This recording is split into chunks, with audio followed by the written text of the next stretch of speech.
We're going to pass it over to RioPeace to get us started for Kingdom Hearts Final Mix HD.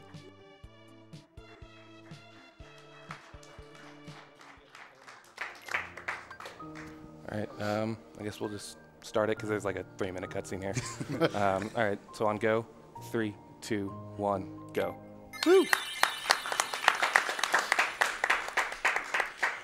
So I think, the first thing probably to do is we actually have a bunch of incentives that we need to meet for this run. So actually we're going to kick it back over to Taro real quick. If you just want to plug what those big incentives are we're trying to hit, and then we'll explain a little bit about the category.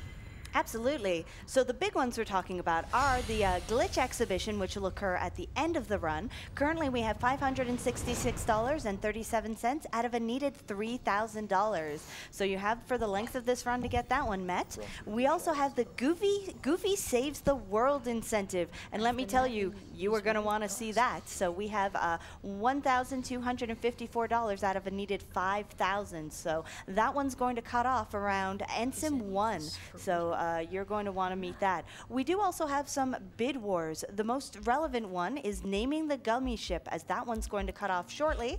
Currently in the lead is Haribo for $171. That just sniped Toji Sucks, which was in the lead.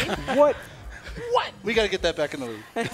You have like 5 minutes. $2 for that one, and you got it, because it's $170 for that. So.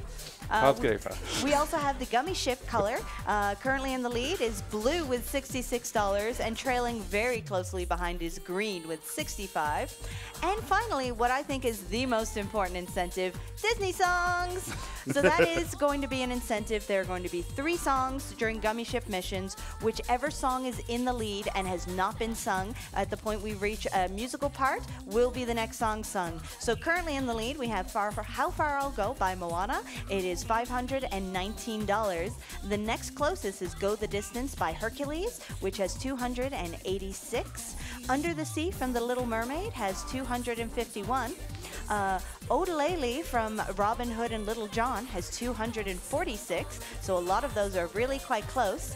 Trailing a little bit is Reflection by Mulan with $171, and Friend in Me by Toy Story is $86, so it's not too late to get any of those songs in there, but get your donations in if there's a particular one of those you want to hear. You have until the 3rd Gummy Mission section to get that one, because again, we're only singing 3. All right, thank you. And then Rio, or I might also call him Riz several times, by the way. Sorry if I do that by accident. So I guess we should do introductions. I'm RioPeace. Used to go by Terizzle, but that name's dumb, so I changed it. They're still going to probably call me Riz. That's fine. I don't mind. And now Couch. I'm Spike Vegeta. I'm Itzkasa. I'm J Hubs. Yeah. And I think we wanted to shout out somebody who unfortunately couldn't be here. Yeah. Shout out to Corona23, a good friend of ours. Couldn't be here today. Hope you get well soon, buddy. Yeah. So, but yeah, here we are. Again, we have this unskippable 3-minute cutscene. Thankfully, in the HD, the PS3, PS4 remixes of these, all cutscenes, almost all of them will be skippable from here. To talk a little bit about the category we're running today, it is Jiminy's Journal. It's not 100%, so there'll be like specific things that we're going to be trying to collect and finish up in order to fill up Jiminy's Journal. It's 100% of the journal, but there's also a lot of other things in this game. There's just no percentage counter in this game other than the journal, basically. But first off, got to pick up some items here. Got to grab the staff. The weapon you pick up at the beginning is going to determine the order in which you level up your abilities. Also, some basic stats, like some flat stat boosts at the beginning too. And same with whichever one you give up also affects those stats. Yeah. Picking up the staff gives us an extra MP, which is our magic stat. It's our most important resource in the game, really. And getting rid of the shield just means we'll have lower defense. If you got rid of the sword, your strength would be lowered, which isn't good for going fast. Yeah, we got a tutorial we're going through right here. They're going to show us the most basic enemies, but not the least annoying, those being the shadows right here, as you can see. They can at any point go into 2D mode. I feel like demonstrating that for you guys. Yeah. A little bit of movement right there that actually sets them up in a better position to try to chain these together. So nice 2 combo right there. Unfortunately, the other one decided to go underground, so we'll need an extra combo here. Yeah, shadows suck, basically. Yes. That's just how it works. They can just waste time if they want to. Luckily, you don't have to fight very many in this game. It's really just at the beginning. And later on, we'll have better ways of dealing right, with them. Right, yeah. We won't have to physically hit them anymore, which is the really hard part. A few more tutorial things here, and then a couple of boxes that need to be broken. Air combos are pretty fast in this game, so you're going to see Rio go for air combos when he can. Certain enemies and objects have really low to the ground hitboxes, like this barrel, which makes it difficult to do an air combo. That's actually pretty good, just getting carrying through into the finisher is fine there.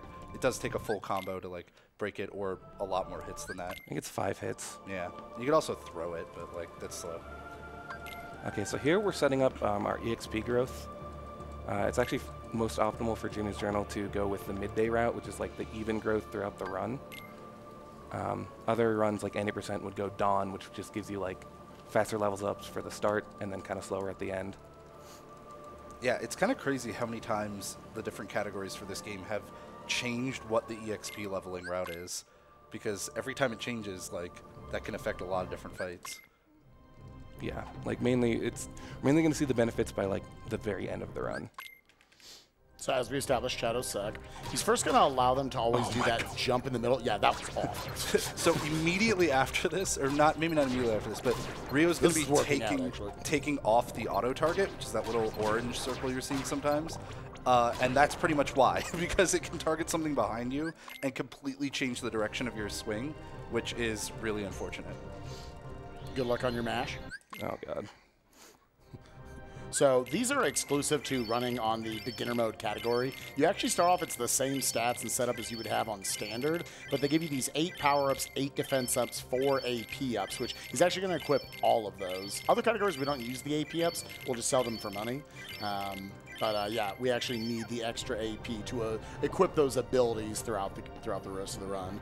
You also start with some equipment, notably a ribbon and an EXP necklace. And the ribbon just gives you some stats. The EXP necklace increases the amount of EXP you get from everything. That will remain on a party member the entire time. Because levels are pretty much always good. So there's actually some specific level routing that he needs to do up to a certain boss about an hour in. So he's actually electing to attack the head. It's a slightly slower fight, but as you saw right there, you saw the little 2P popping up right there. Those are actually tech points that you get from, deflecting attacks, doing special hits on certain targets. So by attacking the head, he actually gets a bonus 8 experience points right there. And because of that, he'll be that much closer to, I think, the 20 experience total extra you needed. Yeah. By a certain point in the run. Yeah, midday, you're just short for a boss fight later on, so we have to get some extra. Goss, you want to explain what I'm doing here? You're apparently dropping the barrel. Yeah, I'm dropping the barrel. We are setting up for Toji Hop, because before we were able to jump over that head ledge there, but with the PS4 version, they actually patched that out. I don't know how they did that. So we actually used that barrel to get up there so we can use the actual Toji Hop. Yeah. But also, why am I collecting this stuff? You're collecting the rope and the, I think in this day you're getting logs? Yeah, get some logs and some rope. The cloth. Some logs, some rope. We're building a raft so that the team, Kairi, Riku, and Sora, can venture out into sea because they want to go see other worlds. That'll go well. That'll go well. That's all this game's about, actually. Yeah, it's actually there's 3 hours of sailing. It's really weird. I don't know what they were thinking. You know what I miss about old Wind Waker runs? The sailing. I want to run with nothing but that. I was going to say like Assassin's Creed Black Flag or something. That's good, too. Snuck that one in. So actually, we're pretty much up to the point where we need to get a name for that gummy ship. So, yeah, basically, we need to hear it about now. Yeah, just about now. Yeah, let's just cut it off, and 3, 2, 1, now. Okay, we're just cutting it off and getting our final bids in, but unless someone has really sniped it, Toji Sucks is back in the lead. Yes! Yeah! Because reminder that Toji sucks. It's not here. That's why he sucks. Tojimaru is a community member, and it's the classic meme to name the gummy ship Toji Sucks in every marathon run. So at this part, we're collecting some rations to help tide us over while we're on the raft on sea. I believe we get 3 fish, 2 coconuts, 3 mushrooms, 1 thing of fresh water, and an egg. Seagull, you did it. Yeah, that'll go well. I mean, you mispronounced Titus, but it's okay. We'll just start the FF10 debate all over again. No. Did I even just say that? No, you said Titus. That's what I'm saying. When did I say that? Never mind. He's tired. We're good. He was hosting last night. Yeah, seagull egg right here. Hey, thank you. I knew that was just for Hobbs. You can actually, so you need 2 coconuts, as Casa said, and you can possibly get 1 drop right there from that tree. Hobbs came up with a strat where you lose like no time. I don't So it think is I Toji came up sucks, with that. right? Oh, you did? Yes, Toji Yes, sucks. that Okay. is confirmed. He sucks. He sucks. Confirmed. Woo! Toji sucks. Love you, Toji. For those of you who don't know, Toji is one of like the oldest Yeah, community he members. made the leaderboards for this game. So. Pretty sure he invented it. He invented speedrunning, actually. That's so cool. He's I the thought that was president. Spike. Oh, my bad. Oh, you're right. Oh, yeah. I was impeached. So, okay, here we go. So now we got a race right here. And we're actually we're going to try to win it because we do get a little prize for it that we can sell for money. And it's also just faster to go ahead and win it. So using some zip line strats right here. This saves just a few seconds over kind of the beginner basic strat of just running along the bottom. Yeah, because the trick to this race, Oh, platforming is hard. the trick to this race is that you actually can't, like, there's only a certain amount of time it can take, like, at fastest. Like, Rio's going to run all the way to the end, and if it doesn't fade out immediately when he jumps up onto the ledge, then it means that he already went as fast as it matters, which he did. Yep. So, Yeah. real That's real what he wants fast. to do. yeah. Basically, Riku has to get to a certain point in the race before it'll finally just be like, oh yeah, you won. They definitely had an emphasis on platforming in Kingdom Hearts 1, but it's a little janky to say the least. It's really hard to be really good at the platforming in this. And to go back to what Costa was talking about earlier with the like Toji hop that we used to do, you can't do that anymore because of 60 FPS. You Real can quick. technically. Did you know you can break that? When did you find good. that? It's been a few years at this point. Yeah, that's so cool. Just like not actually faster, so I never get to do it. Can blow up a boulder with relative ease. Oh my god. Time for some coconuts, which are just pure randomness on how they how long it takes them to fall. You can get 1 and 2. You can actually, that first tree can just run out of coconuts, and you have to go to tree 2. Backup tree feels That bad. shouldn't happen unless you mess up, though. Yeah. Like, you can despawn the ripe coconuts and Let me tell you, I mess up every time. Every time. every time. Drinking water, and we are good. Our one bottle. Ooh, good Nice. save on that, actually. That's a platforming trick that you can use all over the place to just like get that little bit of extra distance, is swinging your sword or your keyblade as you're about to hit a ledge. Yeah, Searle will kind of like pull his feet up a little bit too, so it'll just like barely get you up high enough.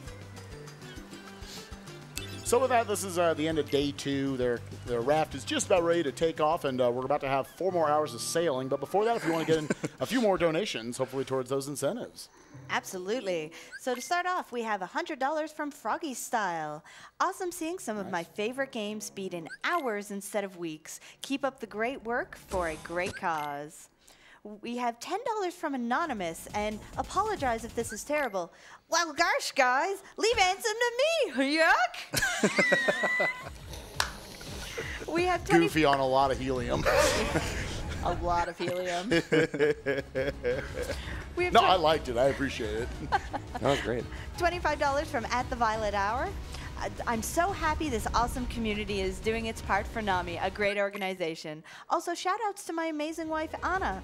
We missed the first half of Limit Break because we're on our honeymoon in Ireland. What better way to start off our marriage back at home than marathoning great games together? So jumping back into the game right here. Casa, what happened to the island? Well, dark things happened. Dark things did. Basically, the Heartless have come to attack Destiny Islands. They found the heart of the world, so everything's starting to crumble around, and the world is just starting to fall apart. Sora is basically on the last little part of the world that's still physical, and he's about to fight the boss here, which is going to pretty much finish off the world. Yeah, so again, you can attack the head or either of the 2 hands here. He's just going to lock onto this one. He's going to try to be a little specific about where he is to try to avoid getting nicked by those energy orbs right there. But good stuff, good stuff. Out of Destiny Islands. You notice we now have a keyblade now instead of a Oh, yeah. staff or a wooden sword. Yep, Sora's the chosen one or something. The chosen one. Singular. The only one. Only one. The singular Keyblade Master. Just like Goku was the only Super Saiyan. Spoilers. How could you? How could you? So going back into a little bit of what I was saying before, so when a world is destroyed, there's a chance that everyone will just kind of disappear, or there's a chance that people who have really strong hearts will be brought to this world, which is a hub for all the worlds that are destroyed, called Traverse Town. Here we're going to see a little bit of a lore towards that as we meet some characters and fight some Heartless. Yeah, the game kind of wants you to explore the town right now, and the way that it determines that you've explored enough is by defeating 5 Heartless. So that is enough. He's done now 5. I've seen enough of the town, I think. Yeah. Yeah, otherwise you go around and you see Donald and Goofy have now come to this world. Mickey has entrusted them with going out and finding the Keyblade wielder. Also, Final Fantasy characters are in this game. Imagine that. Here's Sid. Coming up in your FF7 remake. What's up? There you go. I was about to ask you, what game is he from? FF7 remake. That's what he's from. Just that one. Leon here can either be defeated or you can lose to him. I think casually a lot of people lose to him early on, but he actually will give you an elixir if you defeat him. And with all those power-ups from the beginning, it's a lot easier. So you'll also notice you have your basic 3-hit combo. You'll actually see Rio in a lot of different situations only use, say, like 1 or 2 hits of a combo, and only use the finisher in specific situations.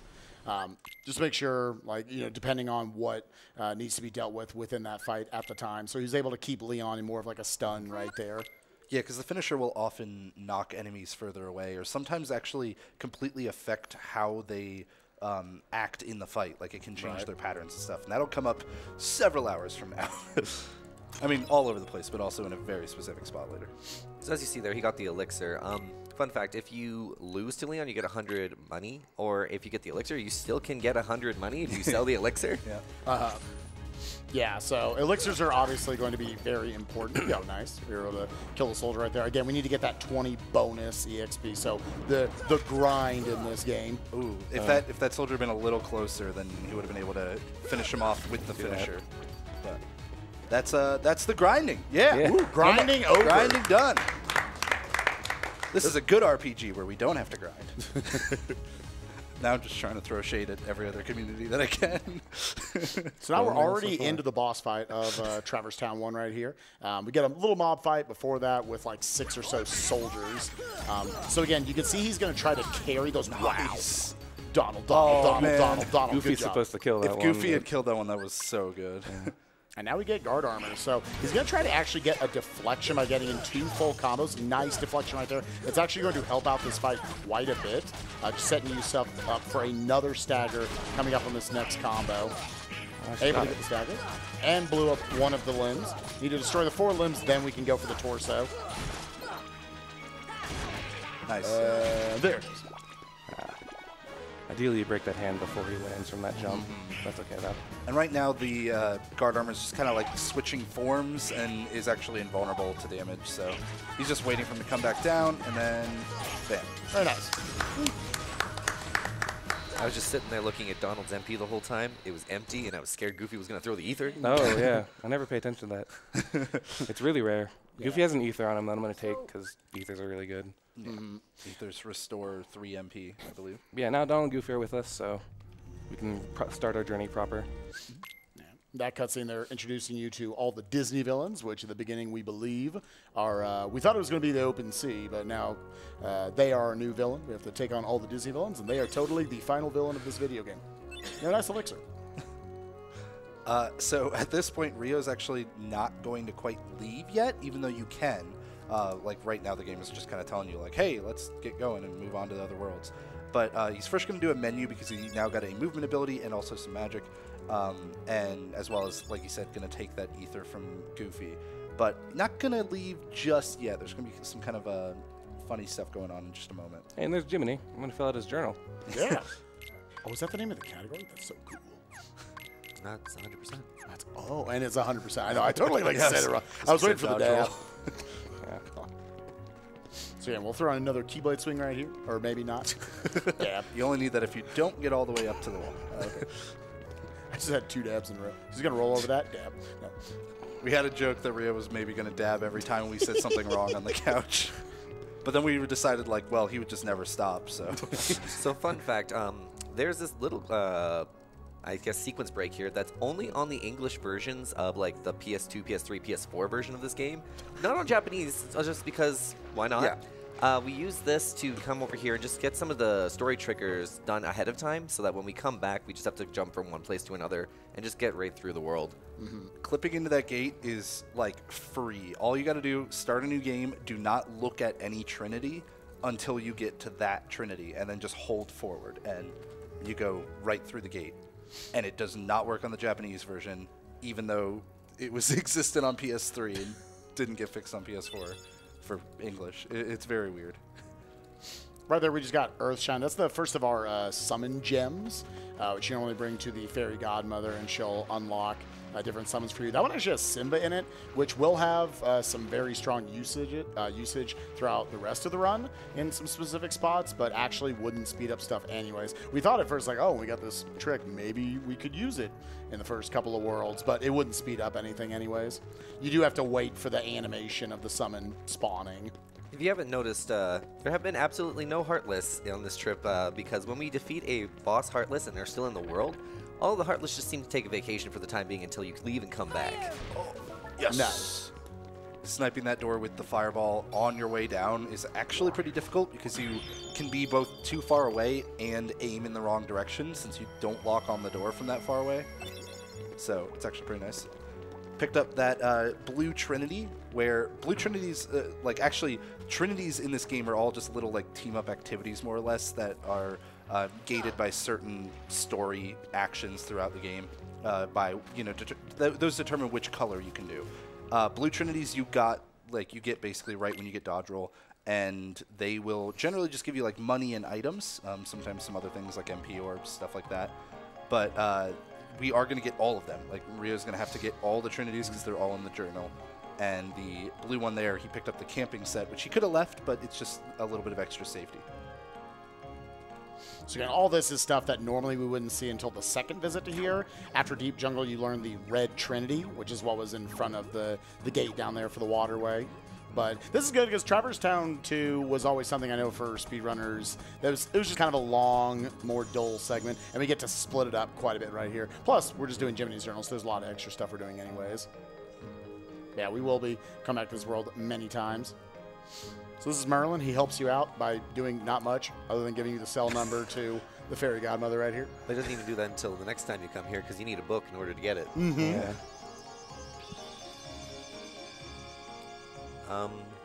If you have a few donations, this would be a good time to go through. Oh, I definitely do. We have a $5 donation from Kalis, who advises us this could be a good spot for some ingredients. We have $10 from El Jefe 99. Toji sucks. We have $5 from Anonymous. I'm sorry, Casa. For everything you know I am. Also, Toji does suck. Let's be real here. Who are you? We Holy have Toji. $50 from CA Templeton. Hey Rio, really glad you're able to showcase this run for everyone. Show them just how amazing this category is. Couldn't imagine anybody else showing off this run. Best of luck, and Goofy is going to save the world, right? Yeah. Thank you, Templeton. Yeah, I'd like shout out to Templeton. He's the world record holder for this category. He's really good, and he's helped me a lot. Also, shout outs to Dessa and Mist and Rebel and everyone else who's helped me. You can keep going.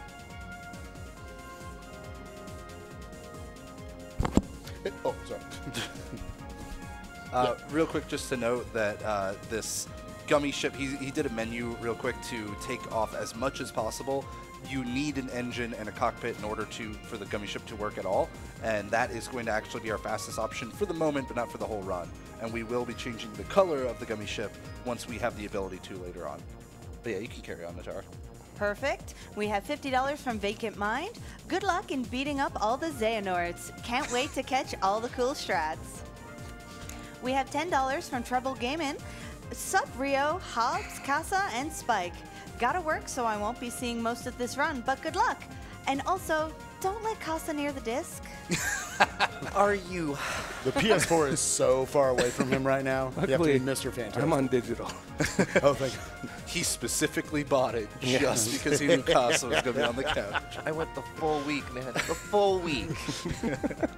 Is that really the first joke we've had about your disc eject? Yes. Man, make more of them. Donate more. Stop. If you don't know what we're talking about, watch last year's Limit Break. You can fit in maybe one more.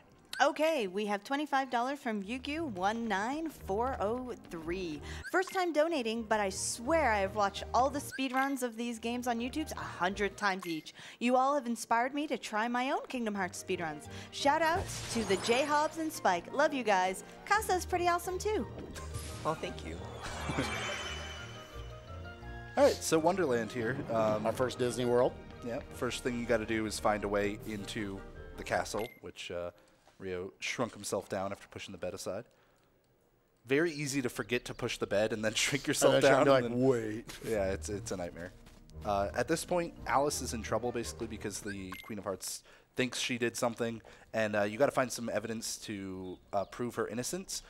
There are 4 pieces of evidence that you can get, but you only need to collect 1. The more evidence you get, the more likely you are to pick a box with a soldier coming up soon.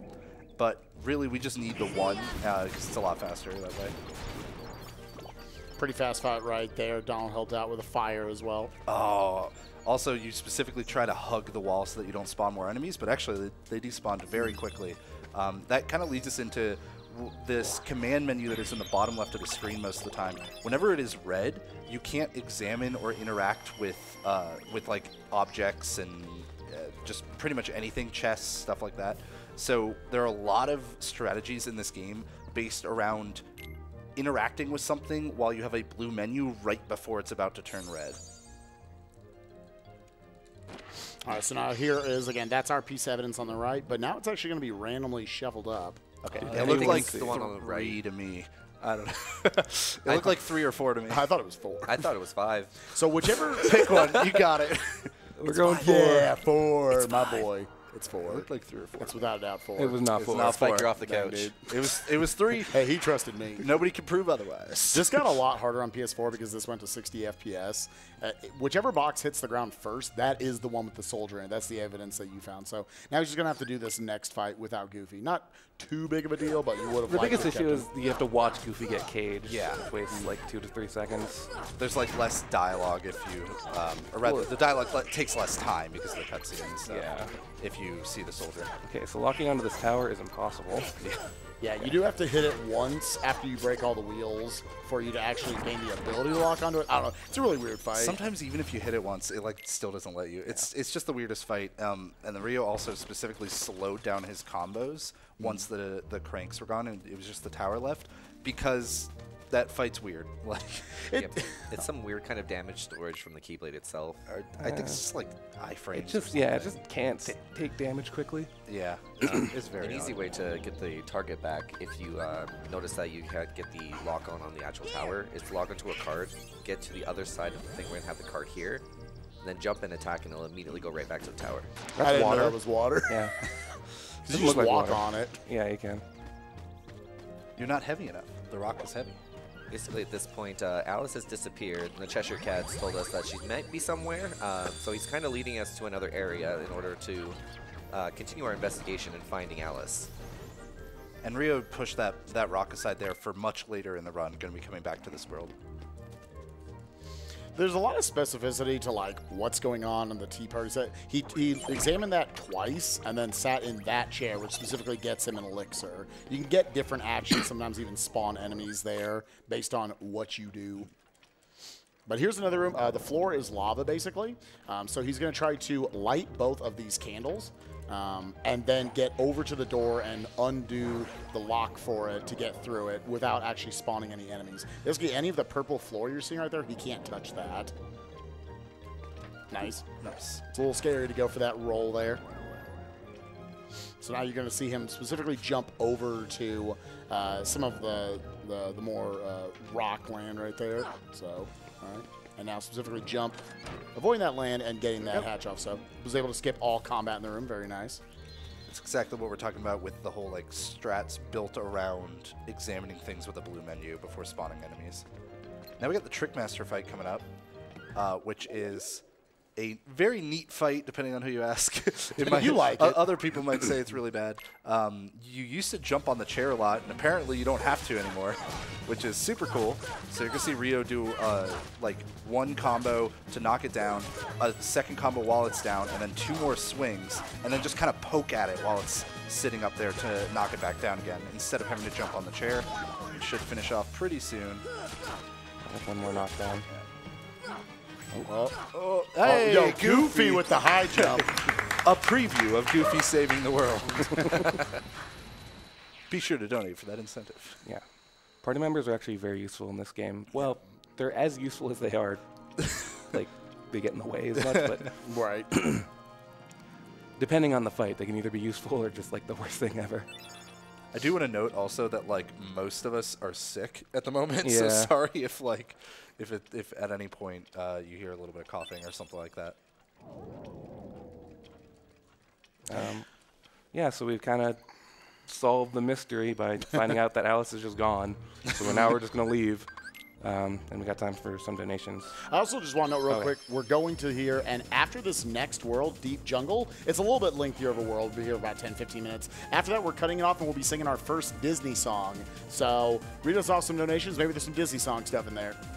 Absolutely, and I'm not sure about Disney song stuff, but I will note we did get at least one donation, which has brought our Goofy Saves the World to $2,670. So that's halfway, folks. Let's make it happen. Okay, and with that, let's get some donations out. We have $5 from Leonia. Kingdom Hearts is what got me to buy a PS2. Maybe one day we'll see Kingdom Hearts 3 in a future marathon. Hopefully I'll have a PS4 by then. See it in a month. We have $25 from Anonymous. Started watching speedruns a few months ago, and I absolutely love watching people destroy Kingdom Hearts, which is my favorite series of all time. Let's make sure Goofy saves the world.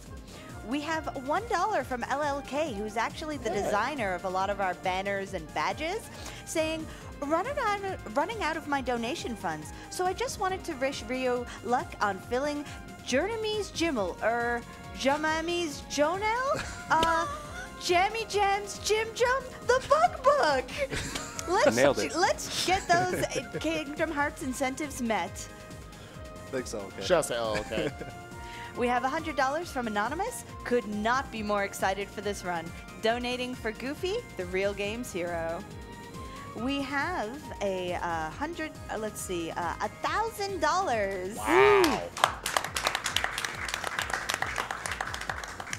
That comes from Ari Garion. I'm too busy enjoying the run to try and express just how much love I have for Kingdom Hearts, this event, and NAMI. Thank you. That's awesome. Yeah. We have $25 from Hunter Stomper. Haven't been able to watch the event much because of real life, but had to donate for Rio's run. Good luck, dude, and here's hoping for the good hook ship's luck. We'll see. Doesn't Hunter have like the world record for hook as ship at this point? I don't know. Probably. Yo, nice jump. Just practicing. Yeah, that's a hard jump he's actually going for right there. He'll actually have to go for it for real in a little bit. But yeah, that was support. Took him down. You can actually lose to that fight and move on, but on with our current stats here in the beginning game, it's faster to go ahead and just take him down. All right, now there's that config that's going to turn off the auto target because basically, yeah, it can just completely change the direction of where you're trying to swing or use magic, and we now have access to Blizzard, the Blizzard spell, which is really good for crowd control, like just awesome for taking out large groups of enemies. And if you suddenly do a 180 and target an enemy behind you because of auto target, it's less good at taking out lots of enemies. Right now, all these slides that we're picking up, they're trying to, this is kind of the point in, if you've seen the Tarzan movie, where they're trying to teach Tarzan about, his background, humanity and whatnot. So we're going around and finding different slides in order to show him all these cool things that you'll see here in a second.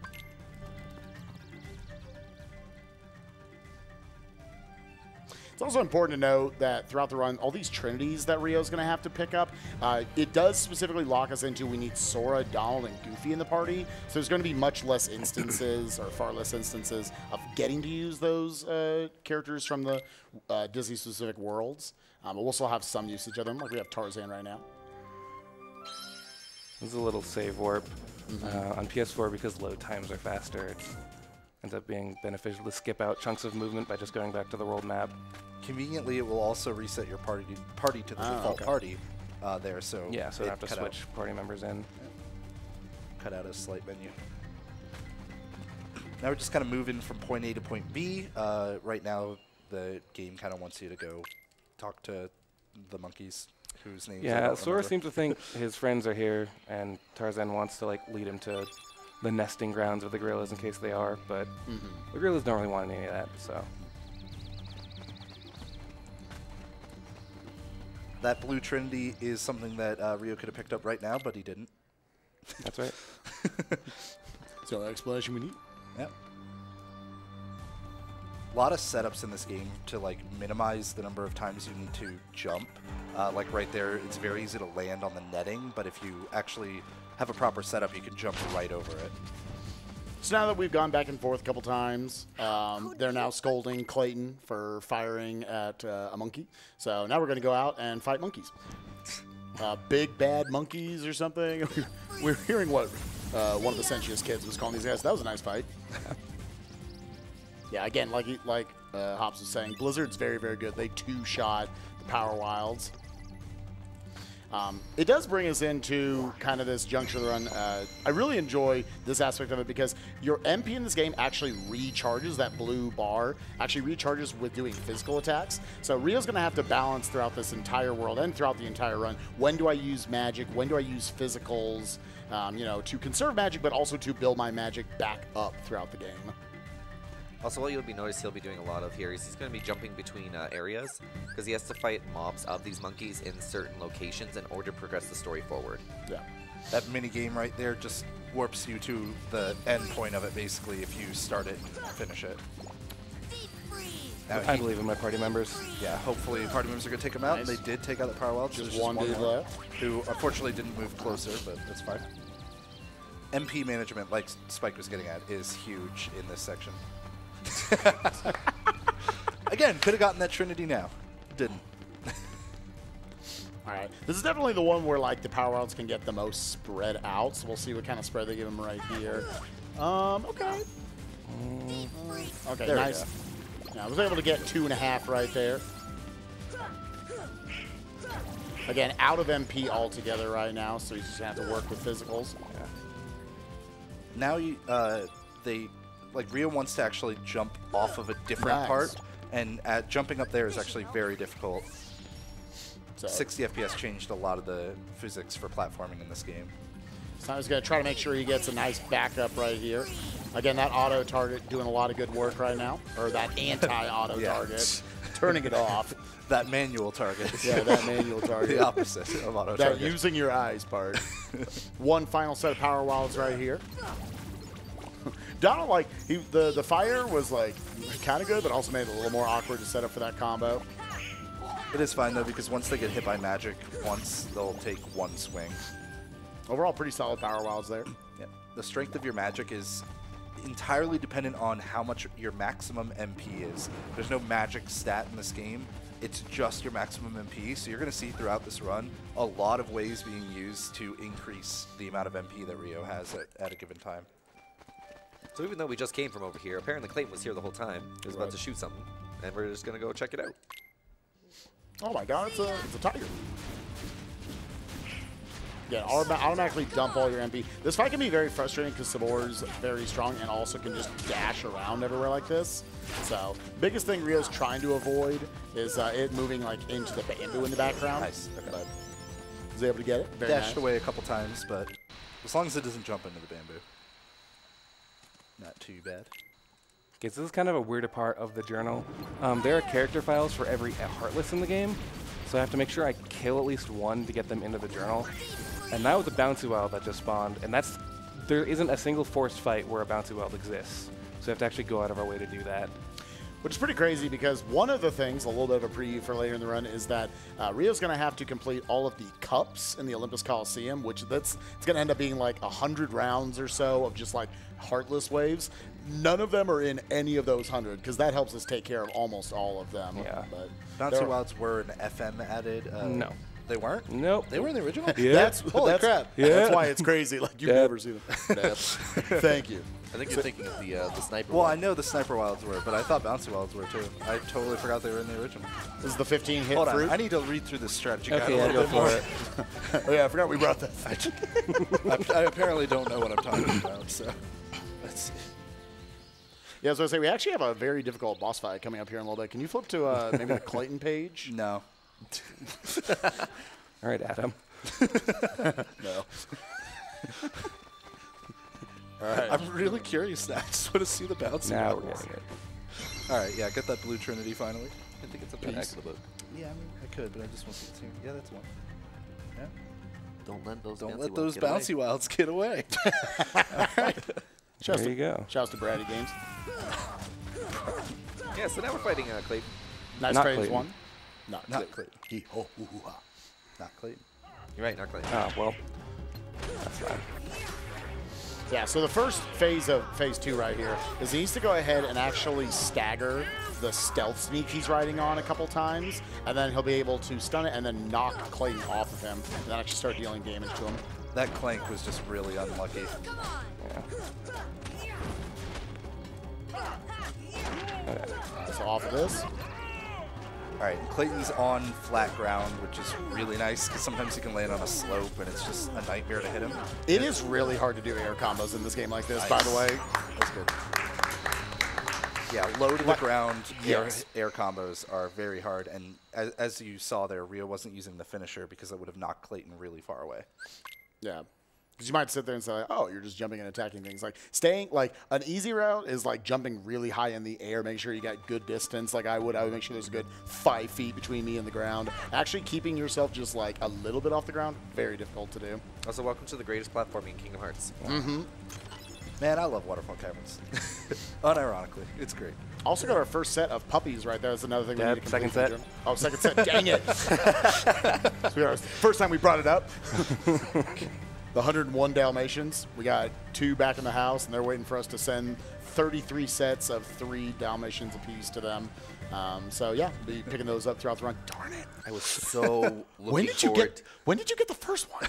It was after the first Power Worlds fight. Oh, that's so cool. I was getting the Trinity. Yeah. Oh, you didn't tell me. Oh yeah, we need a Disney song soon. Oh, yeah, like now-ish.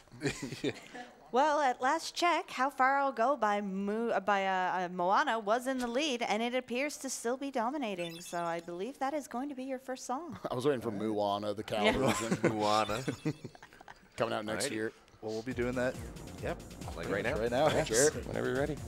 I've been staring at the edge of the water long as I can remember, never really knowing why.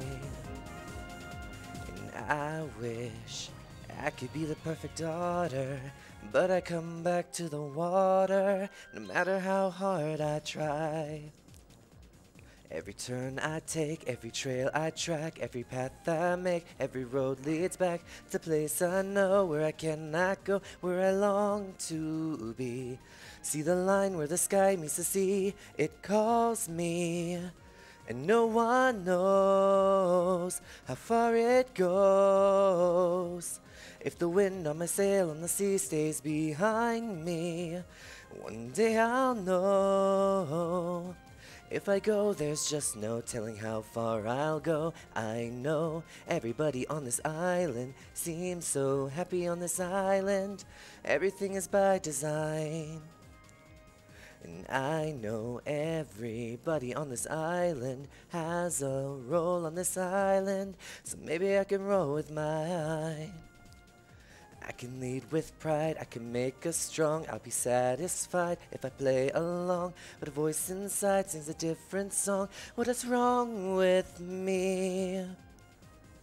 See the light where the sign with the sea, it's blinding. but no one knows how far it goes. And it seems like it's calling out to me, so come find me and let me know what's beyond that line. Will I cross that line? See the line where the sky meets the sea? It calls me, and no one knows how far it goes. If the wind in my sail on the sea stays behind me, one day I'll know how far I'll go.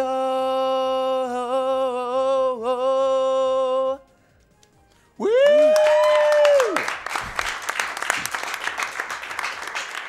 Thank you, everyone, for your donations.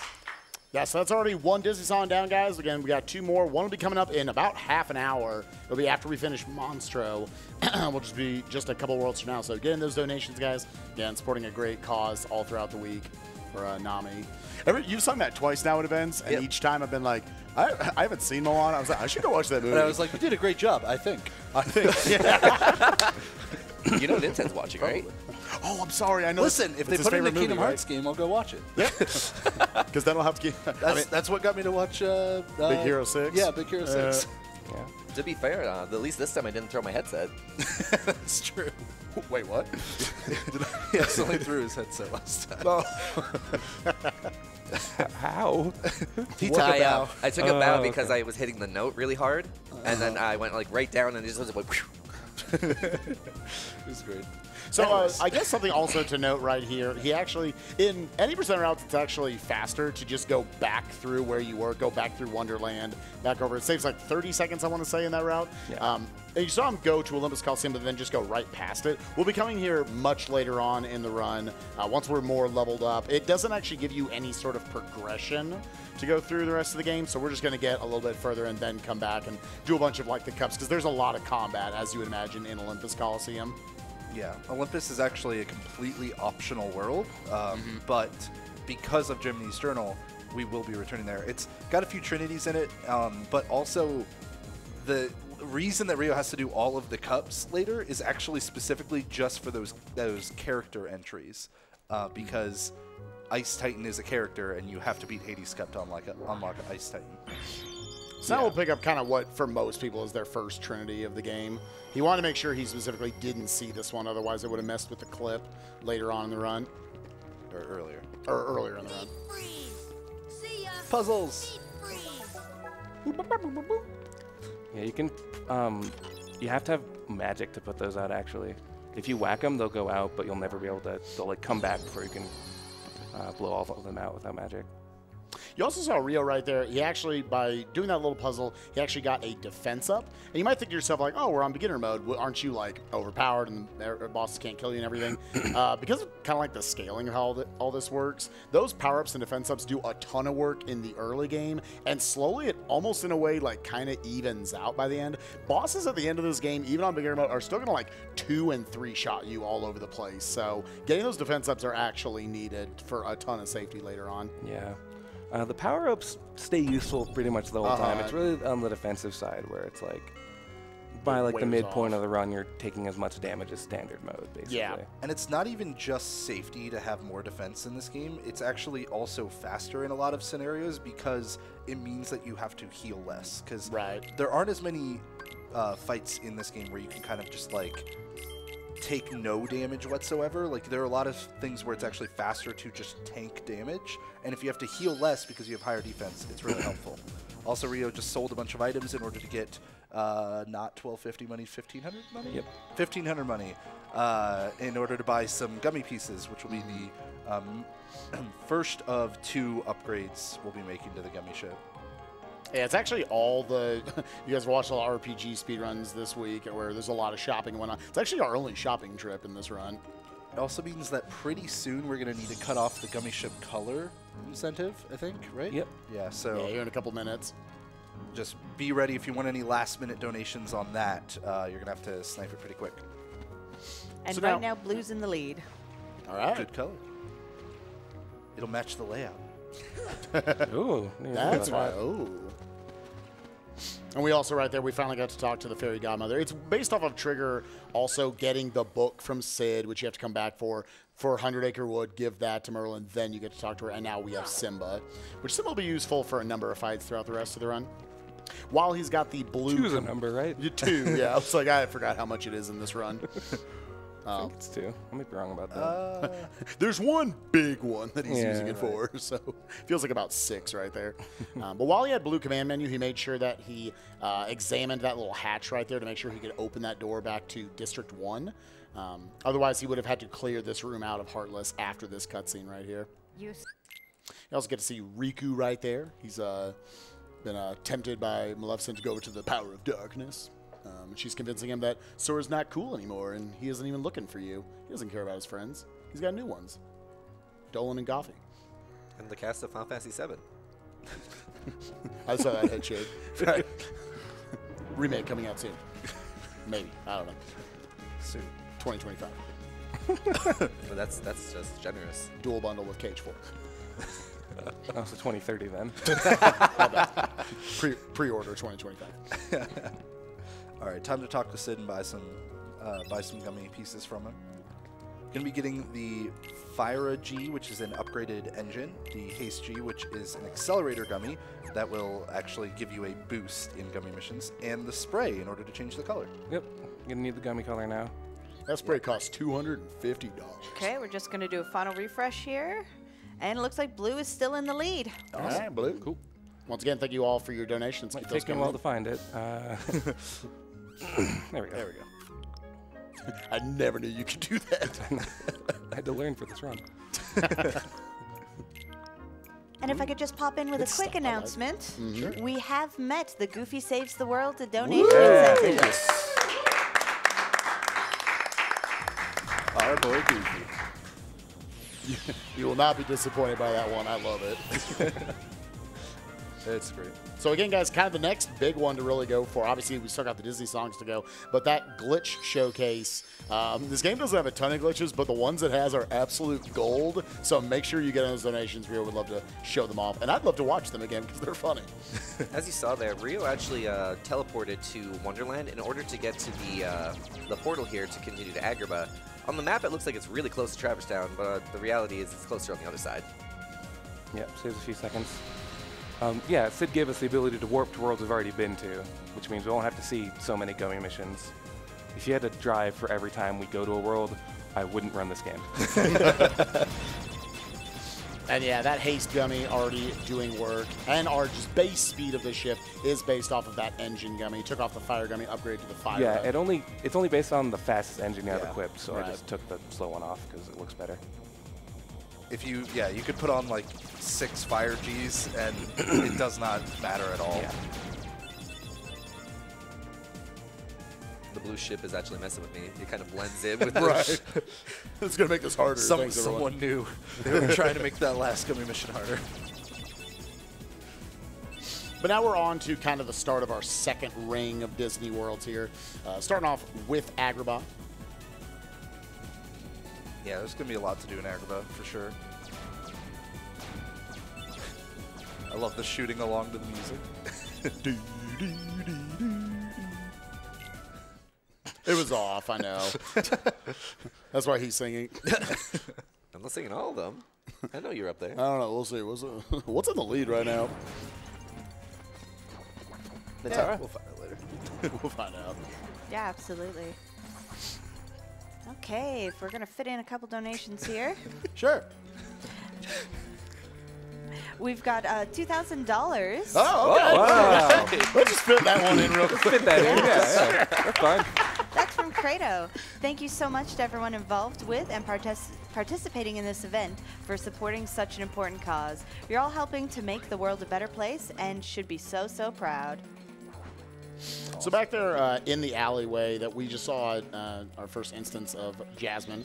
And she ran away, but we were supposed to fight those 3 bandit Heartless right there. But we're actually never going to fight them. We're going to have use some world warps in order to bypass that completely. Yeah, it's not a forced fight or anything. The game just kind of implies that you should Like, fight here you them. go. But Want to fight them, dude? Also, Rio switched his Keyblade to one with a slightly longer reach. Jungle King. Yeah, and also put on the White Fang, which is going to give him some added strength, and move the EXP necklace to Goofy, because Goofy's almost always going to be in the party from here on out, and that will still provide the experience boost of that item as long as he's in the party. Oh, it does it to the whole party? Yep. Oh, I thought it only did to the person it's equipped to. Nope. No. We just really wanted to give those levels to Goofy. It's a pretty good fight, actually, right there by Rio. It was the basic strat was you would actually summon Simba right there, and you just use 2 roars and it would blow them all up. But it's if you go really, really fast, you can save up to like 10 seconds by just doing it yourself. Because while Simba can roar and kill them in 2 waves, he also has that long summon animation coming in.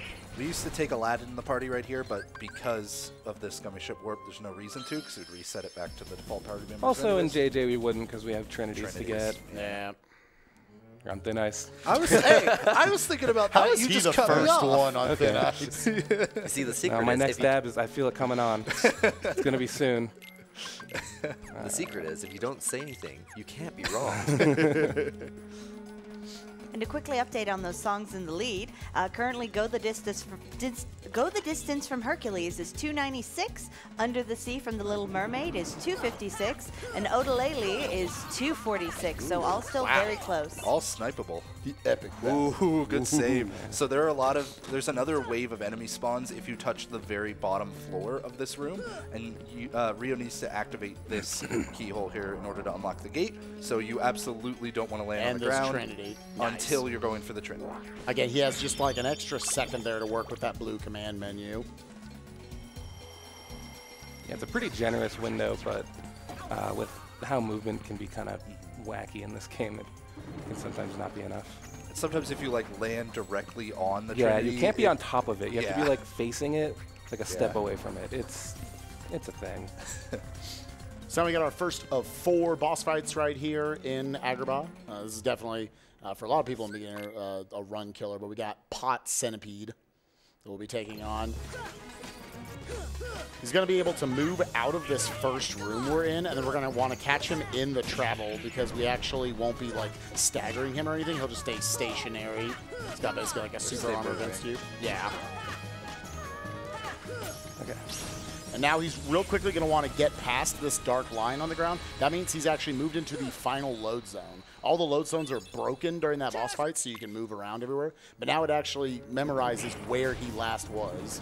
So that saves him a number of seconds having to transition through extra load screens. So good stuff right there. And now we immediately go into our second one here with Tiger Head. It's a little mini-mid boss rush. Mini-mid boss rush. Yeah, about to say. Only a little ways into the there used to be like 10 seconds of loading between these. It's so nice. PS4 sped up all of these games so much, the collection. Yeah, here we are.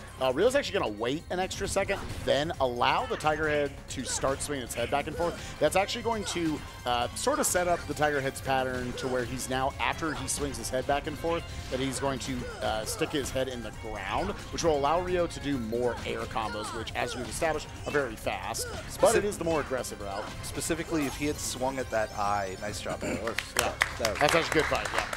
If he had swung at that eye before the head started moving around, then it would have changed the patterns that the boss would have done, which is actually a strat in other difficulties sometimes. Nice. Landing on the land for fun. And a little bit of speed. It's for value. For value. For value. Yeah, again, swimming's a little bit slow, so we want to cut out as much swimming as we can, as opposed to just like running on land and whatnot.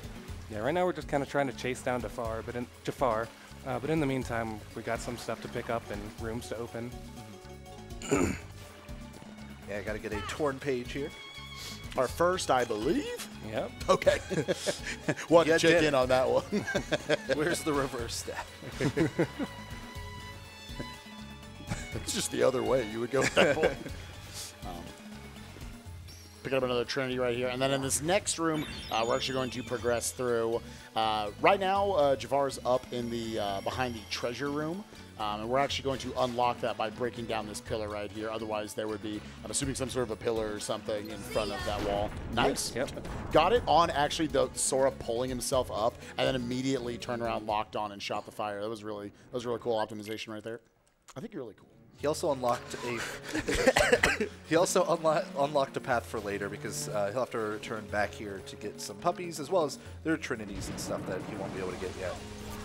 Also, I'm sure people are wondering in chat, so we'll just get out of the way now. You'll see him a lot of times. Actually, real quick, a little bit of a tight jump right there to get to this elixir.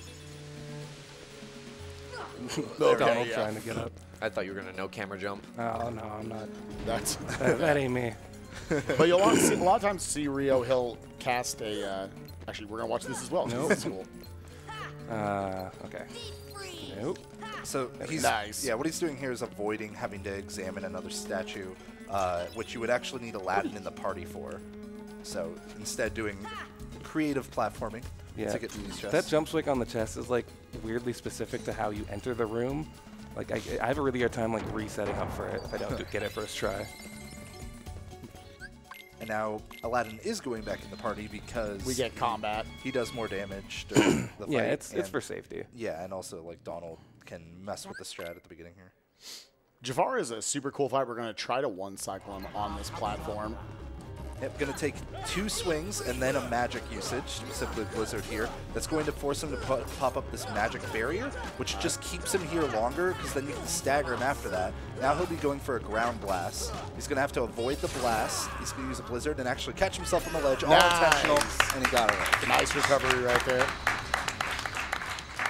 Yeah, that was. You have to time your hits on him to stagger him like really specifically, or he just flies all around the arena and wastes a ton of time. Aladdin was doing some work too. Yeah, that was nice of him. Yeah.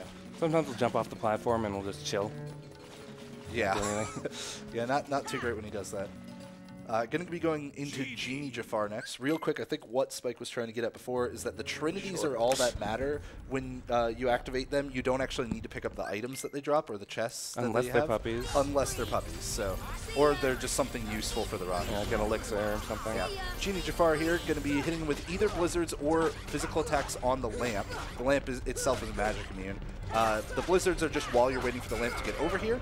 And now Aladdin's doing some swings too, so that should help on the damage. Nice deflection on the boulder. Should be able to finish this off very soon. You want to try to do it before the that was lamp a runs really away. fast fight, actually. Yeah, that's great. The bird. RPG jerkbird, dude. What is a jerkbird? I saw you looking at me weird, cousin. I don't know what it is. That's why I was so confused. Iago. All right, one final thing to do here in Agrabah. We need to play this mini game, but I don't know. This game is really loose about like, oh, you can play these games or you cannot. You would think if you died here, it'd be like, oh, you do it again, right? Nope. So we're actually just going to slam into all the boulders and objects to try to die as quickly as possible, which is a little trickier than you would think. Making sure you actually nail into all like these fire pillars and just regular pillars as you're going through the next room. I just find it wacky that they just had this system in set just for people who like just Could not really do don't this. know where the rocks are. So the reason it kind of works out is that this game really likes to make sure that when you die, you have the chance to leave and do something else before you continue. Whether you want to go grind, you want to go save, you want to go get items, whatever you want to do, the game really always likes to put you back in a place where you can go and do something else. And it would have to put you back before Genie Jafar to do that for that like segment, which seems really weird and unfair. So they just let you progress if you die. If you have to try. You have to try to die at that. So. Do you remember original PS2 Riku 2? Yeah. Yay! Yeah. You can still leave. You Dying walk to away. it though. Oh, The yeah. cutscene. Oh, it's terrible. So we got a couple other things right there. We got the Green Trinity, so that gives him access to more. He's actually going to immediately come over here and use one of them. Again, you can actually expect us, we're not fully clearing each of these worlds on our first trip. We're actually going to be revisiting, I believe, basically every single one of them. Because, again, we still have to learn Yellow Trinity. We have to learn White Trinity. So there will be revisits to all these to clean them up. All of them except Atlantica, I think, right? Yep, We're Atlantica gonna we do watch once. Okay. All right, so now we're going to make our way over to our next world, which should be Monstro, which, as I said, after Monstro, that will be the cutoff for song number 2. And I believe I just saw like a fat donation for one of them. If you actually want to read a few as we get up to Monstro. Absolutely. I don't know which donation brought it up, but Odalele is currently in the lead with $496, so there's still time to snipe that. So starting off, we have $100 from Anonymous. It's a shame this event is almost finished. It's been an absolute blast. Already can't wait to come again next year. Good luck with Kingdom Hearts Run, and let's see Goofy saving the world. We have $5 from Nuvara. Let's use those Keyblades to reach all new time donation high. This donation is dedicated to my girlfriend, who has been dealing with mental illness for years, and Kingdom Hearts is her favorite video game series. Keep up the good work. We have $5 from El Jefe 99. Hey. Now that Toji Sucks was met, now I can talk about how much this community has meant to me over the years. Everyone is so chill, and it will be 7 years on June 1st since I started speedrunning, and 6 years in September of running Kingdom Hearts 1, and I couldn't imagine doing anything. Loved hanging out with Spike, Hobbs, Spike, and Rio this week and over the years. I believe that's probably supposed to say Casa. No, it's me twice. I'm really grateful for getting to hang out with you. We also did receive an anonymous $250 donation.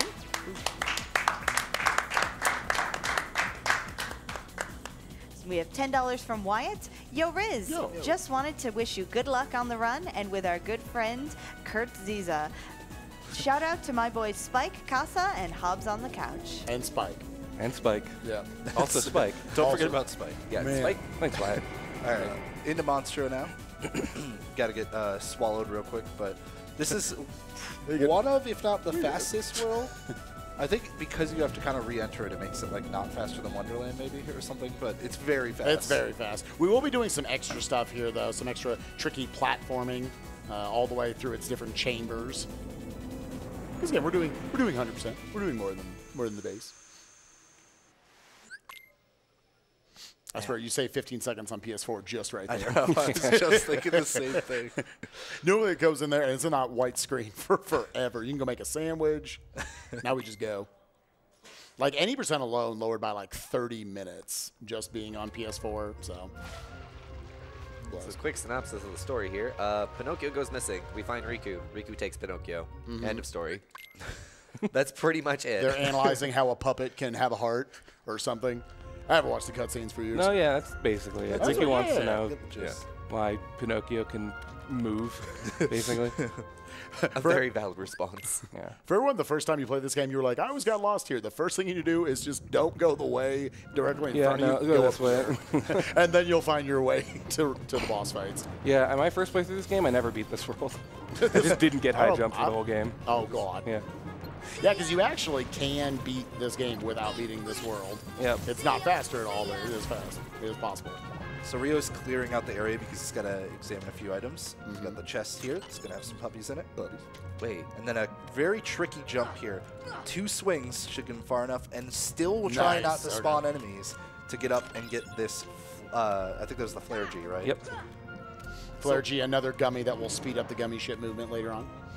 So as someone who's actually beaten Monster every time he's played this game, what happens if you come here after you beat Riku 1? There are some really creepy cutscenes, actually. Yeah, because what the game actually, it's kind of weird. There's a set of 3 worlds right here, Atlantica, Halloween Town, and Monstro. And the game only needs you to beat any 2 of those 3. In speedruns, Monstro is by far the fastest of those 3, so you're always going to beat it. But that does make it possible that it is one of those 3. Once you beat 2 of them, that will allow Neverland, Hook Ship, to be able to spawn. You can go there and beat that world, which allows you to then go to the end of the game, basically. Nice, another trick there to open the chest before the enemies spawn, as they're spawning. Yeah, all sorts of tricks Rio's using right here to make sure that the enemies are not on top of him. I moved. Okay. There we go. Blue And we drink, jumped to very the nice. Trinity, yeah. Kind of spaced out for a second there. Hey, Hello, Shadow. Yeah. I want to be a part of this. Oh, I thought he was going to deck you right there. And so now we get to move in. Why do you... Yeah, Monstro and Halloween Town are both the fastest worlds that you can pick out of the 2 of the 3. And also, Atlantica does not give you nearly as great benefits as Monstro and Halloween Town do. It's a fun world, honestly, like Atlantica in a speedrun, but it's just long and only gives you thunder, really. Which, to be fair, in this run is useful, but in any percent, you really want gravity and stop. So right now, Rio's actually trying to get out really fast air combos in order to keep him staggered the entire time. You can also put on slight delays onto your physicals in order to get deflections and stop his attacks. Aww. He's so sad. We did not plan that. No. And now we actually, I think Goofy right here gets it. Yeah, Goofy learns Cheer. We'll actually extend the usage of your summons. Yeah, it powers them up, basically. Mm-hmm.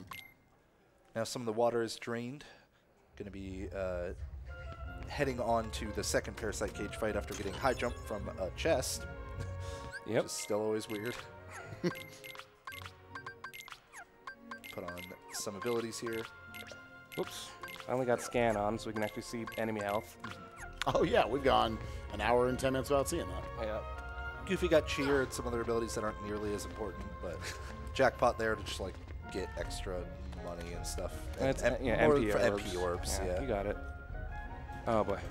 So all right, Casa, this one's on you. I will remember. So there's a blue trinity on the floor of this room, and if like 2 different enemy spawns can happen there, rare truffles, which are what showed up, or a different enemy. If it's the other enemies, they won't spawn right away, so you can get that blue trinity. If it's rare truffles, then you have to actually defeat them. Beautiful early stun right there by Rio. So immediately dropped it. Yeah. It is hard. Like I said, you have to mash these combos, or at least get these combos out very quickly and stay close to the ground, and then you can loop them. Okay. So now that he has been knocked down, he's just dealing a few combos without the finisher because 2 finishers, I believe, will wake the boss back up. So. Which is good. The initial stagger is really difficult to get. It kind of surprised me. Yeah. I'm blaming that. It could totally throw you off for sure. Yeah. And so with that, that is the end of Monstro, and with that, we'll be singing our second Disney song. So what do we got? Oh, well. Oh, maybe not yet. We Yeah, can not cut quite it. yet. We can cut Oh, it not off, quite yet. but I'm so sorry. We Yeah. can cut it off, but we do still have a couple things. Yeah. Okay, well, the song in question is going to be Odelele from Robin Hood and Little John. Okay. All right, cool. There are a couple more things left to do in Monstro before we leave. Yeah. We're actually going to take a detour to Agrabah real quick as well. Because the Monstro spits us out, basically, or sneezes us out, and we kind of just end up at Agrabah. It's a really powerful sneeze. Like, you saw how long that gummy mission was, and he just, like, launched us there. I blew like a solar system over. Yeah. Like, All right. all right.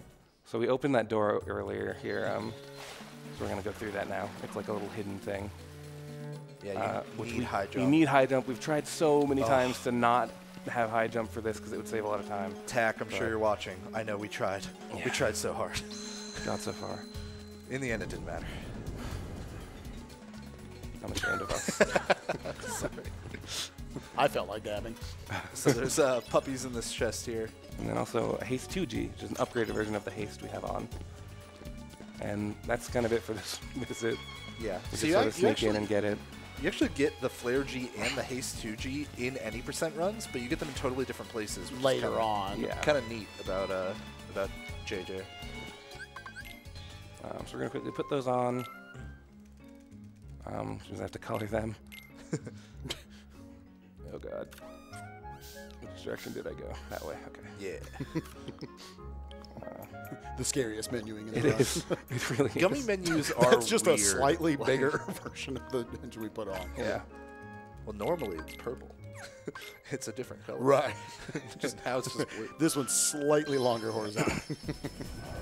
Eagle-eyed viewers of like previous Kingdom Hearts runs and stuff might notice that Monster is on the bottom half of the world map instead of on the top half. That's actually intentional because you technically, like, the fastest way to do it would still be to put him on the top half, I believe. Yep. And you would try to miss Hook's ship intentionally later in the run, which is like Trying roughly to hit a 30% random Yeah. chance. Exactly. So instead, what you can do, and every time you like got it, it would take, or well, just getting it would suck, basically. Getting it loses almost like a minute and a half or Yeah. something. Basically, it's because we have to get to Atlantica somehow. Atlantica is on the bottom of the map. And the fast way to get to Atlantica is to fly past Hook's ship and just end up there. if you get hook ship and try to fly from hook ship to Atlantica, the gummy mission is just suddenly like a minute longer. Yeah. We're doing this. Yeah. Picked up Blue Trinity and also Dumbo right there, which is still in the summon jump form. But Dumbo will be really useful for some sequence breaks later on. Okay, now we can sing. Okay. Ready for you. To note, we're going to spawn Atlantica and then not land in it, just Yeah. to keep that clear. And now you can also notice, like, we're going real fast on these gun missions every time he boosts. So, but yeah, this is one of my favorite Disney songs. It's actually a real short one, short and sweet. But yeah, it's Ukulele from Robin Hood from Robin, great movie. So. Robin Hood and Little John are walking through the forest, laughing back and forth at what the other one has to say. Reminiscing this and that and having such a good time. Oodle-lally, galley, what a day. Never ever thinking there's danger in the water they were drinking, they just guzzling it down. Never dreaming that a scheming sheriff and his posse was there watching them and gathering around. Robin Hood and Little John are running through the forest, jumping fences, dodging trees and trying to get away. Contemplating nothing but escaping, finally making it. Oodle-lally, galley, what a day. Oodle-lally, galley, what a day. That's it. You can tell that's like a 90s Disney movie just by the way the music is. It's also really weird hearing you sing that in non-gibberish form. So I feel like normally it's like That might have been the entire soundtrack they were hearing while we were setting up. Robin Hood's a great movie. So with that, we could probably fill in the rest of this. Yeah, if you want to read some donations, we're at Halloween Town. maybe like one. Yeah. We've got one. $50 from Ouro171. It's Casa's choice. I couldn't sing knowing 14,000 people were watching. Much love. He didn't know 14,000. I didn't know that. Until you said. Don't worry, I felt just as scared when I did it the first time too. All right, Halloween Town. So as we alluded to before, like first of all, we're going to do all the worlds and everything anyways, but Halloween Town gives you some really nice rewards. Most notably a power-up, first of all, but also later on once we beat the world, we'll get some extra magic. Gotta go talk to Dr. Finkelstein, or whatever his name is, multiple times, basically, in order to assemble an artificial heart. Yeah, I want to make the heartless dance. Kind of your classic KH one. You're going to go back and forth between the same. It's like a really grotesque beating heart. Yeah. Whereas like the hearts in these games are just like right. That's the most realistic heart we've seen. Yeah, hearts in this game are just like Valentine's Day heart, like right. He's a scientist. Yeah. Also picking up a torn page right there, and doing a menu to steal some ethers and equip them Have some to potions. What happened this run? Safety. The Trinities. No, I normally only have like a potion on. It's weird. Speaking of hearts, by the way, as the resident lore person on the couch today, the hearts in Kingdom Hearts aren't what we actually think them to be. They're basically the manifestation of the person's soul. So the way they speak about hearts is actually just the soul of the person. But also there's a soul There's in also the game. yeah, there's also the soul is just a thing as well. So basically the game's weird, and gonna fight some more heartless here. You think this one's weird? Do not play further than this game then. I was actually jumping there as each wave died to, for some reason that spawns the next wave of enemies quicker. That's cool. I think that was Rebel who found that, right? It was not, but No? he helped figure it out. Okay. Rebel is a monster and finds a lot of crazy stuff in this game, though, as we'll point out in a little bit. Yeah.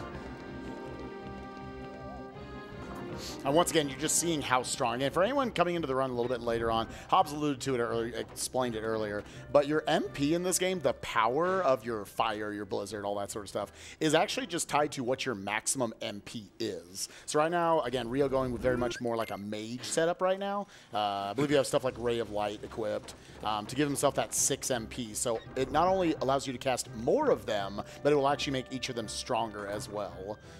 This game doesn't do a great job of explaining it, but it's definitely why. It doesn't even attempt to. It doesn't even attempt to really tell you how it works. Because I know a lot of people playing this game casually think, oh, it's not that great. Right here, we're actually, no, not Job Goofy. We're actually going to try to just kill off these 3 white knights right here and then do some hops across the, hops across these gravestones right here. He was being a jerk. Very nice. Nice. That's good. There are enemy triggers for enemy spawns all over the place there, and that's why you land on the tombstones and then have to very quickly examine the coffin as you roll up to it. These are actually completely random, so ideally you get just like 3 of the same one. At least it ended closer to the point. Yeah. Yeah, ending on 7 is always good. Like the worst thing get is like 1, 7, 1. So it makes you just go back and forth. Picked up another, I think that one was the Jack-in-the-Box? Is that what that was? Yeah. Yeah. Yeah, because we need a little surprise for the heart.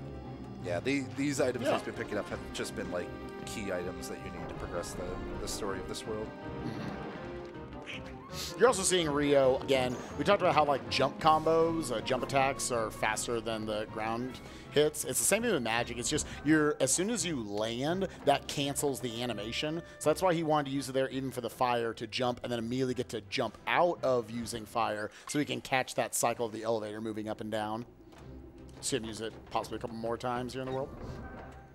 Yeah, there are a few instances where you actually don't want to jump with magic. Pretty much always around fire because you can cast fire very quickly in succession if you're on the ground. But even so, it still turns out that you will jump for fire more often than sitting on the ground. Let's see if Rio can get some good luck here or not. See ya. Yeah, Want to see a blue menu here? Oh, well, yeah, no. blue going. Yeah. Yeah. I want to see a red menu, but Oh, that's right. It's the opposite for this one. Yeah, you want to hear the actual spawn, because if you don't hear it, then you know that it's the other thing. It's the mushrooms. yeah. Yeah, the black fungus, I believe. Yeah, black fungus are a really defensive enemy that take a bit too long to kill, so we would have to re-enter the room. Which is really obnoxious when it's that elevator. Yeah, it wastes fire and takes a while. Also, Rio's going to go for a super cool jump here that I love because nobody ever goes for it. You're tempting me so bad to not do it. But I actually haven't done the other jump in so long. So This was a jump that I found because I kept messing up the easy nice. jump. So, yay, it saves 1 second. Good job. and that's part of why I have auto target off, so that I can't accidentally target the white knights when I jump swing. Yeah, that swing just pushing you slightly far enough to get up onto that ledge. Nice. Yeah, there's a lot of cool platforming here in order to skip over some combat there at the bottom. Have to open some stuff up. And now we get lock, shock, and barrel. A very annoying fight. And Rio's actually going to use a mage-intensive fight right here with the setup in order to just stand at the back and just blizzard all of them. Looks like barrel, yeah, we were worried he was not eating all of it, but it looks like he's jumped back into it now. So one's down. One of those finished off two. Probably just barrel left. Yeah, so a few he dodged a few. There you go. So good stuff. That was good. Yeah, that mage setup definitely doing some work right now. Donald. For some reason, that fight just takes a long time to end. Yeah. Hit the lever. Huh? Hit the lever. Wait, what? What? God, I hope you just drop all the way down right now. Please no. Add a minute to the estimate. Hit the lever. The switch. Switch. Yeah. That's a lever. This one. That Yes, one? that one. Yeah. Okay, there you go. I'm kind of famous for forgetting to do that in almost every run I do. So you end up dropping all the way down here and being like, why won't the door open? Yeah, that opens up this door to the boss fight, to the Oogie Boogie boss fight, and it loses a whole. minute. I basically reset when it happens, Right. like, so it just wastes like an hour and a half You lose an hour and a half of my your life. Yeah. All right, so Oogie Boogie here, another very challenging boss fight. He's going to start off, it's going to auto knock him off, but he's actually going to want to suspend in midair and get glitchy and blizzard both those idiots in the face. Let them come down to him. Hopefully be able to dispatch them very quickly. Now there's going to be different buttons that you can land on and trap him in, but he wants to lock Donald and Goofy out of the fight. Unless he's on this middle one, Then it's not a. yeah, they can't jump that high, so they don't know how to jump swing. So it's safe if They don't know the speedrun tag. The trick is that he only takes 10 hits per cycle, and you really want to make sure you are the one dealing those 10 hits, not your party members, because you deal way more. Okay, well, Yeah, you could reflect those dice, but sometimes we got lucky at least. Yeah, it's random how they kind of bounce around, and getting Gargoyle spawn is basically the best spawn you can get there. All right, good stuff. They chased him and got Donald Goofy out of the fight because you only get 10 maximum hits on him, so you don't want them to take your hits. because they'll obviously do much less damage than Sora would. Yeah, not getting Dice Reflect there is unfortunate, but it's a really finicky thing. There are a lot of different setups for doing Dice Reflect. Everyone has their own, and everyone is inconsistent. Exactly. Like, nobody can do it every time, I think. Yeah, they just bounce around randomly, so. And they throw, like, the pattern in which they're thrown even is kind of like Yeah, it's random which one will fall first. And sometimes they'll all land at the same time. Sometimes one will lag behind. Yeah. It's a whole thing. But now we're going to fight a house. Now we're fighting a house. Oogie Literal just sort house. of, like, became a house. It's kind of weird. I've watched this movie. I don't remember this part. Oh, you don't? It was the after credits scene. Yeah. Must not have stayed through the whole thing. All right, so we got to destroy these 7 orbs. After he destroys 3 of them, the house will become more aggressive. But let's see if we can get this jump right here. Here we go. Nice. Whoa, what? This weird glitchy I like forgot about zip. that. Yeah. It's cool. Normally you would have to like jump all the way around that ledge to get up. Oh my god. Everything is trying to stop you from popping these pimples. So yeah. Kind of a gross fight, really. Also really Now going easy for to a triple grab jump. a ledge back there by accident. Nice. As opposed to that ledge grab, which does save a little bit of platforming. Yeah. All right, cool. Good. Toss down. Halloween Town, good to go for now. That's going to give Rio access to the Gravity spell, which is one of the most useful spells in the entire game. Yep. We use it a lot. Honestly, all the spells are useful in this run. Definitely. Like, they could all be one of the most useful. They're just all useful. But yeah, Gravity does percentage damage, which just, obviously, on enemies with high health is just very good. It's kind of like a demi or quarter from other RPGs. Except it won't work on a lot of bosses. Which is a good thing. It would be kind of whack to just, like, shave 2 bars off the boss with 1 Gravity. Yeah.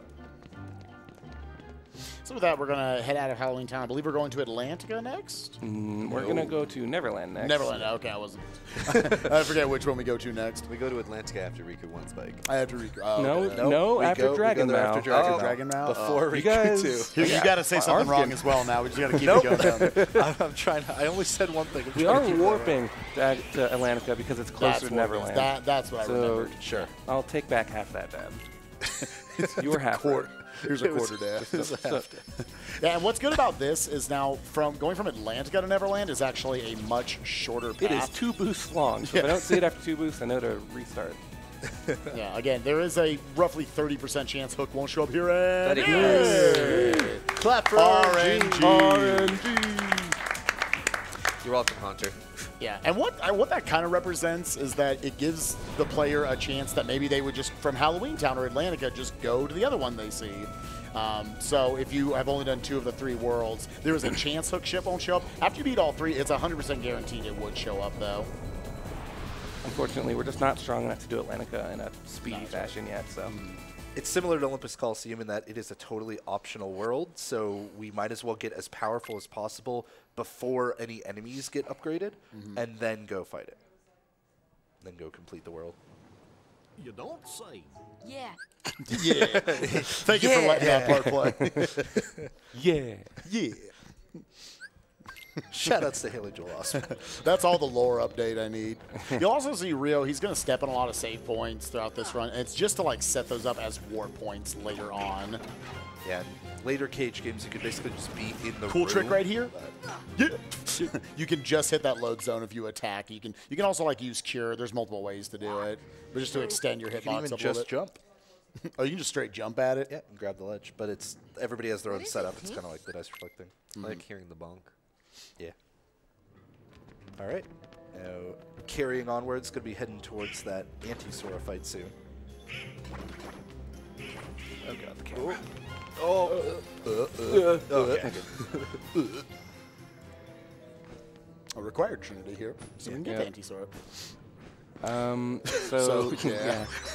simultaneous shoutouts and apologies to Rebel Watt, the God King of Anti-Sora. This dude is a rebel, part of our community. He's a monster at this fight. He can beat him in like 20 seconds. 19, actually. 19, yeah. 20 We'll be quick to 20 would point be a out. bad fight. Yeah. Starting off with a stop, just to get in some extra damage. All this damage will be applied after he's unstopped like that. From here, you could either re-stop him like Rebel Walt would, or just fight it out normally. Oh, Goofy is doing his best. There's a million things. Sorry, go ahead. I was just going to say that this fight is like really ridiculous. At this point, he's trying to get him into a loop where he can make him explode like that, and then with precise timing, try to hit him before he goes underground again. It's ridiculously small, the window to hit him there. Everybody has like slightly different setups for it. There we go. That was pretty solid fighter. Only dropping the loop once is not bad at all. Goofy just kind of like messed things up for a while. Nice. Yeah, and that fade out happened faster because he rolled near the door or something. Yep, we don't know what it is. Yeah. It saves like, what, 7 seconds, you said? Something like that. It's a lot. It's way too much for how dumb it is. Yeah. Got a pretty big menu right here. A lot of setup for your different party members, including Peter Pan. Yeah, taking off a couple abilities from Peter Pan, mostly so he doesn't use MP, but because we do want some ethers thrown towards Sora, basically. I believe Pete comes with like 3 ethers. Yep. So we're actually going to want him to just use, as opposed to stealing them from him, we want him to use them on us in this upcoming boss fight. Yeah, because like we said, Stop, and all the spells in this game are like really good. Stop especially so. Yeah. You got a little preview of it right there. But. Yeah. Now with, first the pre-hook fight has to happen. Take Donald out of the party. Again, Peter has those ethers, but also Donald can use fire on Hook, which causes him to move, like basically become invulnerable and really annoying. Costa, do you want to explain how Simba works right here? So based on your MP stat, you will get a bar at the top there. It's your charge bar, and while you hold down triangle, it'll fill up a secondary bar that's right beside it, and we want to get that to, I believe, 3 ticks or 4? Yeah, 3 ticks. 3 ticks for the first wave, and now 4 for the rest. Yeah. The MP bar that you see on Simba there will go down by a chunk for each charge. I believe we can get a full 4 of them. Yeah, and then from here, yeah, it's faster to just go ahead and cast Stop, because this thing will charge all over the place and just get in your damage. It's slightly suboptimal to use the stop. It's just less of a headache. Yeah. Right. A lot of times you can choose between technically optimal and more consistent strats in this game. Boss fight started. Let's leave. Yeah. Well, so that door is only openable from this side, so we want to leave that door when we revisit. So we just have to quickly go do that. So yeah, Stop's cool. Enjoy the fight. See, he's specifically trying to do 4-hit combos between every stop. That will help build his MP for his next stop, but also he's hoping to get those ethers from Peter. The boat coming over here is actually not a terrible thing unless it gets in your way, which it did a little bit there, but it's still not too bad right now. And Hook should be dead. Awesome. And it just explodes all at once. Yeah. That was great. That was good, especially not having vision for that whole fight. Another reason to not have Donald in the party is because Donald is a mage user. Peter Pan has set his ethers at whoever is lower, and if Donald is there and uses magic, he's going to throw them at Donald and ruin everything. Yeah. It's also a little thing we haven't brought up yet, I believe, but if you can actually call your party members to be more active effectively. Hardest boss in the by game pressing right triangle. Yep. Hey, 3 for 4. That was pretty good. We're clapping for that one. Big Ben is down. But yeah, you can actually press triangle to get them to use certain commands and whatnot.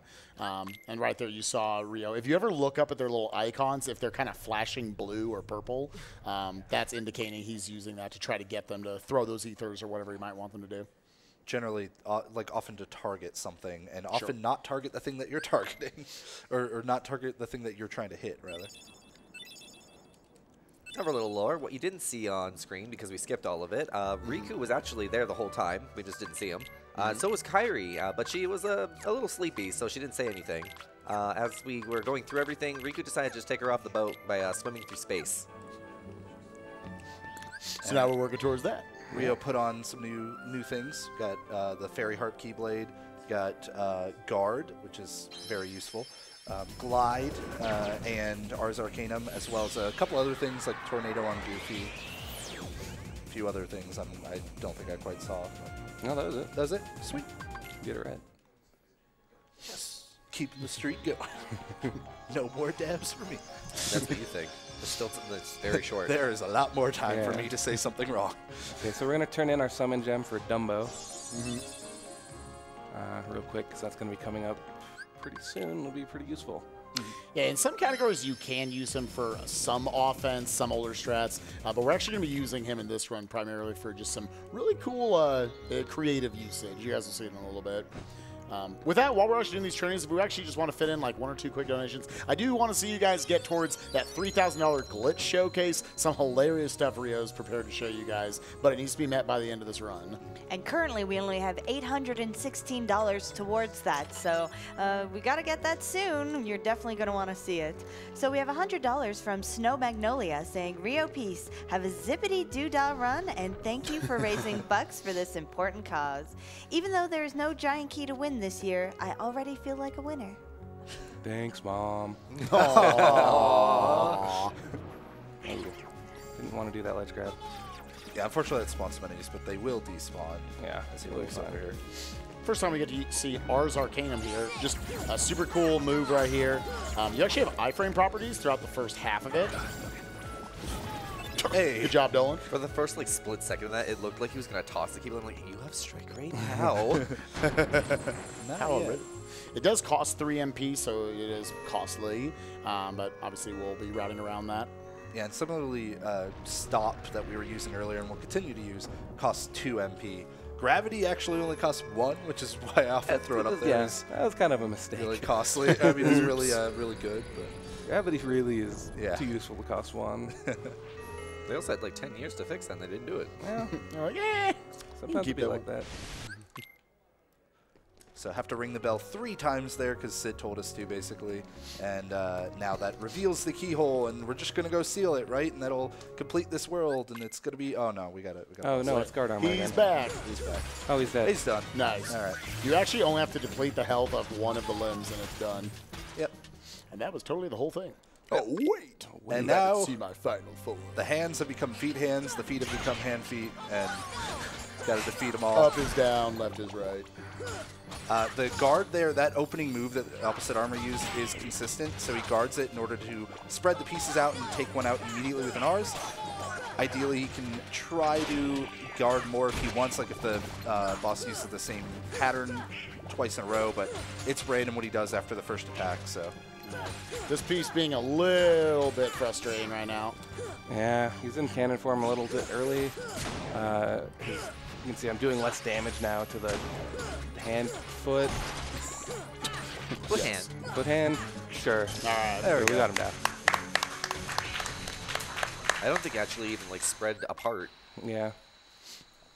Yeah, not really. The nice thing was at least that he was still taking body damage during a lot of that last section while he was trying to break the last limb. Right. And sometimes you can break all the limbs and then there's still a lot of body damage to deal at the end, but didn't happen this time. So. Yeah, we only had to do like a combo at the end. So we're going to be upgrading our gummy ship one more time in order to be able to have access to Hollow Bastion, which is really the start of kind of like the end game portion of the vanilla part of this game. Also going to watch a cutscene with a grandma. Skip it. Yep, we're skipping. Learn a little bit about Kyrie. I don't remember what she tells her.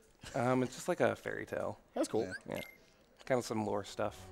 Yeah, it's about Kingdom Hearts, Hardball Yeah. Worlds. Like, it's a fairy tale that ends up being, like, way too literal Yeah. in the lore.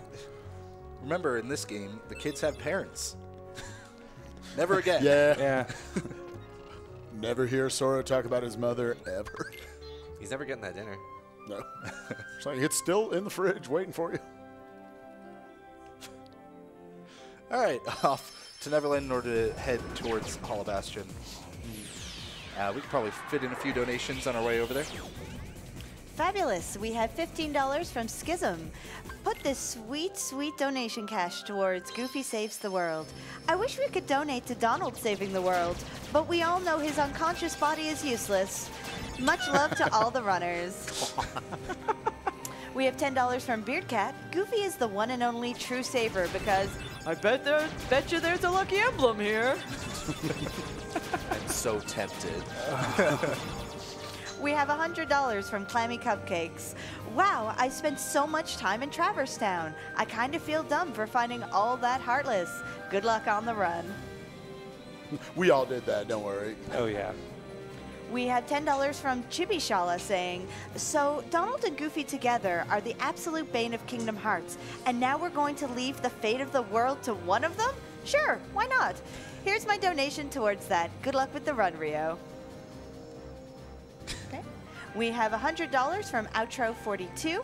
May everyone's heartless and nobodies rejoin so that we can all be somebody. Thanks for the run and the great event for the excellent cause. Hashtag Mental Health Awareness Month. We laugh at the first part of that donation, but we're like, that's actually the lore of this video game we're playing. Yeah. I was more so expecting the other line that comes up in KH3. That's why I was like, ooh, I'm braced. Oh.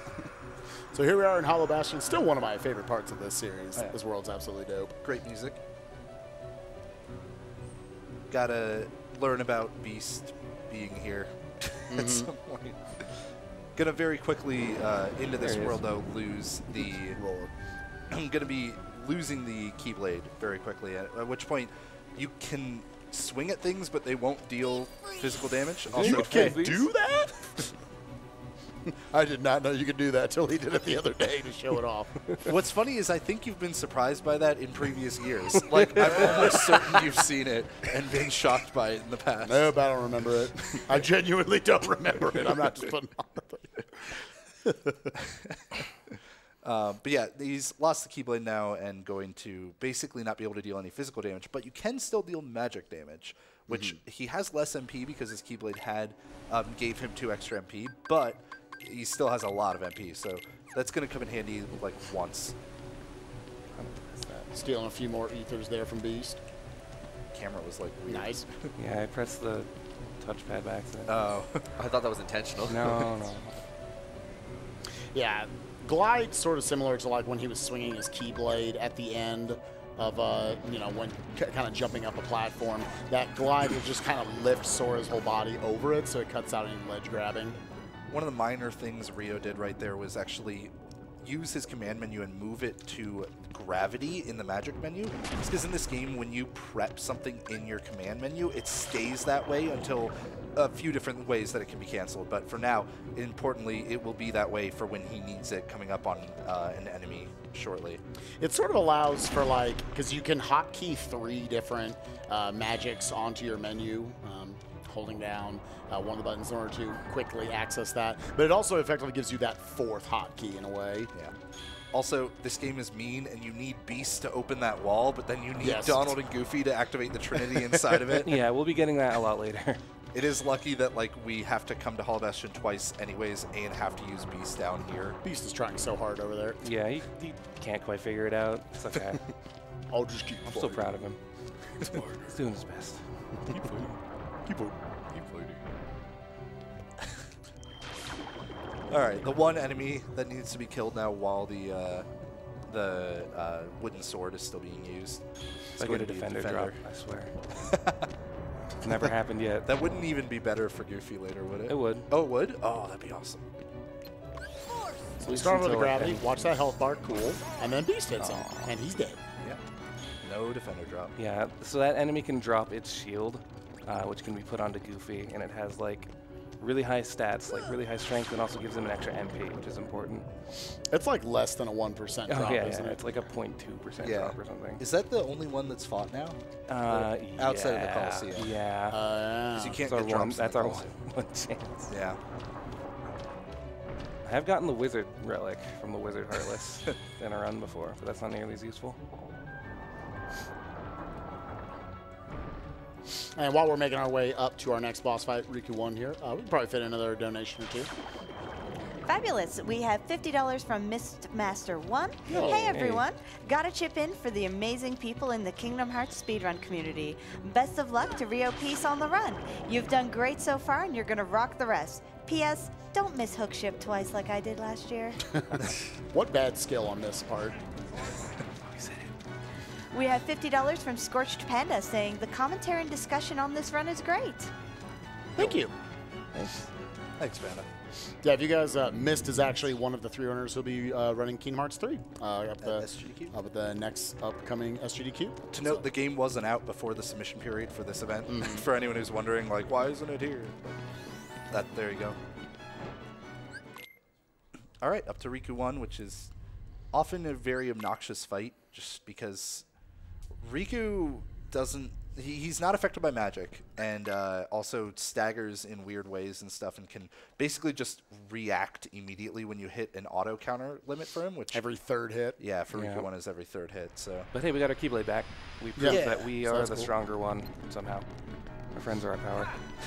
So first drawing him over here, just so there's less distance that he'll kind of dash around in. Goofy, it's nice whenever he's able to help out and like stagger him or like deflect his attacks. So some good stuff going on right here. Oh. Two of those swings. Nice. That was a really good fight, actually. I'm pretty sure Rio even specifically was waiting to use R's Arcanum until he saw Goofy using Tornado, right? Yeah. Yeah. Because, that Tornado will help deflect a lot. Yeah, the R's will hit his auto counter, but then Riku's auto counter will bounce off of Goofy's shield in the Tornado, so you can just shred him, basically. So now we got to play Library Simulator for a little bit. There's this book puzzle we got to do.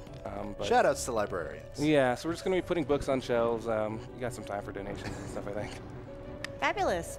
We have $25 from Courtney Rail. I've been enjoying this event all week. Excellent work, everyone. Loving this Kingdom Hearts run, and I'd say go fast, but I really don't want this event to be over so soon. Oh. We have a $10 donation from Anonymous. I followed Kingdom Hearts from the beginning, and watching this run gives me nostalgic feelings. Let's meet the glitch exhibition goal.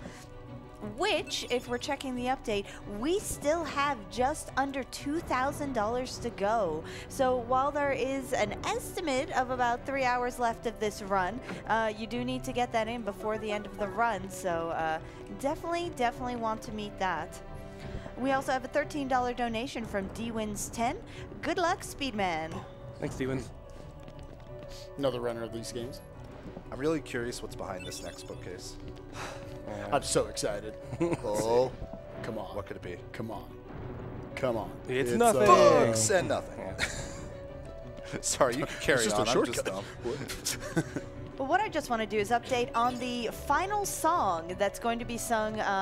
How soon until that one will be? Probably a little under an hour away. It's going to be while we're in the 100-acre woods segment of this run. Perfect. Yeah. So you have about an hour to decide the fate of the third and final song. Currently in the lead is Go the Distance from Hercules, and that is in the lead with $296.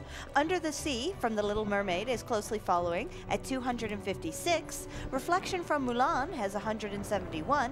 And Friend in Me from Toy Story has $86. So if you want to change that, if you want a different song to be sung, then you have a little under an hour to meet that donation. Yeah, I want to hear Friend in Me. Let's get that Probably one just going to sing it anyway. We have $10 from Volant. I'm a simple man. I see Spike on the couch. I know I'm going to enjoy the run. And put me in for some of those Kingdom Hearts prizes. Thank you. More puppies in that chest. Mm-hmm. Yeah, the whole reason why we had to do the... Because normally if you're just going through this 90%, you just have to pick up like 2 books and put them in the bookshelves. I already pressed that. Yeah, I guess so. It doesn't look pushed in. I normally don't, so that's weird. Right here, once again, cutting out that landing animation, or what with the landing, cutting out the rest of that fire animation. So he likes to jump for all these fires. Doing a little puzzle right here to get these 4 different emblems. Got to move fast enough because the candles will run out eventually. But he's done this a million times, so. Doing this and then going and playing the puzzle in KH3 is quite the contrast. They kind of abandoned that whole like puzzle game aspect of the series after this game, unfortunately. I'll say there's some really cool stuff that KH1 does. This, the tech points that I had talked about earlier that they just kind of went away from. Also, I love this. Like, you're like technically supposed to get thunder here to give yourself those platforms, or you can just glide over there. Yeah. Because, yeah, Ryu doesn't have thunder yet. John Palmer. Like, one of the few just movement, like, momentum storage things in this game. Not storage, but carrying the momentum. Manipulating our momentum. Yes, Yeah, yeah, manipulating the momentum by landing on a banister. I didn't get to say the manipulating for Jafar earlier because you killed him too quickly. He manipulated his HP to 0. His HP to 0. That was the manipulation. Still could have done that one. Dang it. Yeah, but that was up in the room. No one got to hear that joke. Still could have God, we're so hilarious. So, at this point in the run, basically, like, Riku was kind of down on his luck, so he turned to somebody with a lot of power. What did that person with power do? He decided to Norda Boy and make him a lot more powerful. So we'll be fighting Riku later. That's basically what was happening in that cutscene. Yeah.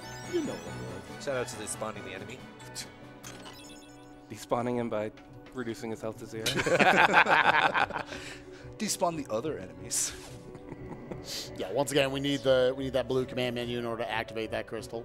So just pops a couple of gravities on them. Does one always follow you over there, or can you have it where they don't I've never follow you? had one not Like, follow. technically Okay. no, but, like, realistically, yes. Okay.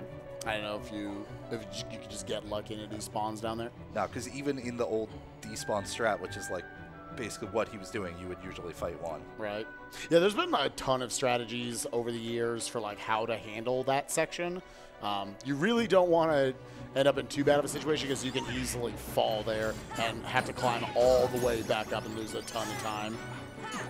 So Rio was standing next to one wizard and then moved to the next one in order to get his party members to fight that wizard while he was taking care of the other two. The main thing is you don't want to see them use this electric attack that they're kind of invulnerable during, other than certain attacks, and also don't want to see them teleport. Yeah, also which used they didn't, so that was great. Yeah. Also used a potion and either there, just having to wait here. I don't think we ever found a way to exactly skip this, or even like we had theories that maybe you could like fly across. We can glide over to here, but there's an invisible wall. That's what it was. Best Trinity in the game. And it's just right there. So 2 much colleges value. and a mega elixir. Just the most value trinity. We get that in like every category. Yeah, there were some runners who were trying to skip it Cut it in out any in beginner, percent beginner, but not a great idea. Cottages refill your party's HP and MP, but can't be used in battle. They can only be used from the menu. And Mega Elixirs do the same thing, but can be used in battle. So Royal Royal Crown. Crown. Yeah, really good. I got in there like a quarter second before Rio said it. Yeah, I appreciate it. You're welcome. Yes, there's an item hidden under here called the Royal Crown, which is just another MP enhancing item, but we're going to give it to Goofy for the majority of the run because he's going to need it. Yeah, it actually lowers your strength stat by 3, I believe. Yes. But So- gives you 2 MP, which is Yeah. a huge amount. So Sora still needs strength right now. Goofy will soon not need it for a long time, so we're going to give him that. We'd also talked about, we got Dumbo earlier, and this is actually his primary usage. Normally the game wants you to defeat all the Heartless on this side, then go over to the other side, kill all them, to lower these platforms down to go across. Or you can do this cool little platforming trick. Go up here, deactivate them at the right time, and then climb up yourself. So good stuff. Very good. Not as easy as it looks either. Like it's very hard to position yourself in the right spot there, and also keep track of whether an enemy has started attacking. Yeah, 'cause you have they to can stop you. basically just gun it once you Yeah. summon Dumbo. Otherwise, you will get hit as you try to flip up the ledge. Very difficult one to learn early on, but saves a lot of time. Yeah. All right, time for the Maleficent boss fight. Going to immediately trying to get up on top of this platform and then try to go into a couple of combos. We'll be utilizing R's for a little bit while you're safe. The and big then go into thing the here combos. is something I alluded to way back at the beginning of the run, is that finishers can affect the way that enemies do attacks. So if you ever use a finisher on Maleficent, she'll run away. Yeah. Also, for some reason, this fight got weirder on the PS4 version, but usually it still works fine. Yeah, if you don't do it pretty specifically, I think if you're not facing her, or if you're off to her side, she'll just think you're not there and teleport away. Main thing I'm is not just exactly sure on that. Yeah, don't use a finisher on that boss normally. All right, so any of you guys, you might have seen Hobbs run this a couple years ago here at Limit Break. This is one of the coolest fights in the entire run. Again, Stop was very, very good on Hook. We're going to give Rio some serious time to try to do it here on Dragon Maleficent, and a very aggressive version of it where he's going to skip using an elixir. So let's see what he's got.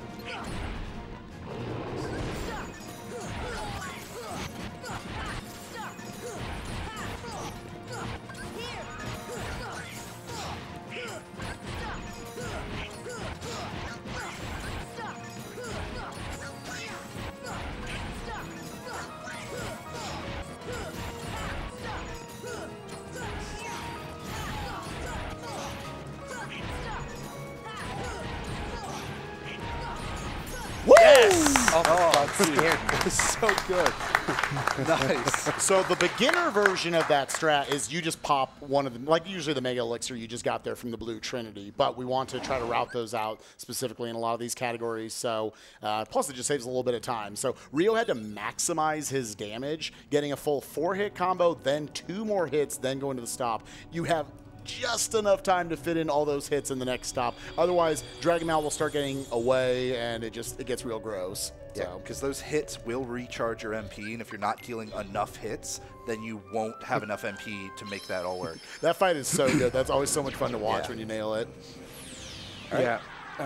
Yeah, the MP management there is really specific, actually. Like, if you start at the start of that fight, I did a jump hit right at the start to just get in 1 extra hit. That's kind of necessary for the strat. But if you can actually, it's possible to fit in 2 hits there, but that makes the orange bar not work. It's really weird. Yeah, if you do 2 hits there, you have to like sandbag one of your next stops. Otherwise, your orange bar will roll over too soon, and you won't have enough stops. Yeah, it's super weird. Yeah, so it very precise, even down to letting Maleficent actually break out of the stop at an intentional moment. Yep. So that way you can, because otherwise if you keep her stop for too long, she'll break out no matter what. It's the game's like way of not letting you just stop enemies 100% of the time. Yeah. And so that it's just a super complicated fight, and it's awesome to see that done well. And now we're learning to swim. Now we learn to swim. The trick here is whenever you're on the world map, if you look at a world, it actually always has a battle level to it, and the battle level determines how powerful the enemies are in the world, as well as which types of enemies are in the world. And when you defeat Riku 2, or Riku Ansem, which is the next boss fight in Hollow Bastion after Dragon Mal, all of the worlds have their battle level increased. So since we haven't done Atlantica, and I can't remember if you do any of Olympus yet, but probably none not. of it, yeah. So Atlantica is the main thing here that we haven't done yet. We might as well get it done before the battle level increases. Yeah. Otherwise, it would get much, much slower, basically. Yeah. Also, as is the case, we're keeping Sora, Donald, and Goofy mostly for Trinities and whatnot later on, and other things we need to do here. But Ariel will actually get a lot of usage later on in this world. She's actually really powerful. So. Yep. So a lot of elixirs in this world, actually. We actually skip one of them because it's a little bit farther away, but there's like 3 elixir chests here for some reason. In general, if you see Rio open a chest and it doesn't have like puppies or a key item in it, decent chance it's probably an elixir. Elixir or Mega Ether. Mega Ethers. Yeah, sometimes a Torn Page. Good luck here. Yeah, so this is one of the special Final Mix exclusive Heartless in the game. This is needed for that those like character entries.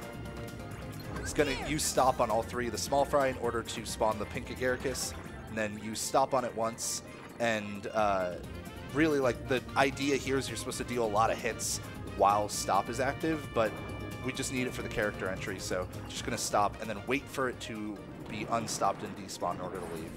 Yep. He could like reduce his MP in order to make the stop take less time because it's based off of your maximum MP, but the time it would take to do that, the menu and put everything back on after, would it waste the same amount of time basically. Yeah.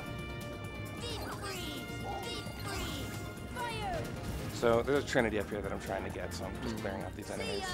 Oh, come on, Fire, you can do it. Oh, come on. Oh, come on. There we go. Yes. And beating Riku 1 is what actually gave us our white Trinity, which I thought Goofy was just turning away. I guess that's his part of the Trinity in this. Yeah, that's the only Trinity in this world, luckily. So. Wonder what's in that chest. I bet it's something special. Should just leave. Wait, is there? Oh, no. It's like an Orichalcum or something. Yeah. I believe we have coming up a pretty cool trick. Can you try for it? Yes. Oh, yeah, that's right here. Oh, my God. Yeah. Did you want to take that safety? Oh, we're just going to go for it. Okay. I'll show it in the glitch exhibition. Oh, okay. If I don't get it here. If you guys I'm going to get it here. Yeah, exactly. So there's a weird quirk when it comes to 60 FPS in this game.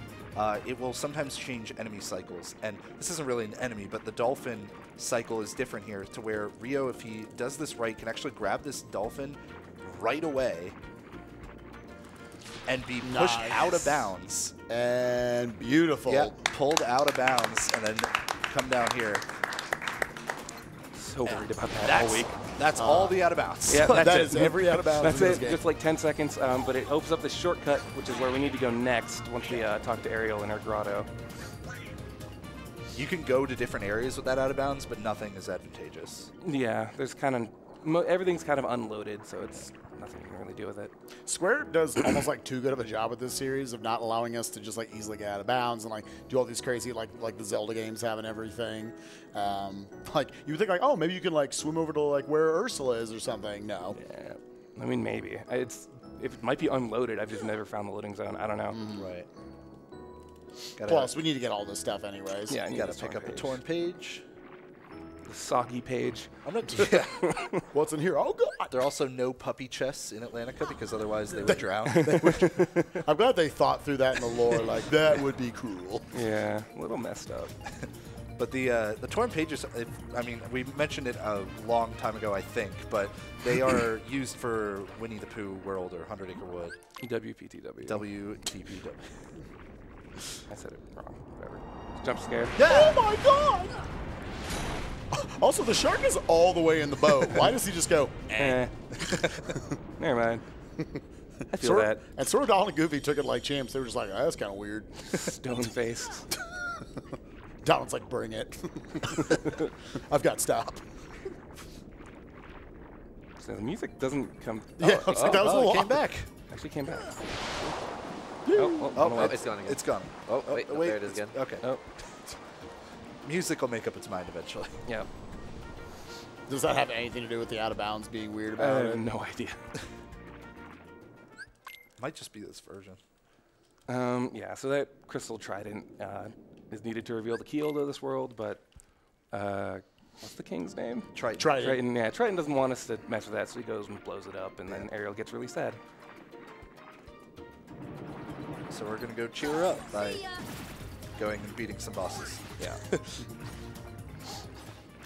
What actually happens is Ursula comes and talks to her, and she's like, oh, I understand you're so sad. Here, I'll help you. And then from there, she just kind of usurps the kingdom and just takes the Triton. But we must stop her plans. Well, the little thing that Kingdom Hearts 1 I thought always did well, I know you guys brought it up the other day, was that it had the kind of bass music of the world, but then all the transitions into its battle music was just always really good in this game. I miss it. It's good. I like how Triton's just max chilling right there. I feel that. You know, sick, chilling, same thing. Look, she's got a small tummy ache. So as I said, since we already have the Trinity in this world, we can now put Ariel into the fight, and she's really powerful, actually. She's really good. Yeah, it's part of why we wait this long to do this world, because we could do it like after Neverland, and it wouldn't be too bad. But we have some extra level ups, which gives Ariel more damage, which will help us save an item on Ursula.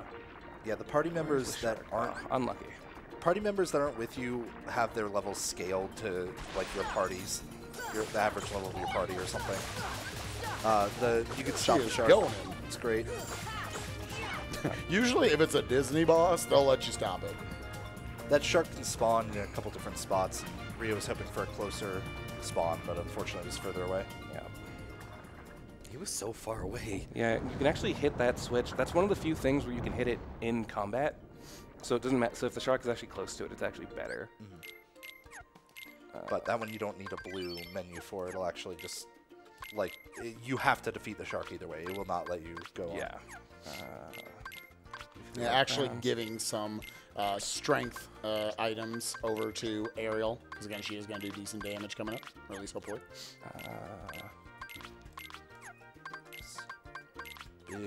Yeah, big menu. Most notable things there are gave Goofy a bunch of abilities that are both to let him survive a little bit more, but also to throw you MP. He got MP gift from beating Dragon now. The greatest ability. Which, will cost Goofy 2 MP in order to give you 3 MP. Which is super good. Really, really good. Like, if we haven't stressed it enough, MP is pretty good in this game. Yeah, MP is, later games have like drive gauge or focus gauge or whatever.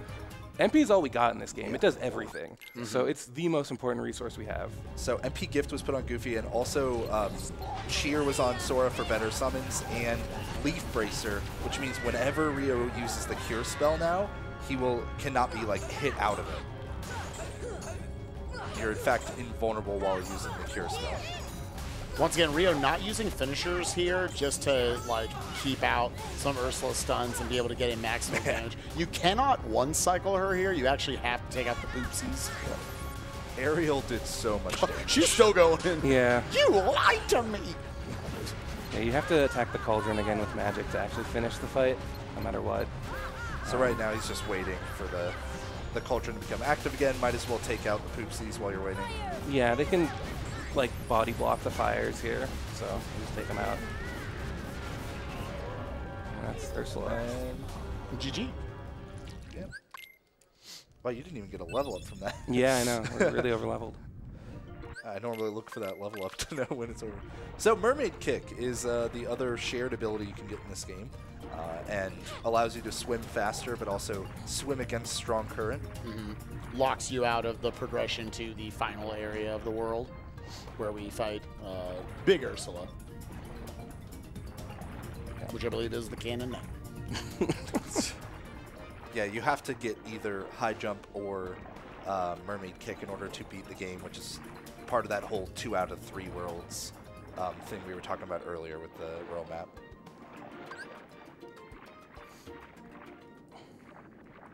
All right, now on to Big Ursula. Big Ursula. She's big. She's real big. But still vulnerable to stop. Oh, shoot. I didn't do the menu right. So we might use an item here. Okay. Yeah, he does have a couple extra elixirs and whatnot he can work with here. So, Yeah. but as you can see, Goofy sitting there. At the cost of 2 of his MP, he can throw Sora 3 MP back, which is just a ton of utility. So Rio's even hitting triangle a lot to force Goofy to attack more, so that Goofy will charge his own MP up faster to give you more of it. Nice. Nice. Finish with the fire. Yeah, good death pose right there. I was supposed to take off Ariel's other abilities that aren't her like spiral attack. Oh. But it's a long menu. I'm not using notes. So. Yeah, this is a 5-hour run with no notes for Rio. Yeah, I'm about to say, shout-outs to any of the runners at RPG Limit Break. I know when I did, like, Chrono Cross a couple years ago, I had the whole pace bin in front of me. Just like, all right, what do I do? I'm not going to remember. Shout-outs to all the runners I've seen who don't use notes. They just actually know these runs like the back of their hand. So if you leave here, it's like kind of a trap. You haven't actually sealed the keyhole yet. Yeah. So you have to go and do that. Yeah. Forgetting to do that is actually pretty bad. Yeah. World is not technically complete. There we go. Now it's there. Peace. We get the crab on a stick. We don't get to use, unfortunately. We already have better Keyblades. Also got Thunder from Triton back there. Yep. Finally. Going to be getting an upgraded Thunder as well. From basically, it just turns out that the 2 optional worlds are Olympus and, well, the 2 main optional worlds are Olympus and one of and these Antarctica. Antarctica, Yeah, yes. Antarctica. We're in Antarctica. Atlantica. Global warming hit it I've pretty never hard. completed Antarctica in this game. And those are the 2 that will give you Thunder upgrades, actually. And then you can get Thundaga from somewhere I don't remember. Yeah. And is it a chest? No. I forget where Thundaga is. Hades Cup. Hades Cup. You that's saw me. right. You only saw him. You get it like 3 or 4 times this week. Oh, yeah, my bad. No, I'm thinking. Yeah, I know what I'm thinking of. Yeah, there we go. So here's our scene. Arrow. So that's a white Trinity. That white Trinity there, he could have gotten that down. All right. Goodness. It's too heavy. Yeah. Weighs a ton. It's way too heavy. Way too heavy. That is the most dialogue that gets to slip in before you can skip it. So we need to do the ultimate training of breaking barrels, See ya. Which we can just do with magic. coming here with gravity. This is something you were supposed to do in the first like hour or 2 of playing this game. And I love just the chucking one into another. You got to train to be a hero by breaking barrels, but you can cast magic. Right. Like, Fire. you can literally manipulate energy. Like, sorry, break Phil. some I think he's good to go. I mean, he couldn't wait. It was too heavy. He couldn't wait. He couldn't move it. Way too heavy. Sure, we'll do that again. Oh, hey. Fire. Okay, that's like my average. People who are like really good at this can get like a 40-second time. I'm Whatever. Whatever. It's barrels. There's Round just boxes. sometimes in speedrunning you're like, I don't want to put time into that one. Yeah, basically. Shoutouts to Wooden Barrel.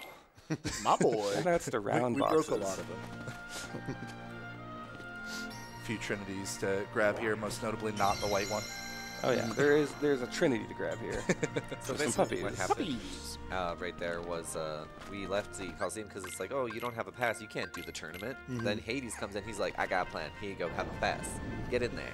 But the whole point of that is to get us to fight his champion, who is trying to take us out completely. And it's cool because after this game, they decide we should give that guy his own game. So they're making that in a few years. We're about to fight Cloud. Okay, so match 1, Shadow Scouts. We are OP. Yeah, so We have come here about 35 levels too much.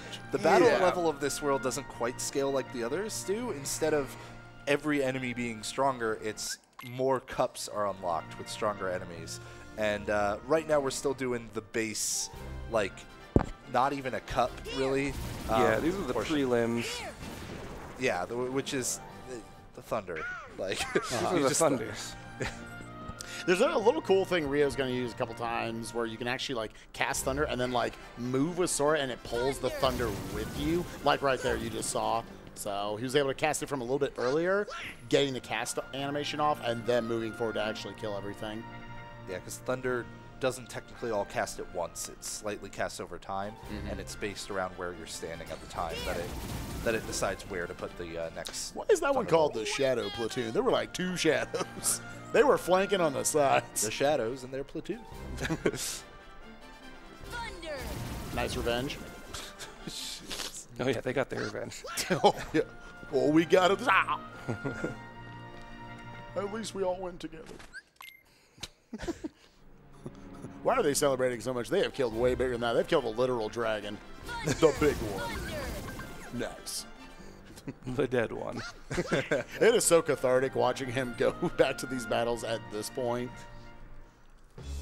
Who's this guy? Oh. Yes. The trick here is to try to finish off Cloud before any kind of power. Nice. He's done. Yeah, he can't power up in this fight anyway. That's another fight you can lose though, and it'll still progress. Yeah, if you actually fight him at like the time you're supposed to fight him, it's actually a pretty difficult fight. But we have ours. Oh yeah, so Cerberus is coming up next, and I mean I think you might need a little bit of help with that one. Yeah. So we're gonna consult the strategy guide here. Let me just flip to the right page first. Sorry, I should have planned the page better. Oh yeah, okay, so whether the party wins or loses against Cloud, the result is basically the same. Yeah, we went over Hercules that. is suddenly in dire need of assistance, and it's up to Sora, Donald, and Goofy to muster up the courage needed. Restock your character's Oh. item slots with potions. Oh, did you do the thing? Yeah, I did. Okay, great. Okay. Followed it to a T, ladies and gentlemen. We actually were in the back. Rio was reading up on that the whole time. Spent a whole week learning that one. I'm stressed. Suffice it to say, the strategy guide does not recommend stop. But it also expects you to come here like 35 levels earlier. I would have given so many props to Bratty Games if they had known. Bratty.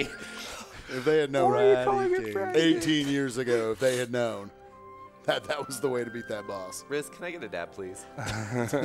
Well, I didn't say anything wrong. You did. So do you call it the Bratty Bunch when you go back and watch TV Land? Oh yeah. Oh yeah, Spike's always watching TV Land. Yeah, Really dude. does. Dude, shout out to TV Land. There's some good TV on there. That's why they call it TV Land. What is TV Land? Oh, don't worry about it. That's too Okay. much to go into. at So this okay, This so is the cool Trinity. yeah, it's just there's a chest. Yeah. Okay. It's Okay, a cool. joke. Somebody back there watched Super Highlight. I heard that. So we're actually going to end up going back to OC after this, but we're going to clean up Wonderland first because there's some important items here, including a really good Keyblade. Oh, yeah. I'm going to go check. There's an FM Heartless in here that I need to kill, but if it doesn't spawn here, I'll just get it on the way out. Okay, yeah. Being a jerk, that's fine. Yeah, pretty much every room has different enemies that can spawn, especially when they're a unique Final Mix exclusive Heartless. So for some You reason, can just coming over walk out here, what? you just, even though there are enemies in the room, it just lets you do this anyway. It's They really have a cool. range. Yeah. Yeah. Not really, though. It's kind of just here. Gotta get that Trinity. And then the Lady Luck Keyblade is going to be what we're getting from the White Trinity, right? Yep. So we have to get all the way up here. Finding this as a kid was really fun. Actually, like exploring everything with glide and stuff. Yeah, the bizarre room is a little bizarre.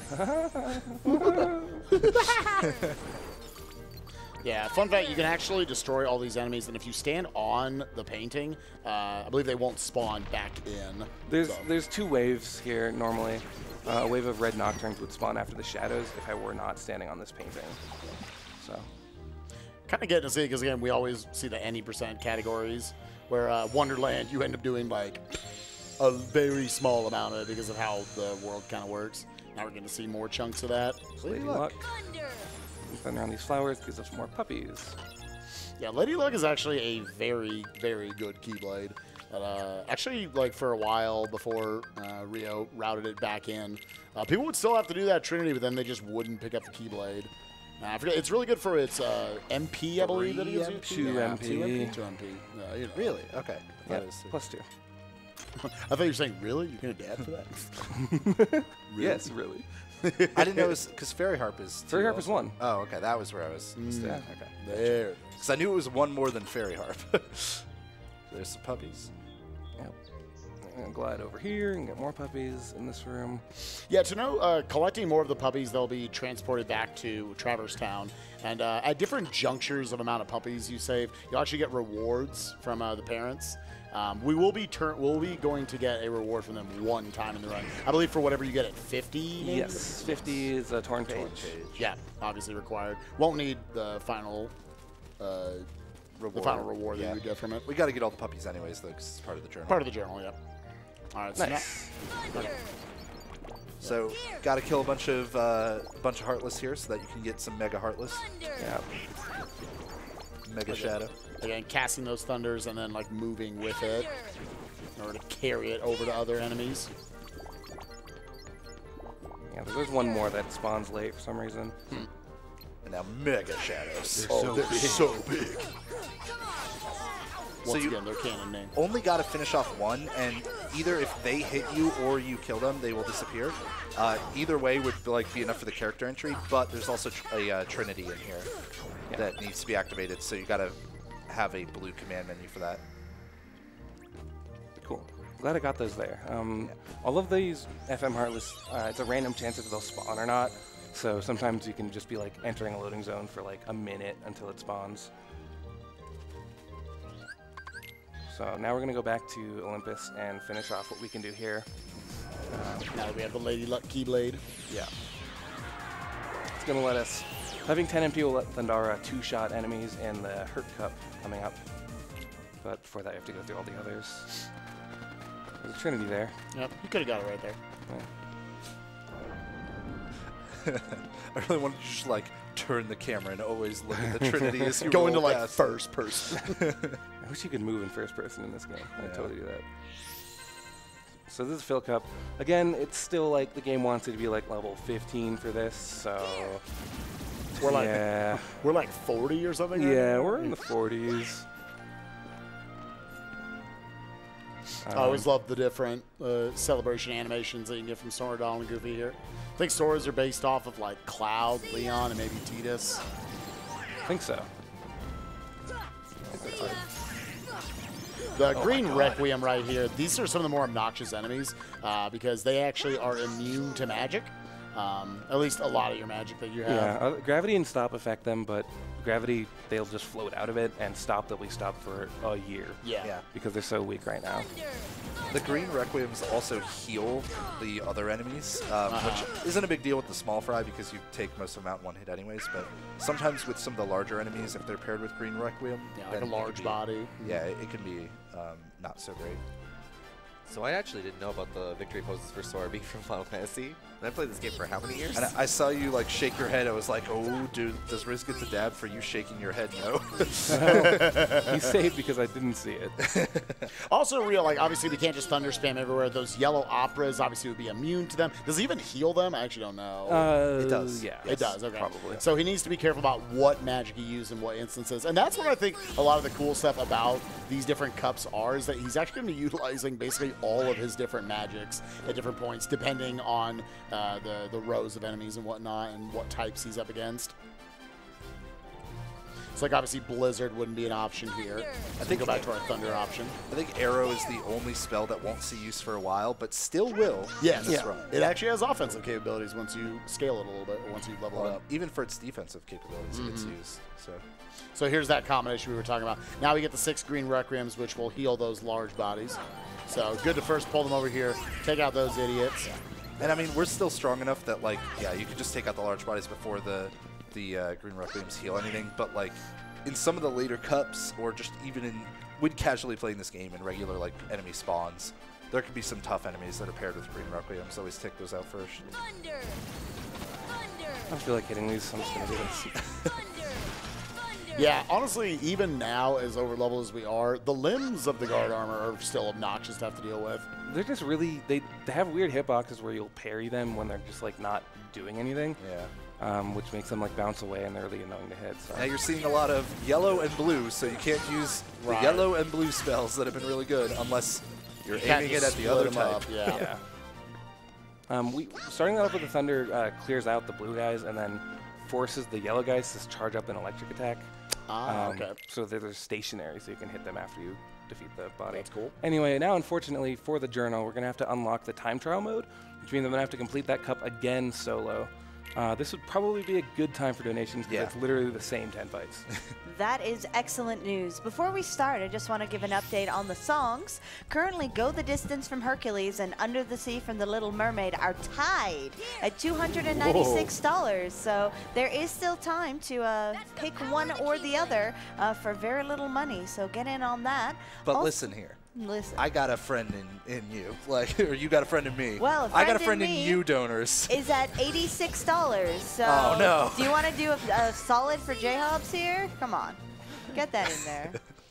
And also, we still need a little. We need about $1,600 in order to meet that glitch exhibition. So let's get in there.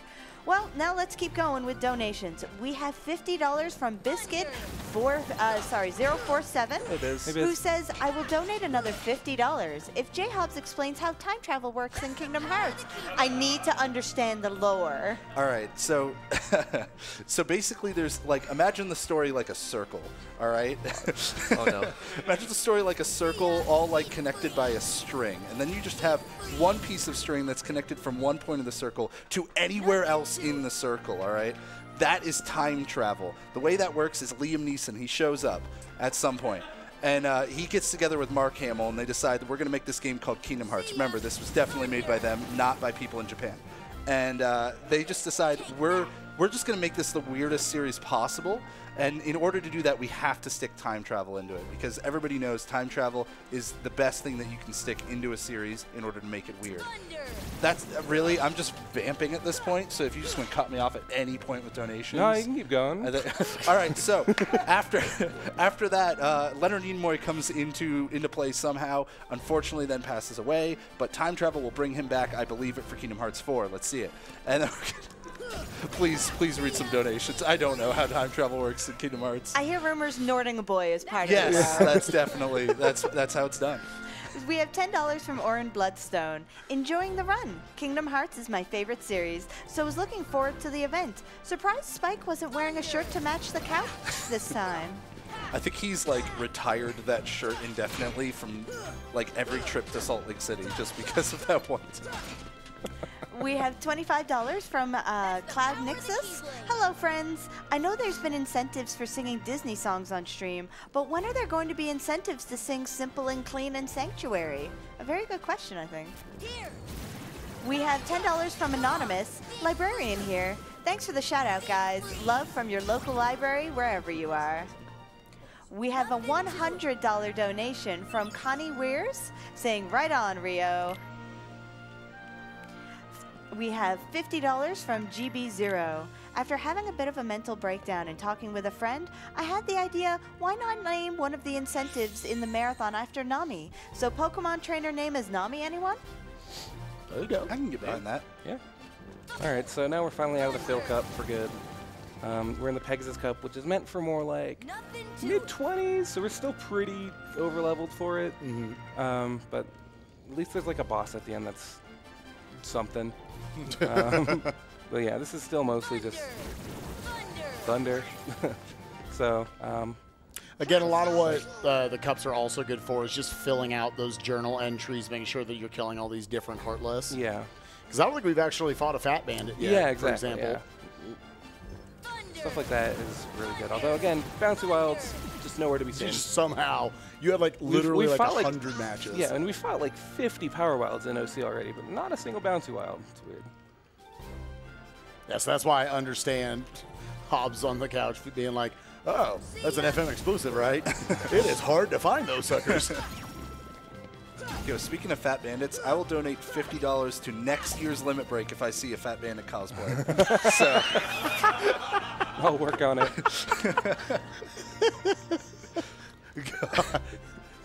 You go to a con, there's someone in a Fat Bandit cosplay. That is very specific. They're my double that favorite. if it's- They're Got a my red- favorite. red character. jacket and a couple of weird green arm things. There you go. I'll double that if there's also a large body with it. So these are the black fungus that we've actually wanted to avoid up until this point. And this is why. Yeah, Because- zero one-shots. Yeah. It's great. I don't know why. It's percentage-based, but it does just eventually just kills enemies. It's just like, yeah, that's enough. You're good. I think it's got like maybe a minimum flat amount or something. Perhaps. Might also Yeah, be tied you know to what? it. You're right. Yeah. You right. The minimum is it's a percentage plus your max MP. Right. So that must be why it just dies. Yeah. Because they have really tiny health bars. Yeah, they're weird because they have small health bars but high defense. And we don't have gravity at any of the other points when they show up, which is why you don't want to see them. Yeah. Hey, Leon and Yuffie, they're in this game. All right. Oh yeah. Boss of the They're in this Pegasus Cup. series. Actually, gonna take out. Yuffie can actually heal Leon, so we're gonna take her out first. Okay. Ars Arcanum, pretty good for that. He knew he was running away. He was like, I saw you take out my friend. Wanted none of that. And again, for anyone not seeing, ours first half of that animation does have iframes. Yeah.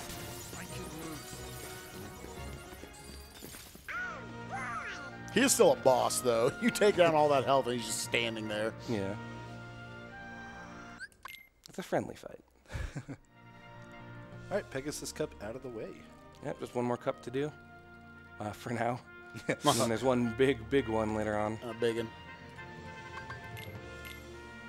Yeah, I think all of the cups except Hades are 10 rounds, right? Yep. Yeah. Yeah, for some reason I thought Hercules, I remembered it was like, it was 30 or something. Nah, it's all 10s and then a big 50 at the end. So now you can already see enemies are not necessarily dying from one thunder anymore. Yeah, they're dying from two. Yeah. And this is, this is upgraded thunder, so it's Thundara at this point, so it is dealing more damage.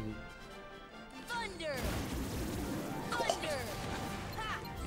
Also, as we're working our way through here, Hercules Cup, we're about halfway through this run. We got 2 more awesome runs coming up for you guys in Pokemon Let's Go and Super Mario RPG. A lot of great stuff today. I would love nothing more than to see us cross a barrier that RPG Limit Break has not seen yet, past that $200,000 goal. I know we can do it, guys. We got a lot of awesome content the rest of the way. So please get those donations, and we'd love to see that happen, including getting us to that glitch exhibition that we were talking about. We'd like to show off again. We need to get to $3,000. And what are we sitting at right now for that? $1,456.37. So we're almost halfway. All right, we can make that happen. We're about halfway through the run, so Little past halfway, I'd say, or right about. Just about. Right about. Rare truffle. Okay, so these guys are pretty tough. You just gotta swing at them once and don't swing at them again until after they drop. Yeah, you get a couple extra hits again just to charge up that MP a little bit more. Have a little more MP to work with. Yeah, all of the mushrooms have some gimmick to them, but we don't care about the gimmick in this run. We just care about the character entry for the journal. All right, so this is a more powerful cloud. Okay, I don't want to touch him. I need... Okay, Goofy's not going to give it to me, so we're just going to do that.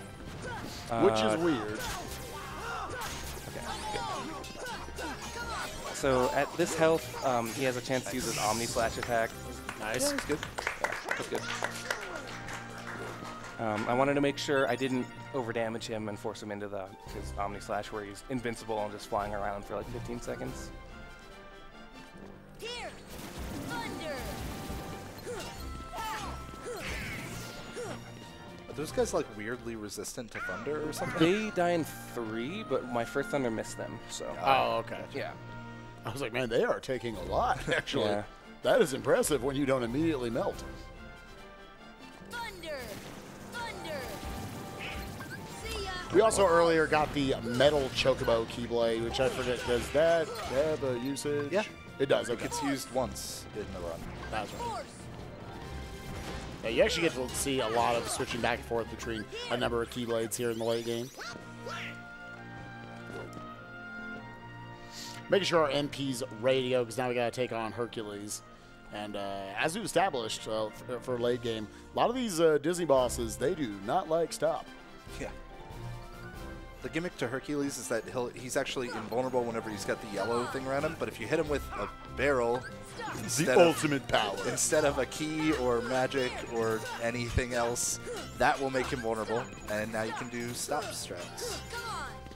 Again, Hercules, a pretty low to the ground target, so getting off all these air combos definitely tough. Nice. I always love when stop damage actually comes out, because they'll be like, I just kill him.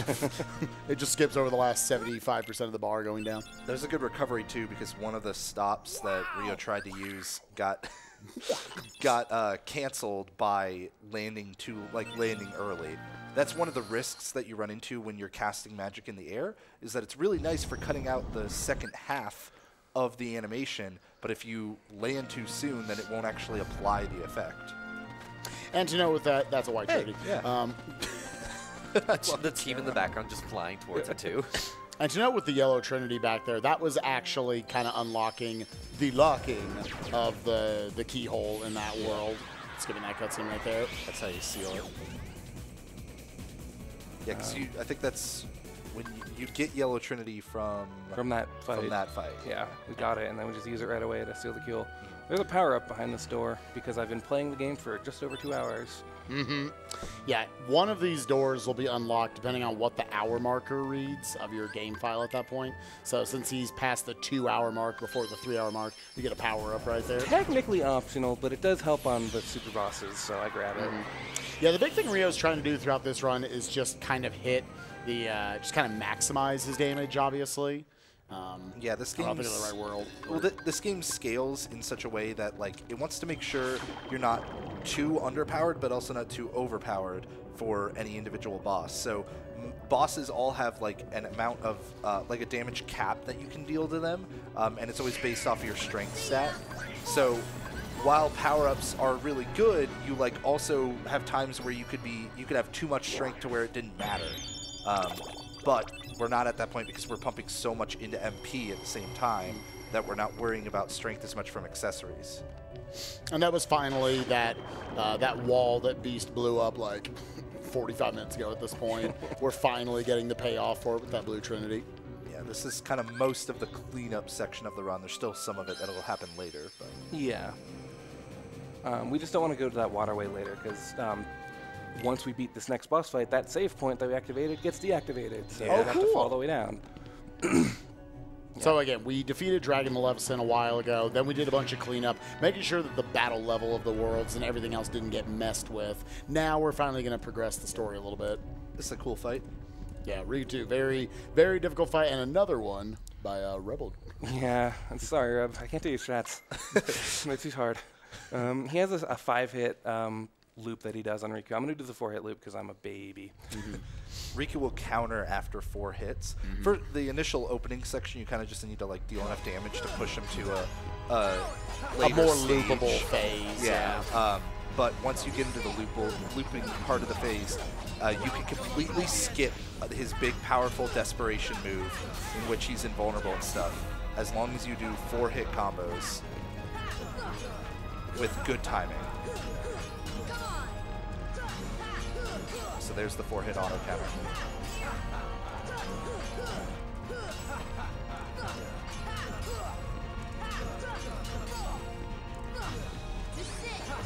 Nice. Very nice.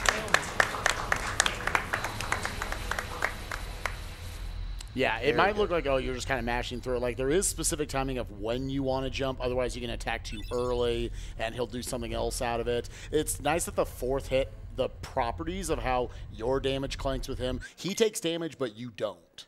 Right. So we can utilize that to get the loop. The 5-hit auto counter, or the 5-hit combo that Riz was alluding to, is it actually abuses the fact that you can hit him early and then use your 2nd hit. Yeah, he gets staggered on the 2nd hit. Yeah. The 1st hit, he just tanks completely. Which is just like so hard to do. Yeah, you have a very, very small window. Your combos need to be near perfect to actually get that hit off without him just breaking out. Whereas if you're trying to use your 1st hit in the combo to do that stagger, you can come up with better visual cues and you can time it a little bit easier because you know that, oh, I walked to the left a little too long. I need to get my swing out faster or stuff like that. Yeah. Also, once again, it's just really hard to do air combos on him, period. By the way, I'm a shadow. Oh, yeah. What happened? I don't know. Well, it was a crazy day. We got to Riku. He got possessed by Ansem. He got Norded. He was the boy that was Norded. The boy that was Norded. The next book from J.K. Rowling. After that, once we beat Riku, we found out that Kairi's heart wasn't actually inside us the whole time. So we took Riku's weird Keyblade thing. Totally not Keyblade, but let's be real. There's only one. There's only one. Yeah, definitely. Stabbed our heart and gave it back to Kairi, and we turned into this. Yep. And then Kairi uses her magic light to bring us back. Yeah. Cool.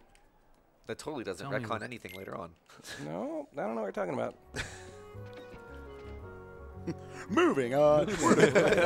Escape's story used to kind of be simple. So you can already see it there. You can already see it there in that room. All of a sudden, Traverse Town has like defenders and wyverns and wizards and stuff in it.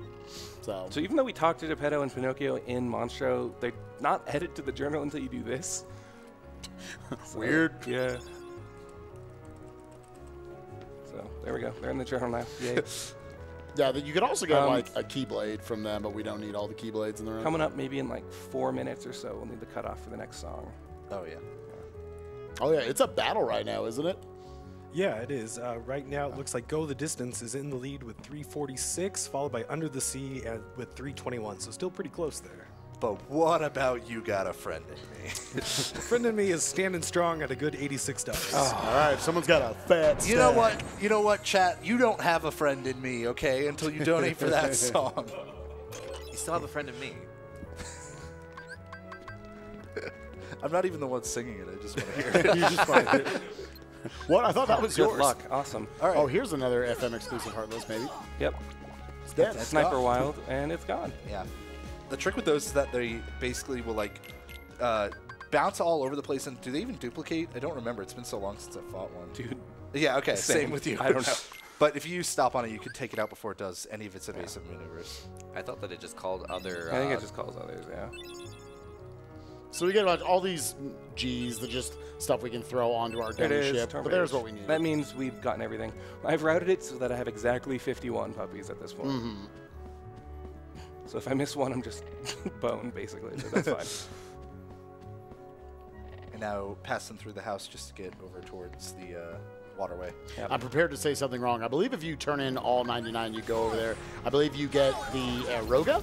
Yep. Yes. The most powered up version of a defensive ability I do not believe we've seen so far. Yeah.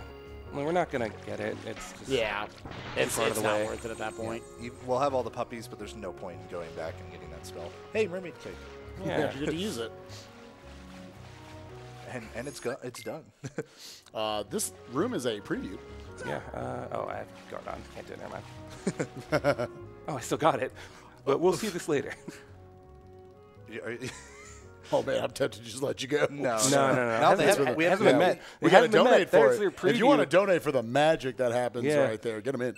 Yeah. Find out what happens next. The teaser frame there is that Sora and his text box didn't really seem to be lined up correctly. Another update on that song. We're actually tied now. Go the Distance and Under the Sea with 346. All right, y'all got to pick. But what about you guys? No, I'm just kidding. We just sing them both at the same time. It'd We're be a horrible mashup. Oh my God. We're that'd be- tied in second place, but with $5,000. What do we do if there's a tie? Well, there isn't now. Okay. Oodalali just came in the lead. Wait. We did that one. Never mind. We already did that I'm one. new here. We're all singing again. All right, let's do it. Well, somebody donate because we're going to have to cut that off.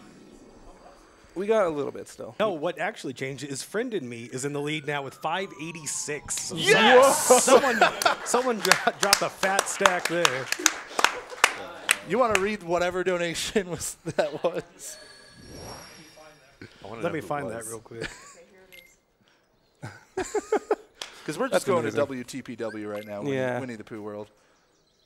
Yeah, it was just a $500 donation from Andrew159. No comment, but thank you so much, Andrew. And Andy. Thank you, Andrew. I know many Andrews, so maybe I know you. Probably not, though. I think for that, you should sing, too. I mean, I could maybe sing along with, like, the first 2 lines. Because I am rushing to go pick up the lyrics I right don't now. know the words. Just you got a friend in me. Yeah. Over and over again. That's how I sing it. That's how Kingdom Hearts 3 sings it too. Yeah. Is that the cutoff, by the way? Almost. My phone is not bringing it up. You want to bring it up on your phone? Someone else is going to try to snipe it. Yeah, there's still time for people to My snipe phone just like blew up. It won't bring it up. Well,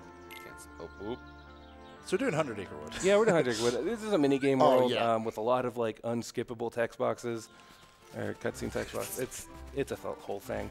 We should probably cut it off now, though. Yeah. Okay. We will sing it as soon as Oh we my find the God. lyrics. He ran away. So we got a little more time. I don't actually know what to do now. Is this? Okay.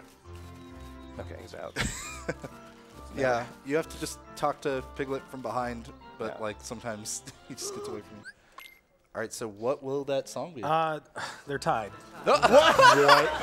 What song? Friend in Me and Under the Sea. All right, Alright, mashup tied. time. Do them both. Do them both. Yeah, we Same honestly time. have time to do both. So. Well, I was gonna say same time. Oh. Yeah. No, don't actually. That will just ruin the time. It'll be great.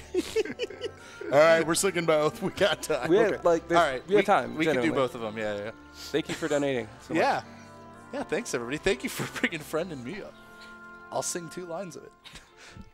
All right, so I just want to note real quick, this was not the song that was supposed to be on there, so I'm going to remember how this goes along the way, but we'll be fine. So what? I had submitted Friend Like Me from Aladdin, so I'm going to... You definitely didn't. Oh, I didn't? Okay, then I punched it in, I put it in the thing wrong. Yeah. All right, so good. we're just going to sing it, yeah. Just letting you all know if it's bad. Okay, so... Maybe You that's- got a friend in me. You got a friend in me. When the road looks rough ahead and you're miles from your nice warm bed, you just remember what your old pal said. Boy, you got a friend in me. Yeah, you got a friend in me. It goes really well with 100 Acre Wood, believe it or not. You got a friend in me. You got a friend in me. You got troubles, and I got them too. There isn't anything I wouldn't do for you. We stick together, we can see it through, 'cause you got a friend in me. You can tell I know how this part goes. Yeah, you got a friend in me. Some other folks might be a little bit smarter than I am. Do you know how this part goes? No? I didn't submit this song. Bigger and I didn't either. Bigger and stronger too. Maybe, but none of them will ever love you the way I do. It's me and you, boy. And as the years go by, Our friendship will never die. You're the one who wanted this to be donated for. You're gonna see it's our destiny. Yeah, you got a friend in me. This is exactly what I wanted out of Now this. you got a friend in me. You got a friend in me. All right, that's all the lyrics on that one. Thanks everyone for donating. One of us typoed it. I'm sorry. No, one of us might. I don't know. It was probably me. Yeah, if you could bring up, what was it? Under the Sea? Under the Sea. I was sitting there the whole time like, it's in last place. I won't say anything. And then Hobbs was like, could someone drop $500? Because I was like, I have no idea how that song goes. All right. So now Well, that was the whole joke for us. Is we were like, we know the first 2 lines, and then Cage 3. Okay, so for a song I do know how it goes. The seaweed is always greener in somebody else's lake. You dream about going up there, but that is a big mistake. Just look at the world around you, right here on the ocean floor. Such wonderful things surround you. What more is you looking for? Under the sea, under the sea. Darling, it's better down where it's wetter. Take it from me. Up on the shore they work all day, out in the sun they slave away, while we devoting full time to floating under the sea, under the sea, under the sea, under the sea. Down here all the fish is happy, as off through the waves they roll. The fish on the land ain't happy, they sad 'cause they in their bowl. But fish in the bowl is lucky, they ain't thought our worst of fate. One day when the boss gets hungry, guess who gon' be on that plate? Whoa, under the sea, under the sea. Nobody beat us, fry us, and eat us in fricassee. What does that word mean? We what the land folks love to cook. Under the sea, we offer the hook. We got no troubles, life is the bubbles. Under the sea, under the sea, under the sea, under the sea. Since life is sweet here, we got to beat here naturally, naturally. Even the sturgeon and the ray, they got the urge to start to play. We got the spirit, you got to hear it. Under the sea. The newt plays the flute, the cop play the hop, the bass play the bass, and they sound in the shop. The bass play the brass, the shout, the chub play the tub. The fluke is the Duke of Soul, yeah. The ray he can play the lings on the strings, the trap rockin' out, the blackfish she sings, the smelt and the sprout, they know where it's at, and know that blowfish blow. Yeah, under the sea, under the sea, under the sea, under the sea. When the sardine begin to be green, it's music to me, music to me. What do they got? A lot of sand? We got a hot crustacean band. Each little clam here know how to jam you under the sea. Each little slug here caught in a rug here under the sea. Each little snail here know how to whale here. That's why it's hotter under the water. Yeah, we in luck here, down in the muck here under the sea.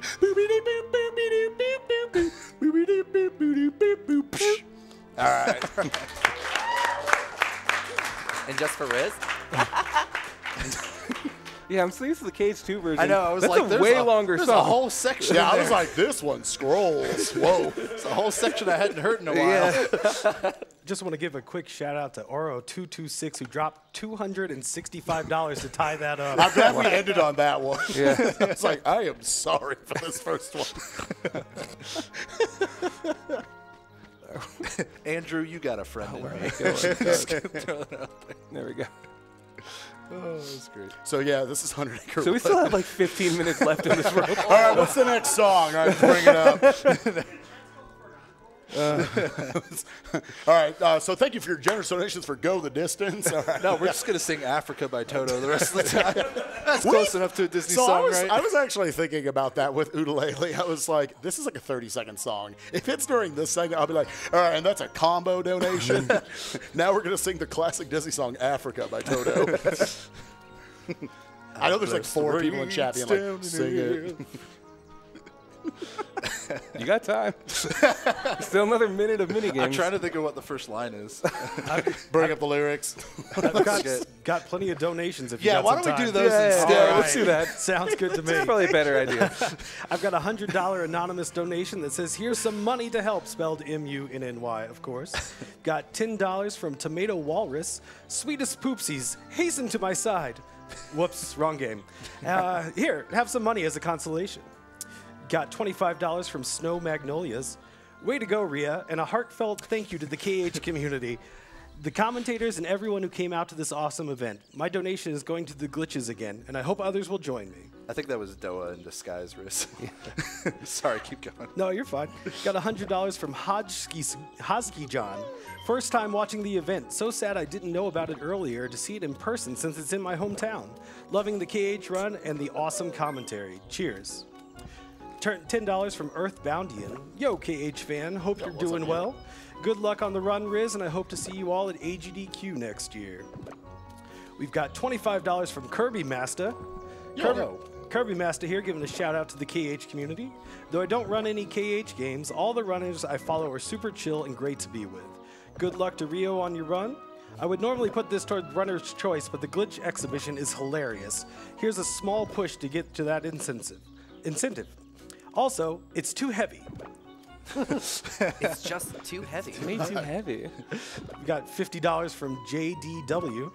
Spike will find his way. He will go the distance. Oh, yeah. Got $10 from RPD234. This will be my last donation for the marathon. It's been a great time, and I hope to see you all next year. Got $50 from Biscuit047. As promised, here's the other $50. Okay. Thank you, Jay Hobbs. I knew it would be easier to understand than everyone else says. I heard you. Go ahead. No, sorry. Also, good luck on the rest of the run, Riz. Thanks, Biz. See, doesn't time travel just make complete sense now? Oh, Now yeah. that I explained it. Yeah, I heard you had to explain it while I was in the restroom. Oh, you think we're done? You can keep going. All right, then. Got $10 from Dargon that says, Thunder, Thunder, Thunder, Thundercats. Ho! Got $50 from Ingy that says, awesome work, everyone. Keep it up. You're doing a fantastic job for charities that desperately need help. Less than 3. Sora totally, after 4 casts of Thunder, should scream that. Thundercats. Oh. Kingdom Hearts 1 would have gone down as the greatest video game of all time. $15 from Level Story. First time donating. Excited to watch this 100% Jimmy's Journal run of Kingdom Hearts and glad to support the National Alliance on Mental Illness. Keep up the awesome work. Got $25 from Nav Machine 58. Go, go, go, go, go, go, go. Let's see these glitches. $25 from Squiddo. I went through a really rough event about a week before RPG Limit Break started. I was not in a good place. Having you all be here on the clock, breaking games, and being wholesome has helped so much. If you're going through things, reach out to someone. You aren't alone. $25 from Reiki Masters. Glad I was able to take the day off to watch one of my favorite games be absolutely destroyed. I bought KH 1.5 on release day and still haven't beaten the Hades Cup. Have fun, guys. Thank you all for all your donations. Yeah, thank you, everyone. Past $140,000. Now we got $60,000 to go to that big fat $200,000 we want to see tonight. Again, after this, we got Pokemon Let's Go, which I believe you guys can choose between Eevee and Pikachu. Pick Pikachu. Eevee. Pikachu. Thank you. Eevee. Runner says Eevee. We sang for you, Pick Pikachu. Yeah. I did all of the lyrics to Friended Me. For that performance, you should donate for Pikachu. I did 2 lines. And then Sumar. Yeah, thanks for helping out with those. You're welcome. I didn't even go. I should have just had you sing it at that point. When you said "friend and me" like later on in the song, I didn't even help that. I was like, I said 2 lines. I don't know how that part goes. So the trick with this mini game here is you got to get Pooh to get over here, and he'll get distracted by Honey if you let him get too close to it. So just don't let him get too close to it. He walks like a robot. It's unsettling, honestly. Is he heartless? Look at him. Oh my god. I don't know, it's a big strut. And now he's skipping. Yay! Yeah, where was that before? It's way faster. So most of this world is just listening to Owl talk or watching Owl fly or watching Owl land while talking. It's usually one of those things. And sometimes a minigame. Yeah, so this minigame, Eeyore lost his tail. It's just in his house, and Pooh's just going to go wreck it. So that finds the tail and saves the day. Man, I didn't know Winnie the Pooh was literally a home wrecker. Yeah. Wow. Good one. This is about this is kind of a reenactment of when my brothers used to swing me on the swing set as a kid. Oh yeah. Yeah. Would they press R1 when Owl flapped his wings too? Classic. The reenactment's coming up in about 3, 2, 1.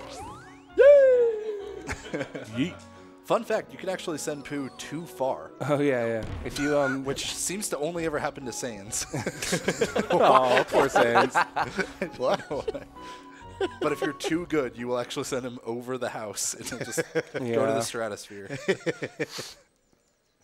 And then you got to do the whole thing again. We still have like 10 minutes of this world, don't we?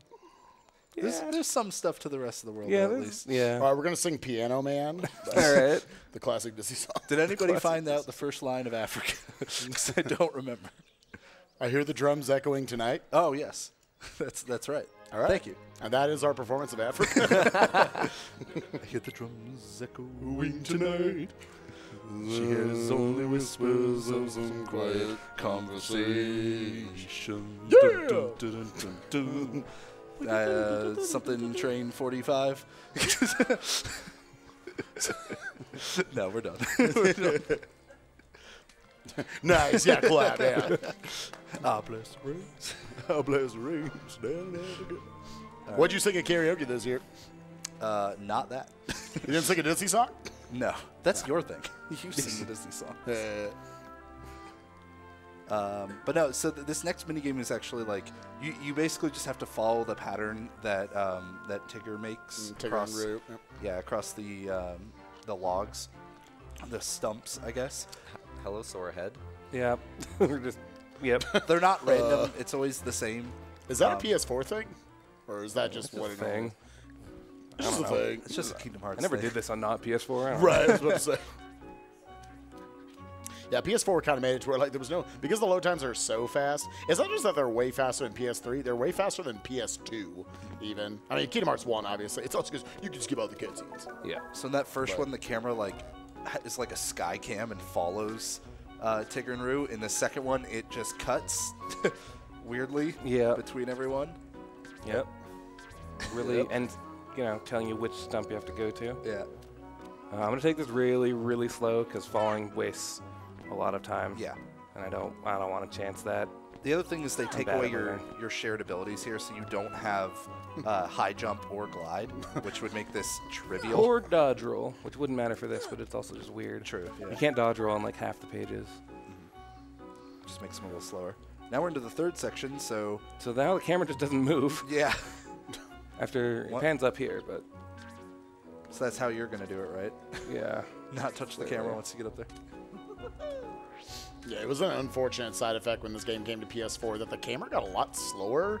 So any situation where we have to turn the camera got a lot more annoying on PS4. Are we doing the thing? Tigger does what we have to do too. Yeah, it's Simon Says. Yeah. Okay. So now we're gonna break this pot by whacking a nut into it. I get that. As you do. And Oops. Well. and this is the one usage of Metal Chocobo. Yeah. Well.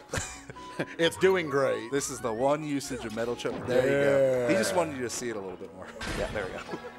So you want to hit the nut at like the highest point that you can, because that will actually give you the most points. You need 20 points in order to break the pot.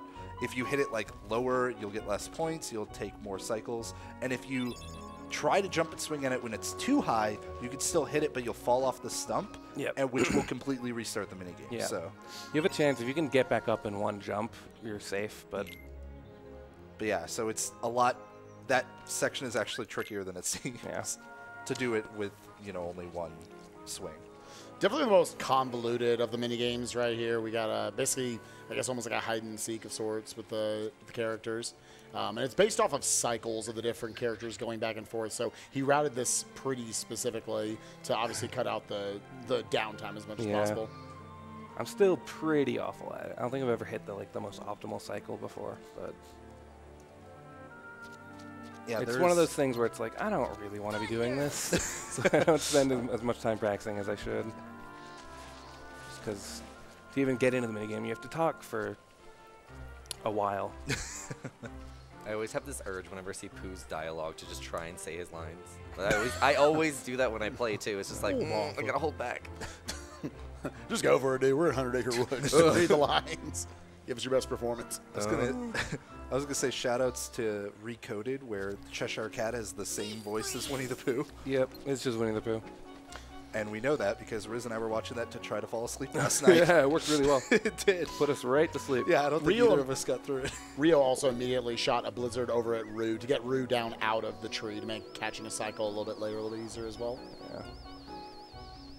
Again, there's a lot of multitasking going on here with all the characters. You want to minimize these animations where Pooh is just doing stuff as much as possible. Another side effect of PS4 60 FPS, you actually can't jump up there like we were used to be able to do. So you actually have to take the wind vent. Yeah, and what actually causes Pooh to walk towards you is when you're locked onto him, so. It looks like Pooh was following him right there. Hopefully Pooh's up on the log. Yeah, otherwise he can fall off, which is Ideally, I can reach Rue here before Pooh jump. Nope. Dang. It's a kind of a tight one. It's okay. Yeah, if you were talking to Rue while that was happening, you wouldn't have to watch it. And now actual RNG. tech pretty soon. I guess we gotta get. The well can spit you out in 3 directions. Obviously, you want it to put you where Pooh is, but nope, of course not. Again, something we could have bypassed in older versions. All right, then there's actually like a warp that happens here. Close. Yeah. You have to talk to Owl. You like activate Pooh to walk at the right time, so that way he's gonna get to these flowers. See, I told you. Oh. What? I told you. That's the first time I've ever done that. Wow. What is that? Yeah. So if you swing while, if you swing like while that warp is about to happen, you can just slide around as Sora. That's cool. Otherwise, it actually saves time because otherwise you can't move. Yeah. Yeah. We're not Rio lying. didn't know about that. Rio like 2 legitimately days did ago. not know about Yeah. it. No, I never tried it because I was like, I could have sworn that was a thing. I can't remember who found it. I almost want to say it was one of the weird things that like K-Hearts knew about or found. Really? Yeah, I could be wrong about that though. I don't remember who found going it. way back with that one. Right. I like how the hypest we've been about the run so far was that piece of tech right there. It's like, oh my god, he moved to the It's so good, dude. Cool. Saving time. Yeah, I got a sub 2, which I normally only get when I'm perfect with everything. So, cool. Yeah. And with that, we're almost done with. Yeah, well, we're done basically. You just have to watch an unskippable. They just really want us to watch the book closing. So we're just gonna do that. You can read some donations if you got any. Yeah, sure thing. First off, I want to update a couple of the bid wars going on here. The Pikachu versus Eevee for Let's Go. Actually, Pikachu has taken the lead now with 296 over 255 for Eevee. So if you want to see Eevee, you need to get your donations in now. For Name the Rival, right now, Ral is in the lead with $50. Name the starter Pokemon right now. I'm not going to say this right. Puku Muku is in the lead with $400, so you need to get some big ones and change that. And name Starmie right now. Serenica is in the lead with $500. Again, with a big lead on the second place there. The donation that put Pikachu in the lead is an anonymous donation with a comment that says, after that massive performance of Under the Sea, I couldn't help but donate. As such, I'm tossing this money to make it so Pikachu gets ahead for the Pokemon Let's Go. No. Which one was I rooting for again? Eevee. Who was I scripted to care for? All right. Oh, man. All right. Also, just in, we have a $500 donation from El Jefe 99. Oh, wow. He says, let's get that glitch exhibition, people. It's very cool. Thank you. Just LFA in the audience with us today. Trying to point there. Yeah, so also grabbed some extra puppies, did the Trinity, stuff like that there. We got our last summons as well. Mushu and Bambi. Yeah. Yep. All the summons are going to see usage, I believe. Yep. Hopefully. Yeah, Summon's another just aspect of the game that probably most people the first time they play the game, they were maybe you called on Simba and you were like, this is kind of weird. I don't know what's going on. Also, But they're actually very, very useful. All the way before 100 Acre Wood got the Oathkeeper Keyblade, which is a useful Keyblade for sure. All right, so I'm talking to Sid there, unlocked a new path to Hollow Bastion because when we got kicked out, it was too dangerous to go the normal way for some reason. Yeah, so we got to warp there now through this warp hole. I believe that's the last time we go to Traverse Town. Should be. Okay. Unless I forgot something. Will it is. Speaking of forgetting, just make sure that you grab the Blue Trinity in Monstro. Yeah. Oh, yeah. Good job, buddy. Woo. Go Pikachu. Go Pikachu. Eevee. Pikachu.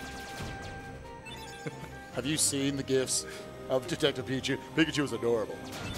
Ryan Reynolds will be proud. You can read a few more donations. We're warping back to Hollow Bastion. Yeah, sure thing. Just an update on the Glitch exhibition. With that $500 donation, we are less than $1,000 away, about $864 away, so getting really close there. Awesome. It does need to be met by the end of this run, everyone. Right. And remember, like, even just whatever amount that you can afford to give, $1, $5, whatever, it doesn't take that much if everybody in chat just donates what they can.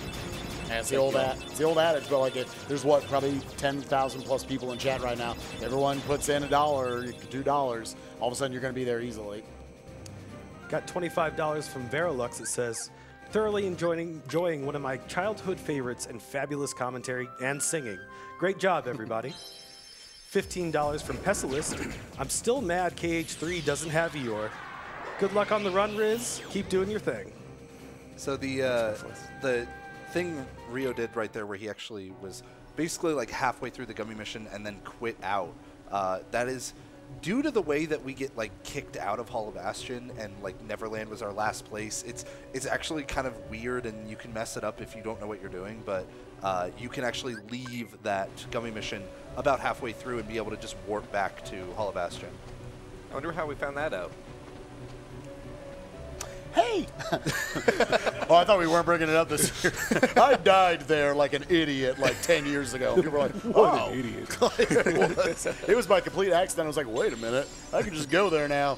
It saves like 20 minutes. It's pretty cool. So that chest was probably cool. Instead, we're going to go over here and get this free one that has a mega elixir in it. This is one of the most useful chests in the game, and you don't even need a Trinity for it or anything. It's just there. That's probably got like a mithril in it. Yeah, something like that. It's usually a mithril or an orichalcum. It's fine. Yeah, while he's waiting, he'll be setting up, again, that kind of hotkey over on Dumbo right there. Yeah, because Dumbo's cool. Yeah, Dumbo's going to be used again here for another little sequence break, skip, whatever you kind of want to call it. Got to spawn some enemies because you can only summon while in battle. Specifically, didn't spawn the red Nocturnes there, just the wizard. And now Dumbo, the maximum height that Dumbo can reach to is based on the ground that you're hovering over. So you can just barely get up to this ledge. And you could fly all the way over to this switch. All around all the trees. I'm not lucky.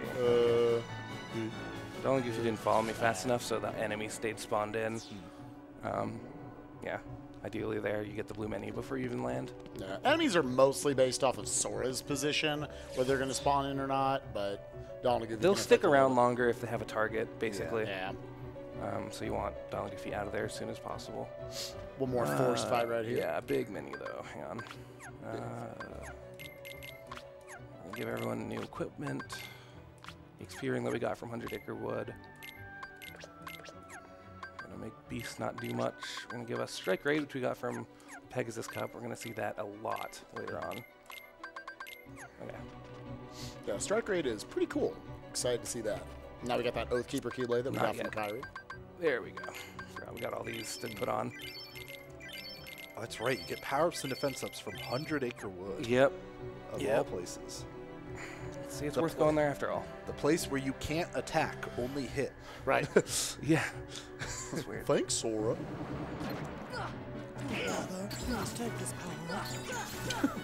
Oh, bother. Go kill something with Hey, this. speaking of Strike Raid. Yeah. So Strike Raid is a special. Swag. It's a special ability like Ars Arcanum where it costs MP to use, and you are invulnerable during a portion of it. In this case, during all of Strike Raid, actually. Yeah. and you can cast it just like whether it'll show up and ready to cast or not is based on your distance from the target. Otherwise, it might like be Ars Arcanum, which I think you just took off, right? Or do you still have it on? No, still have it Okay, so distance from the target, and if you have enough MP, and it's really good for taking things down at a range while also being invulnerable. And you can decide to stop it after any cast, like after you throw throw the Keyblade once, you can not follow up, or you could follow up to like 5 times or something like that. Generally, you want to avoid using the 5th hit because it has a longer wind-up. So it's just really nice because it can fit into a lot of different situations. If you need a fast attack or you need multiple attacks, and it does good damage. Similar Dumbo usage here to the first time we used it. We do have a different enemy spread. Once again, you have to be as fast as possible here. Otherwise, you will just get sniped by like a wizard or something. Your positioning is also precise as well because you can easily get stuck underneath that platform, and then obviously it won't work. You need to be able to despawn it to get that little flip up right on the edge right there. So not the hardest trick, but definitely something you got to learn a lot of specifics for. We got another FM Heartless coming up, the Stealth Soldier. It's a normal soldier, but it goes invisible and has more health and jumps around more. It's just, yeah, but it only spawns in the second wave here, so we're going to use Strike Raid to clear out the first wave. And hopefully, we got it, okay. There's actually 2 spawns that can happen here. One doesn't have it, but even if that were to happen, I could leave the room and re-enter it, and it would spawn. And Goofy really needs to help me here, okay. Yeah, so oh man, all these large bodies are getting in the way. Yeah, I'm just... Okay, well, Goofy would maybe... Goofy. For some reason, like, he's really on top of it, like, everywhere else in the game, but against this enemy, he just doesn't care about my MP. Yeah, MP gift should be activated. Like, he's more inclined to give it to you when you have low like, anything under 3, and he's, like, basically guaranteed, except here. All right, do this stuff. Yeah, I do need to clear out this enemy so we can pick up these Dalmatians right here. Then we can make our way into the Behemoth fight. Beast taking some big steps over there.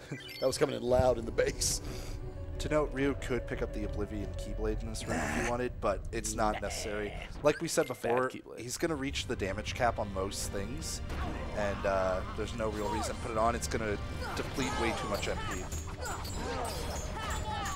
Ours is very good for this boss. You also get a knockdown right here, unfortunately. It can also do that where it gets stuck up. It's a little wonky, like, when you can knock him down. Yeah, the first part of ours, like, you're just stuck in your position, so you'll just float during it, which you kind of want to avoid in this fight. And then he'll let you get off just a couple of combos before he'll get back up, and then he'll give you that lightning.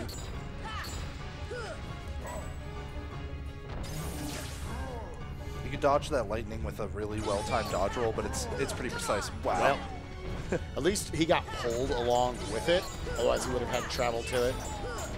That should be enough to kill. Very nice. All right, good.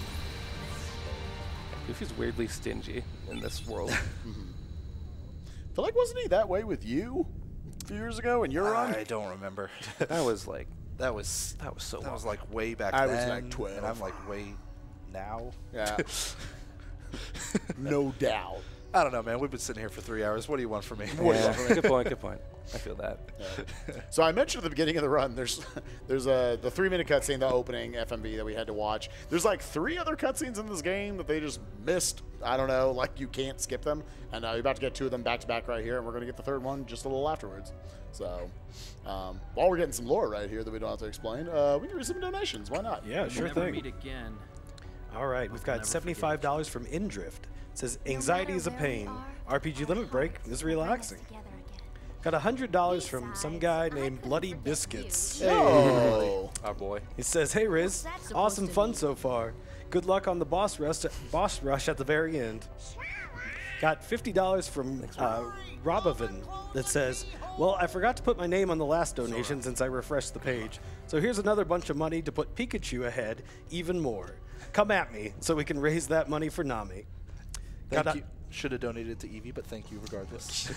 You got you. Got $100 from Ouro 40 that says, this is all I have left. Under the Sea was definitely worth it, though. $10 from Tiny Tim 7816. Yo, 10 10. Says, hey all, I've been a fan of the Kingdom Hearts speedruns for a while, so it's amazing to be able to see this in person. Shoutouts to Spike and J Hobbs and Casa on the couch, and good luck to Rio with the rest of the run. Cheers. Thanks, Tim. Got Thank you, $30 from Essentia. It says, Hey. my kids are in the audience. Say hey. Say, let's go Eevee. So they're on J Hobbs' side there. Yeah, that's right. I knew they were all good. You guys are great kids. $10 from Sniper Bono that says, hey Spike. Hey. Got $100 from Anacro Hawk that says, let's get that glitch exhibition. And $100 from Zero Crates with no comment, but thank you all so much for the donations. And just an update on the glitch exhibition, we are less than $400 away now. Let's go, everyone. Yes. We're at 26, 16, 37 out of 3,000.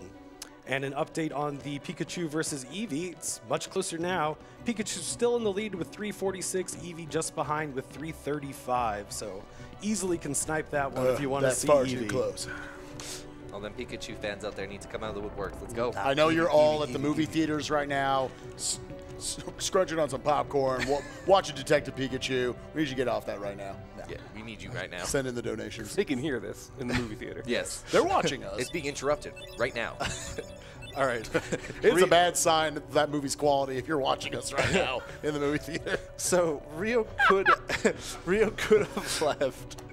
have left as soon as he beat Behemoth and watched those cutscenes and stuff, but instead has to do a few more things here for the journal, and also picks up Kuraga from Aerith there. You have to talk to her 3 times because this game is mean. This game taught me at a young age to talk to NPCs until they stop, until they start repeating things, basically. Mm-hmm. I'm so glad we had to watch that cutscene for the one voice dialogue. Oh, Bill. Oh, Bill. Keep fighting. What? Trying the menu. So added benefit because we had to get that journal entry is we do get the Divine Rose Keyblade, as we were saying, which is a really cool Keyblade. Still one that gets a lot of usage in some categories of this game. Yeah, most 90% runs try to skip it because you have to watch that cutscene and go in that room to get it. They just settle for Oblivion. But this run absolutely needs the extra power. Divine Rose has 13 strength, which is the second highest of any Keyblade outside of Ultima. So. It actually got buffed in Final Mix. Yeah, it went and from Oblivion got slightly nerfed, I think. Right? I think it's very But slightly, yeah. like its crit chance went down a Right. little bit or something. But Divine Rose, they were like, nobody knew about this one. Let's just make it stronger. Yeah. There's no, I mean, yeah, there's no reason to use it. It was 10 strength in the original release, like compared to Oblivion's 11, like, yeah. So this is the final gummy mission we got right here. Again, we're just blazing through it very quickly. Still, things can be a little bit scary here because throughout all these gummy missions, we haven't had any armor on because we were making our ship as light, as small, and fast as possible. But Rio getting through it, and with one more boost, we're in the end of the world. I didn't do it the whole run. I held it in. Yeah, I was waiting the whole time. And now we get introduced to just an absolutely awful enemy called the Invisibles. They are big, they're strong, they're fast. They like to jump out of your gravities and stuff. So right here, as they're spawning him in, Rio's going to try to cast off some gravities and draw them in like this. And now with Strike Rate, already killed 3 of them. Catch them, don't you dare, don't you dare. Yeah. Strike Rate's so good, dude. God, it's so swag and so beautiful. Do it again. All right. All right. I dare you to use it one more time in this run. Only one more time? I don't think I can take that down. How many times can you possibly use it? Oh, we're doing that. Oh, baby. Yeah, it's Strike Rates Don't is something we need don't get much usage of in the other categories, but no, We we have to beat it. the Pegasus Cup, which Yeah. is like a really obscure thing. Yeah. And now for 3 Angel Stars, this fight is normally really awful, but Strike Rate. Yeah, God, I love that fight so much. good. That was something you like tweeted that out. Yeah. And it got like a bunch of retweets. Yeah, a lot of people really like that one. I never did this. This is so cool. It's so good. That fight was always like awful in any percent because you use gravity on all 3 of them, but then you just need to go swing at them. Yeah. And during that time, any number of things could happen to make it awful. Yeah, those enemies have like they can put a shield up effectively, and you just can't damage them for like 5+ seconds. You can also just fly around at a speed that's just a little too fast for Sora to catch without like really perfect timing. Yeah. And on top of that, they can also multiply. Isn't that great? Yeah. Okay, we're gonna go for a little bit of risky strat here. I'm gonna try to knock him down before his first attack comes out. Dealing enough damage. Again, gravity doing that percentage chunk right there. We didn't get it. It's fine. We'll finish him off here from ours. Or not. Still more than good enough damage. Yeah. Yeah, you can knock him down early and then just do air comms on him until he dies, and he doesn't have to go through that meteor attack. Yeah, we said before that gravity doesn't really deal nearly as much damage to bosses, but now that we've fought Behemoth once, that actually is an Arch Behemoth, which is coded as like a regular enemy, effectively. Yeah, he just doesn't have the same gravity resistance that all the bosses have. Yeah. Because there are other Arch Behemoths in the run, or in the game as well. Yeah, we fight another one. Coming up here is another chunk of the game that people remember. Like, what this section is supposed to be is each of these portals represents each of the different Disney worlds that we've gone through. And if you hadn't locked the keyhole to any of them, like we maybe did with some of the optional ones, like Olympus Coliseum, one of the 3 worlds in the second ring, then you would actually have to go into them. Their portals would be blue instead of pink. But because it's Jiminy's Journal, we've done all those, we can actually just run past all of them. So this actually be a great place to fit in like one donation real quick. Yeah, sure thing. Got $100 from Fabric Coaster that says, "Hey Spike, I heard you like Eevee. Here you go." And Jay Hobbs, you really need to learn the lyrics to Africa. Yeah, right. Good effort. So I actually lied a little bit. We are going to go into one of these worlds, though. Yes. There it is. Stop it into Neverland real quick. Yeah, this portal has a good shield for Goofy in it that we're going to grab. Let's just trick it real quick to clear this out. This door isn't open unless you do that, so. And that shield is really good, especially for that incentive that you guys donated for. I think that's basically the reason why you do it, right? Is for yeah. Well, I mean, it's really hard to say because that only takes like 25 seconds to get. It's hard to say if it saves that back or not with Goofy's extra damage. But it definitely will for Goofy Saves the World. Oh, yeah, it's definitely good for that. Dude, if we did it with his weakest, oh no. Oh no, we'd be there. That'd take a long time. That'd be a lot of healing Goofy. Yeah. We got more invisibles here. Again, just trying to like throw up these grenades and hopefully let them run into it and then strike rate so good. Dude, gravity is a pretty great grenade. Yeah. No. Okay, I'm not the only one who heard that, okay? Throwing grenades. Throw grenades. Oh, did I say grenades? Yes, yeah. Take it back to FF10. Shout out to FF10. They did a great job. I just wanted to give them a shout out. Come on, man. All right, now for Chernobog. I'm so glad there was no room where I could like potentially die because I probably would have. From all the laughing. Yeah. So Chernobog is really annoying to hit. Like, he has a lot of spots where he'll just barely push Sora away right there on the neck, and you don't actually get your hits off. So he wants to move around here to avoid that fire attack, just avoid getting caught in it and losing out on time to put in damage. You'll note Rio's not using finishers either, unless it's a spot where he knows he won't be able to get in an additional hit. That's just because the recovery from a finisher in midair like this is going to take longer than if you just keep swinging with normal swings. I'm going to try to stay behind him here. He's going to try to push me back. If I stay behind him, he doesn't push me back nearly as far. Yo, nice. You see Donald Goofy got blasted out there. We were able to avoid that. Yeah, normally you'd still be flying back towards him until like now. Yeah. And with that, nice job. That was a very good fight, actually. Didn't get caught too often. And wanted to make sure he actually got Sora all the way down here, because it will actually, after the next cutscene, will remember your position. So now he'll already be all the way down in the volcano hitting the load zone. Another very minor thing that Rio's been doing literally all over the run, like everywhere, is that the game remembers your camera position as you're entering most doors or most portals, things like that. So there's spots where like Rio will change his position or his camera right before entering a room, so that way it'll be better set up for that room. There was a little bit of that earlier on in End of the World as well. All right, so time for this absolutely massive room right here. We effectively got 8 waves of enemies. First here, we're just taking out an Arch Behemoth, which once again does not have that same resistance to gravity. So there's already it's down to a bar of health.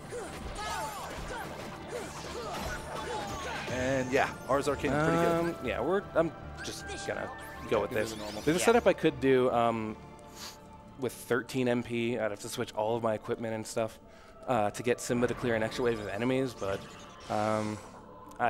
it's a little bit riskier, so I don't really want to go for it. And it's debatably even faster or not. We're not even sure. So yeah. Also requires a blue command menu after that Arch Behemoth, which used to be a guarantee and is now like not as easy to get on the PS4 version. yeah. All right, so now we got the second wave right here. We're going to try to draw all these invisibles over here to the wall and just throw up some gravities that they're just going to run into and hopefully get melted by. Yeah, you can see Rio's just spamming. Oh man, was that All all? right. Holy crap. That was beautiful. He was spamming so many gravities, even if like they hadn't been, like normally you can finish off the invisibles with a swing, but he wanted to make sure he caught every single one that was going to come over there, so he didn't stop spamming them until they all flew over to him. Yeah. And at the end of that, it was important that he summoned Simba as quickly as possible, because now we're going to try to use Simba to kill the last 5 waves of these enemies. If he waited a little bit longer, they would come over and actually hit him out of it, at which point you're basically dead. You would not be able to get off all the Simba roars. So now we'll be able to charge it as the rest of them are loading in. And it does take a full bar for pretty much every single one of these waves. So if you can't charge it all the way full because an enemy is getting too close to you, it's all over. You see we have just enough. There we go. And there you go. Very Nice good. final Heartless wave, which are totally the final Heartless we will defeat in this run. Totally. Minus about 50 waves. They're not even the final Yeah. Heartless you defeat in any run. Yeah. All right. Well, so, okay. We're at the end of the game now. Like, this is the last refuge, the final rest. But we got a lot more stuff to do still, so we're going to just dip out. Starting with Agrabah. So there's a few super bosses that were spawned after beating the Behemoth in Hollow Bastion. This is one of them. And this is actually going to be, like, more or less the most dangerous fight in the run. So we're actually going to have to use, like, Tinkerbell on it. First I got to do a menu. Let's see. Aladdin, we want him to have that off. Goofy gets Tornado back because his damage is actually useful in this fight.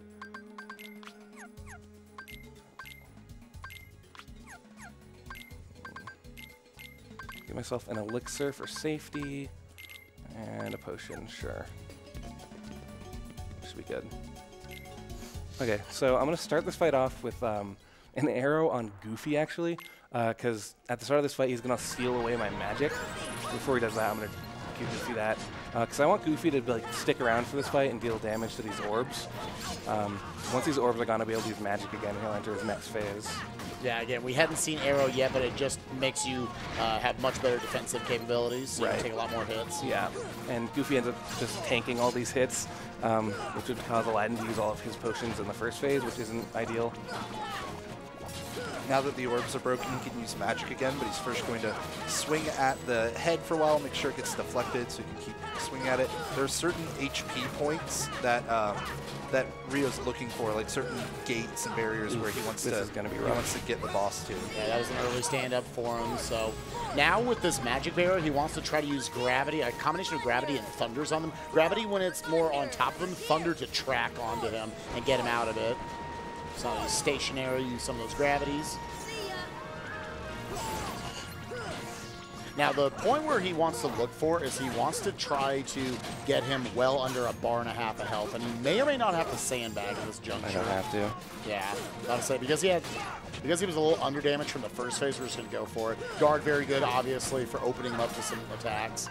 Not gonna be able to quite kill him. Gonna get Tinkerbell out, as he said, our only usage of Tinkerbell, because again, he's been picking up those defense ups throughout the run. This dude can still like 2- and 3-shot you. Yeah, his spinny attack can 2-shot, which hopefully isn't going to do too much here.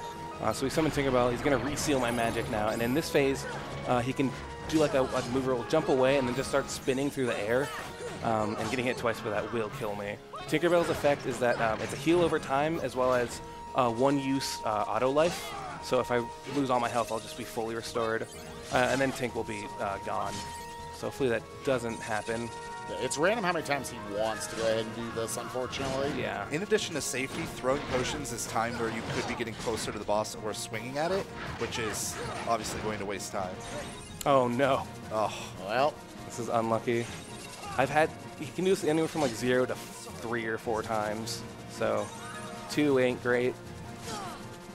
Okay.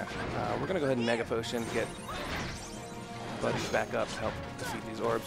Thing is, when Tinkerbell is out, I can't use Ars Arcanum anymore, which is what I like to use in the first phase to quickly break an orb. It's just how summons work. You can't use your limits. Because even though limits use MP, they are abilities, not magic, so you can still use them while those orbs are out. so with that, one more combo. Very nice. A little bit of bad luck from Kurt Ziza, but able to take him out, executed very well. Yeah, all those spinning attacks, he wants to roll very late into them to have just a little bit of those maximum iframe properties. Okay, so we didn't land anymore. He was just there he had items on him, and he does more damage than Donald, so go ahead and take off Tornado. We don't need that anymore, at least until the end. Another FM Heartless in here. Hopefully get. Nope. Oh, cool. dang. So, I'm gonna be entering this room until it shows up. Gotta grab some more puppies first. Yep. And yeah, this is what we were talking about before, about how, like, you can have different spawns. He knows that this is the FM Heartless because of all the pots. Wow. Okay. Okay. Picked every wrong one. So I'm gonna use Genie here just because otherwise I don't get to use him. It's not really faster. It is more consistent. This enemy is the Pot Scorpion, and when I stagger him, he'll be open for 5 hits at a time, and 10 hits from Sora will kill it. But if Donald and Goofy steal any of those hits, then I have to go through an extra cycle. So it sort of helps by just... Genie is here to do nothing. Yeah. Which is better than the alternative. Yeah. Oh, I did not mean to use that finisher. We're going to 3 cycle anyway. Oops. Oh. Yeah, it's okay.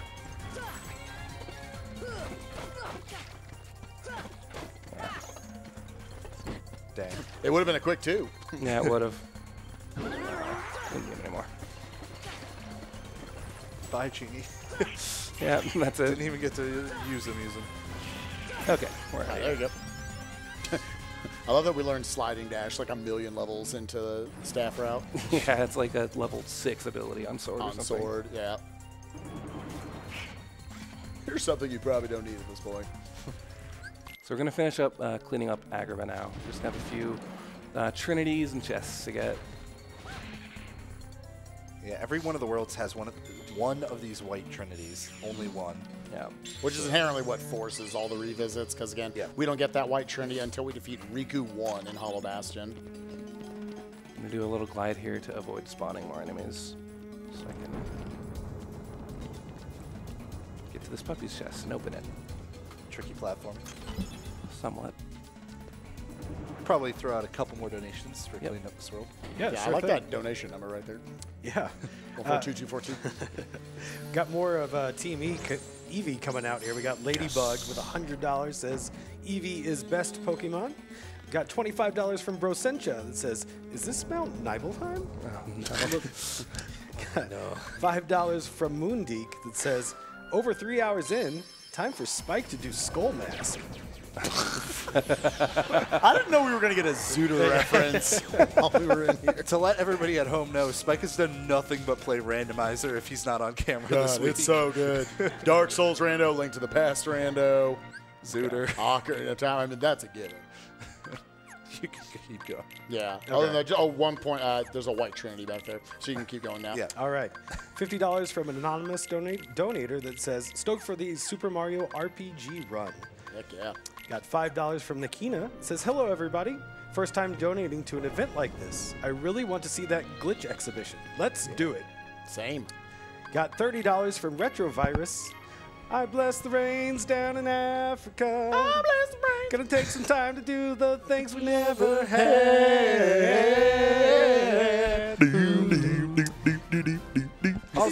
Also says, and we are definitely going to do the Kingdom Hearts glitch exhibition, right? Come on, everybody. Yeah. God, Struck Great is so good. I was kind of hoping you guys would just do the whole song there. Listen, someone pulls up the lyrics, I'm down. That's on you, Casa. My phone won't load anything right now. How are we doing on that glitch exhibition as we are now in the Hades Cup? All right, we are at $2,801.37 out of 3,000. We need less than 200. Come on, guys. Let's make it Getting happen. very close. And an update on the Eevee Pikachu. Eevee's taking a strong lead with 655 to Pikachu's 366. Ooh, where are my Pikachu fans at? So again, real quick to point out here about the Hades Cup, we got 50 rounds that he needs to go through. This is the big one. This is the big enchilada of the cups. And yeah, there's going to be kind of, it's almost like the strategies for this are in waves. You got 10 rounds here where we're going to be relying a lot on strike rate because strike rate is really good. You're going to see Rio kind of get his position of Sora in a very specific spot, try to catch as many of them as possible. And you use up to 5 in a ones. Let's see if this one's sexy or not. So pull it back. Oh, that was so good. Oh, do it again. Oh, yeah. That was so good. All right, Spike. What? Casa's giving me the lyrics to Africa by Toto. Are we Do you doing want to this? sing it or do you I want was just saying we just do it? this. We just get all of us. No, you could sing it too, Casa. I don't know this song. You gonna learn. Oh, I'm going to learn. All right. Okay. All right. 3, 2, 1. I hear the drums echoing tonight, but she hears only whispers of some quiet conversations. She's coming in 12:30 flight. The moonlit wings reflect the stars that guide me towards salvation. I stopped an old man along the way, hoping to find some old forgotten words or ancient melodies. He turned to me as if to say, hurry boy, it's waiting there for you. It's gonna take a lot to drag me away from you. There's nothing that 100 men or more could ever do. Yeah. I bless the rains down in Africa. Yeah. Gonna take some time to do the things we never had. The ooh was lyrics actually on the page. The wild dogs cry out in the night as they grow restless, longing for some solitary company. I know that I must do what's right, sure as Kilimanjaro rises like Olympus above the Serengeti. That's why we sang it during Olympus Coliseum. I seek to cure what's deep inside, frightened of this thing that I've become. It's gonna take a lot to drag me away from you. There's nothing that 100 men or more could ever do. I bless the rains down in Africa. Gonna take some time to do the things we never had. All right, I think that's enough of Africa. You got a freebie, everybody. That's a Disney song, right? Yo, this boss. It had Olympus in it. It did say Olympus. Yeah, that was the whole That's reason why all we we sang need, it. right? Disney song. Disney created Olympus. All right. All right, so this boss design is sick, by the way. Yeah. It's the fire on his FM body. recolor. That was the Hot Rod Behemoth. Yeah. The high rod beam. This is the me at 12 years old playing Need for Speed beam. Exactly, dude. 369.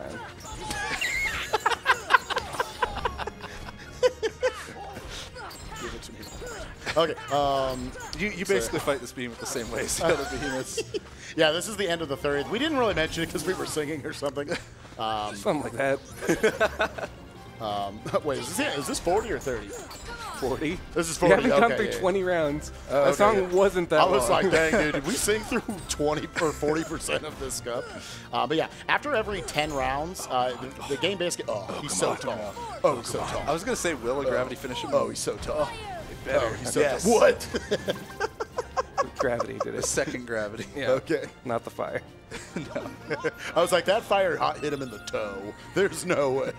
So here's a fun thing you can do at home. Try to guess what dance thing they're going to do at the end of every round. Victory pose. Yeah, I think victory is the word pose. you're looking for. Yeah, it's a dance. It's a Yeah. dance. Now that we've gotten through round 40, or the 40th tier, you can actually quit out because it is going to checkpoint you after every 10 rounds. And now with that, he can go over here and grab a very useful piece of equipment called the Shiva Belt. Yep. Which gives you, it's like a really good royal crown. It gives you like the +2 MP and not as big of a drop to your. There's no penalty for it. Yeah. It's just straight +2. And he couldn't do it before because he needed to learn Blizzaga. Yeah. Putting out these torches things with Blizzaga makes it spawn. Blizzara makes like a gummy piece spawn that would actually be useful if we could get to it early enough. Unfortunately. Oh yeah, the holy G. Yeah, holy G. Oh. But unfortunately, it's too late now. So. I still want to know if you can stand where that chest is going to just spawn pushes you and out have of it push you out of bounds. Maybe. I can't imagine it would ever be useful for anything anyways. But Now you can walk to the place you have to go through 2 load zones on. for all of you out there who wonder how we find glitches and stuff, this is how. I wonder if that chest will push me out of bounds. Oh, hey. What do you know? You can't actually get forced out of bounds using the trinities by the statues. It's just like you do the jump and you just land out of bounds. It's never happened to me, but I've seen other people get it. It's weird. I think you just infinitely fall as well. It's not good. So that's the last time he's gonna fully quit out of the Hades Cup. No. But you can. Oh, it's not. I thought you just restart him. My bad. We leave one more time. Oh, okay. But he could do that each time because it would actually refill your HP and MP. Yep. Remember that every time Rio's using a magic that isn't customized, he has to like move the cursor down to the magic menu and then press X twice to select Blizzaga. It's one of those small things that's like, once you've done it a million times, you're pretty used to it. But until then, it's actually really difficult to like get good at menuing that quickly. Some runners have kind of interesting grips on the controller that they have to do and stuff like that. And again, throughout this entire cup, again, it's 50 rounds back and forth of so many enemies that he's got to have really good NP management throughout all of it to know he's going to be able to handle each of them. Yeah, I'm going to try to not have to refill my items for until round 10, basically. Got some time for some donations? Oh, yeah. Oh, yeah. All right. You have 37 rounds. Okay, I'll take my time. All right, $100 from Madam Badger. No comment, but thanks again for the donation. $5 from the Green Machine. I was diagnosed with bipolar disorder my senior year in high school. I traveled a hard, long road to get where I am now. My mom was a member of the NAMI National Chairman Board because of what I went through. So when I see a Twitch marathon supporting NAMI, I always try and donate. One day I'll be able to donate more. Thanks for what you're doing. Your $5 is more than enough. Thank you so much. For your donation. Thank you so much. Again, everybody in chat, like, if everybody donated $5,000, If everyone donated $5,000, $5, I get paid. We'd surpass our next milestone of last year's total easily. So please don't. Every amount counts. Got $25 from Eurochan. Says, how much for Spike to sing Old Man River?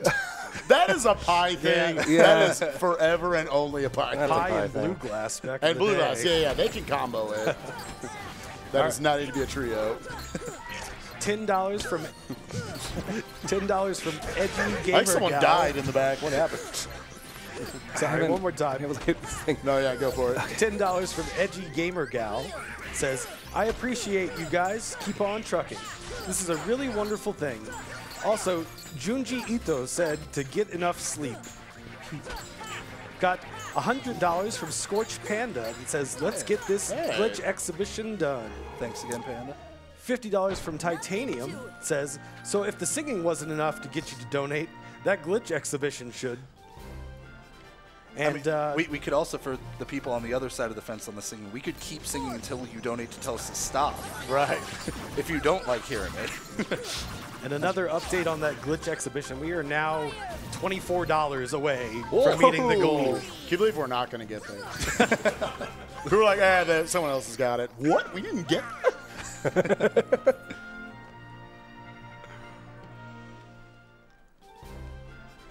You also saw one of the first times we've seen the technique of where he'll actually spam some gravities. We're going to again right here, and then get to the side, get them all nice and lined up, and it was almost the God strike rate. So good. There was one shadow that was like, I'm going to ruin this. Bye. Okay, I'm coming back. You can kill me now. As they do. As you do. Pretty much all the time. Yeah, I mean, as long as Hades Cup is, it's still really interesting from a runner perspective because, like, there's so many strats. There are strats to every single round, and then there's you have to know how to improv when the strat goes awry because it will happen. There are also some like kind of mini bosses interspersed throughout. I definitely knew this one was coming. Where's that strategy? Oh yeah, where's the strategy? Yeah, where's the strategy? Gotta go for the second one. All right, for round 2 of Cerberus. Actually is using a strat right here where, so normally you'll see us like jump and then mash out a combo. It actually, because Cerberus' head is at the perfect height, he's actually just going to allow Sora to do this auto jump because he's locked onto it. Sora will lift himself into the air, and that's just enough time to get off a full combo and a stop, and then go right back into the next loop. Yeah, so he's just swinging from the ground instead of jumping and then swinging. You can see Goofy going in. Sora! That's what you want him to do. He just doesn't do it in Hall of Bastion for some reason. What? Nice. Nice. Finished it with the spell that he gives you. Yep. Yeah, so we get Thundaga from him, so we're going to be seeing a lot of that now for the rest of the cup. I was even thinking from the earlier in the like from well, the Phil gives you that. Okay, yeah, but whatever. Does that look like Phil to you? Phil the really three-headed dog, Phil. Phil really let what himself is it go. about Phil and really being involved in multi-headed monster battles? Like it's this Hydra. So again, not actual quit out right there, just a restart because that's going to refill his HP and MP, and he's getting checkpointed here anyways. Yep. Every 10 rounds, get a checkpoint. Really nice. Got a couple of quick ones real quick. Go for it. All right, $10 from Matt194 says, "Hey RPG Limit Break, Matt here. Didn't know about this event, but only got on it after seeing the newsletter from the Yeti about the event tease. Although it's tough to sit through these long hour runs, it's nice to see RPGs get their very own event. Sorry for only the small donation, but the money's short and just got, just recent got all the shirts, I'll use my money to get all the shirts. Money goes to Couch's Choice for this very impressive run. Toto cover was great. Greetings from Germany." 2 of the 3 of us here are rooting for Pikachu. So it's Pikachu. Couch's Choice, Pikachu. What? That's not how that works. I want you to allocate 66%. I guess I just don't exist anymore. He's on the couch. $100 from T-Dust. Sorry. $100 from T-Dust that says, "Let's see them glitches." And with that, we have reached the goal for the exhibition. Thank you, everyone, for your generosity. I got something special for that, too. Yeah. So that round right there, you'll see rounds like it coming up later where it says just question mark for how many enemies you're fighting, and it starts with 1 enemy, and then as you go through multiple waves, you'll get more and more enemies. Yeah, there are a just few like defeat that. it pretty easily. Easy peasy. Lemon squeezy. Hey, it's this guy again. Oh, he's so opposite. Those feet hands, man. What a control. Yeah, a lot of the same strats here, though. Going to get off that initial guard so that it kind of messes him up a little bit, and then we can go into an R's. The funny thing is because Rio was hitting the damage cap when fighting this enemy initially, I think it's basically about the same amount of damage, right? Like, Yeah, I think more or you're less. still just doing the damage cap. The big thing is that our magic can affect him even more. Right. All right, I'm going to jump in here real quick. Do it. Got a donation with a challenge for chat. Got $25 from 3 Ducks. It says, "Anyone remember the $5 train that pushed AGDQ over 2 million during the Super Mario Odyssey run?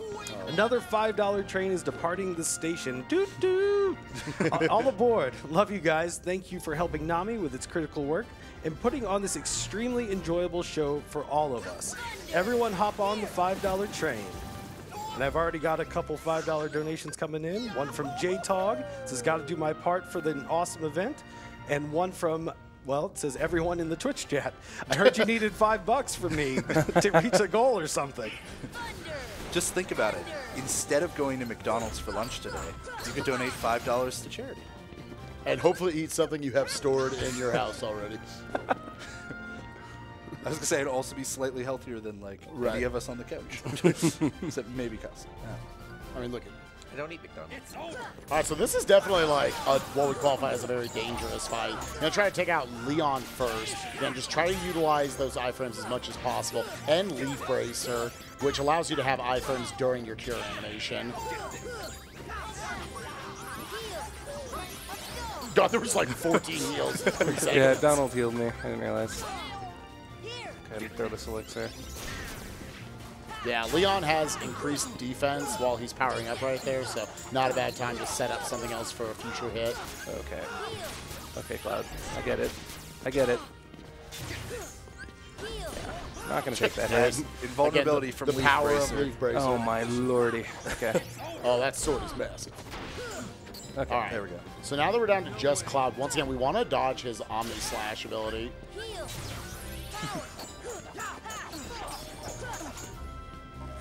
So Rio's going to be pretty specific here. Yeah, very good. Like just enough MP for that, too. Yeah, I was going to say, look at that. You got a little notch worth of yellow on your MP. But again, we can quit out. You get the Lionheart Keyblade from that fight. Super good Keyblade. Yep. I think it's used once. Yep. Won't be for a while, though. Right. Well, we're getting closer to the end of Hades Cup. One of the things I've always liked, by the way, just small little quirk about this game, is that as you like reach certain seeds, it actually changes your The seed scenery. number. Yeah. No, I was gonna say your seed number. Oh, I see. So I see, like yeah. what? Like these guys are the 19th seed, but when you beat them, they become the 20th seed. It's annoying you are that- now the 19th seed. So the strike rate literally does all down to like 1 health in these large bodies. Yeah. So just after where you have to throw another one. I'm not sure. I think large bodies just straight up can't be one-shot by that ability. Oh, maybe that's what it is. Yeah. That would make sense. I'm seeing a bunch of $5 donations come in. Come on, guys. I would love nothing more than to see that just start flying with $5 donations. Oh, yeah. Please try to break our tracker again. We think we fixed it from FF4. Prove me wrong. You can go ahead and read a few more. Yeah, sure thing. We've got $100 from Smitty the Llama That's Boy. not 5. Sorry. Haven't been able to catch much this year, but I have to get in before the end in order to support Eevee, the best Pokemon. Yes. $10 from Dr. Gustav that says, thank you guys for supporting NAMI like this. So glad this is happening. $38 from Stottelheim21 that says, thank you all for doing what you do and for letting me help along the way. This event means more to me than I can put into words, and it's been an honor to support it. Thank you so much. $100 from Malleable Rabbit, no comment. $5 from Ouro70 that says, choo-choo, goodbye lunch. Oh, no, please. Also, peek at you. $5 from Shiri. Did somebody say $5 donation train? 5 train hype. Yeah. $5 from Siren Ari that says, choo-choo, let's keep the donation train going.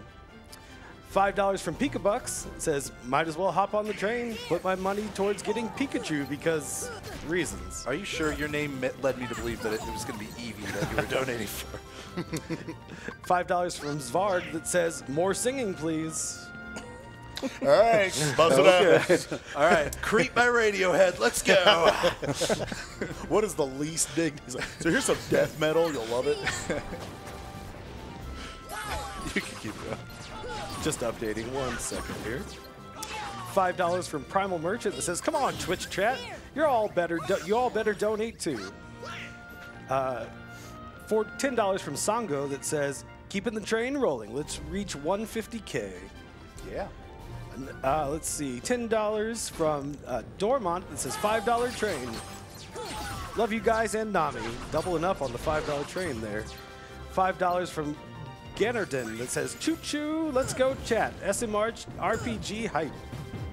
Real quick, Donald and Goofy just like completely stopped what Rio was going for there. Large Body was going to dash so that he'd be perfectly right behind him. And then they were just like, no. Stay right there. This is perfect. They'll never see it coming. That's why in some of these fights you just summon to get them out of the party.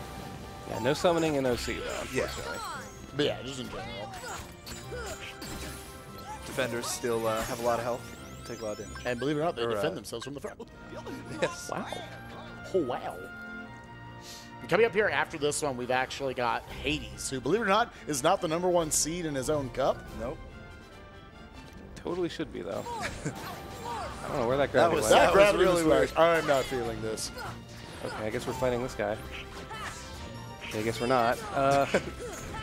You. Yeah, sure. Yeah, that attack is very powerful and very dangerous, so just want to make sure it kills off them before they Okay. get that one. Sometimes it's good to have something that swings around wildly and also leaves you invulnerable. Well, so this is what you don't want to see from Invisibles the whole time. Avoid them as much as possible. See ya. Yeah, you can hit them, thankfully, with the gravity right as they're coming out of it. I do want to be at full HP MP coming here into the Hades fight. Biggest thing is he actually wants to see Donald take a dirt nap right now so that he doesn't affect this fight. He doesn't use Blizzard, which can mess with Hades a lot. But once again, we got another Disney boss. I believe this is the last time we're going to see a big usage of Stop right here. Probably. Mainly, we want to use Stop here to avoid this attack as much as possible because, like you say, he's invulnerable and it's just dangerous to worry about. That's so good. Donald is down. And now, hopefully, Goofy's just going to keep helping us out. The reason Rio didn't go for this stop loop so intensely before Donald was out of the fight is that Donald using Blizzard at the wrong time can just cause all of your stop damage to effectively not count, which would be devastating.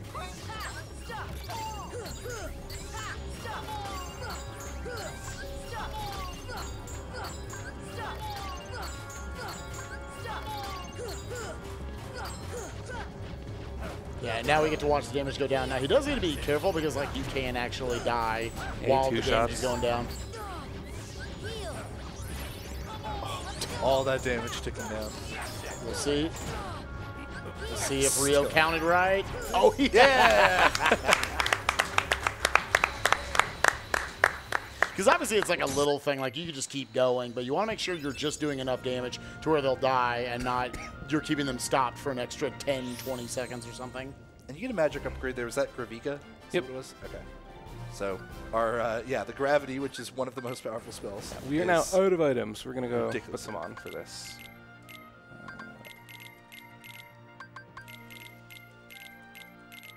Now the last 10 rounds left.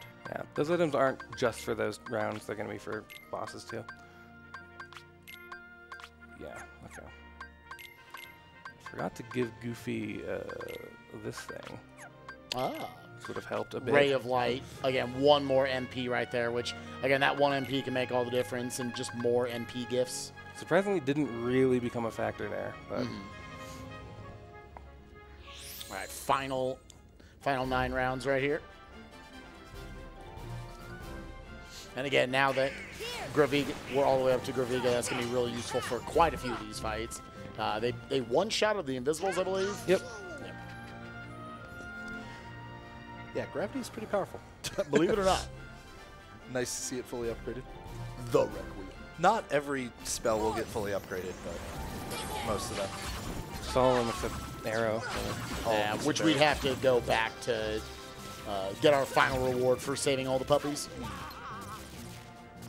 I can't touch him during Yeah, that. he's invulnerable, unfortunately. You could if you use like Ars Arcanum and stuff, but it's not worth the 3 MP at that point. Right. It actually might have been worth Maybe. it. Thinking about The it. other thing is that if like, well, if Goofy had Tornado on, he could attack, but he doesn't have it on right now. I also love how this game knew that Stealth Sneak was a lot of people. First time you play this game, you probably died to Clayton and Stealth Sneak a lot. They knew that was like a final game boss, so they throw like 12 of them at you here all throughout like these cups. Yeah, the hits on the Invisible there were just to keep him staggered so that the Gravika definitely landed. Because if he dashes out of the Gravika, then obviously it won't deal the damage to one-shot him. Also, Stealth Sneaks are really weird that it might look like, oh, he has invisible health. That's always what I assumed it was when I was a kid. It just, the Stealth Sneak, once you get down to 1 health, it needs to like perform an action or an attack, and then you can kill it at that point. It's very weird. It's weird. Also weird, these guys got the 6th seed. All right, and they're done. Yeah. A few more swings just to build up that orange bar on the MP. Yeah, I always describe it as, I guess it's kind of the calm before the storm, before these next 4 waves. The last 5 rounds. I wonder if they were doing it intentionally to try to get you to dump all your MP. Thinking that somehow they would drop items now. Because while you do get experience for all these cups, there are no item drops, no, health, money, or MP orbs, nothing like that. Like you see him continue to wiggle around a little bit there to drag the thunder damage. Or the thunder radius, I should say. See, they knew this was an endgame boss. And they gave him to Clayton. Yeah, but you don't have to finish him off with Clayton.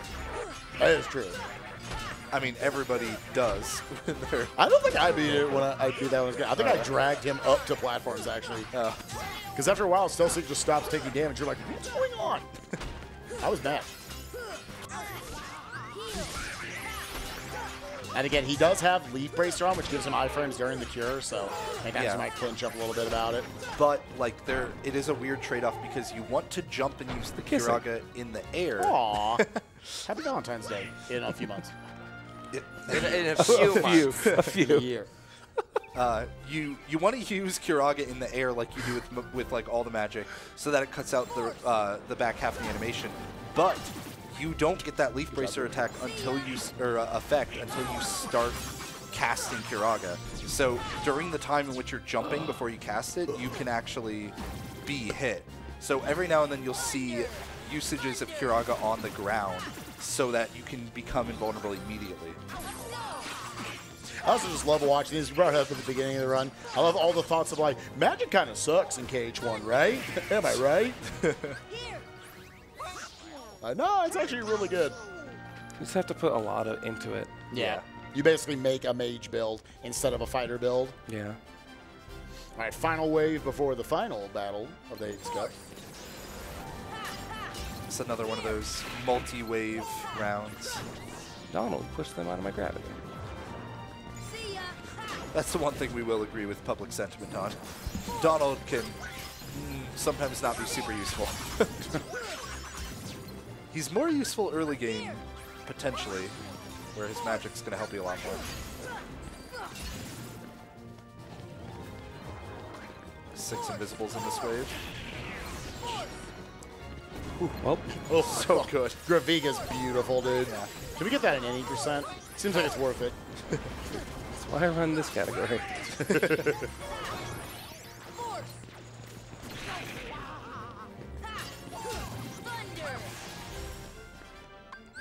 All right.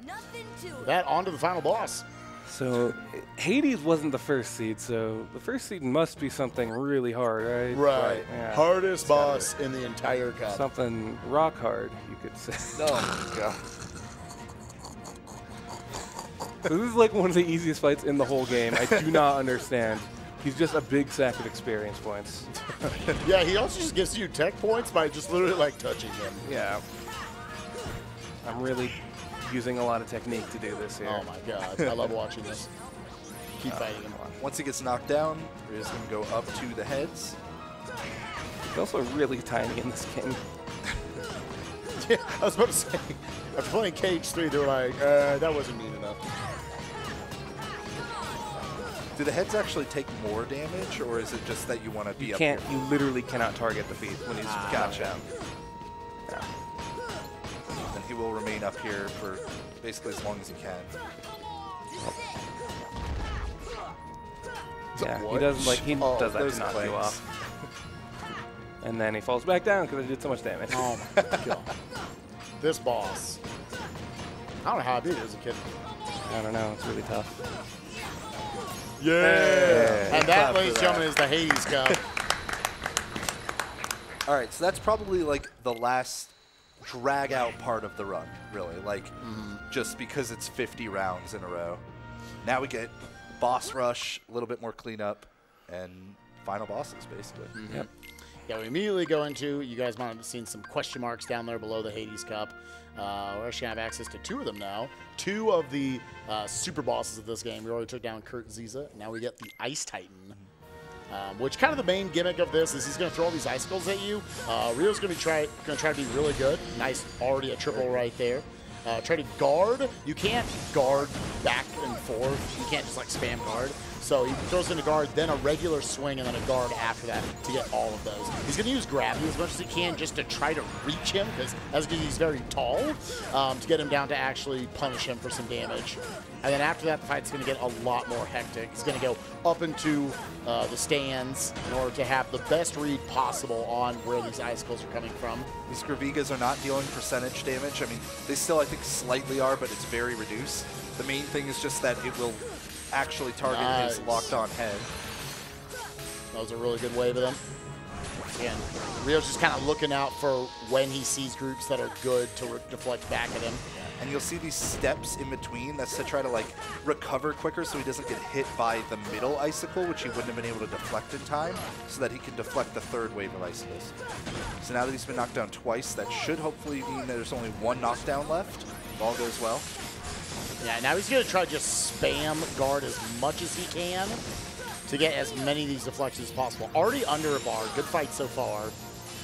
No, out of MP at the moment, but MP Rage is an ability that gives you MP back when you get hit. So now he's back up to enough to heal.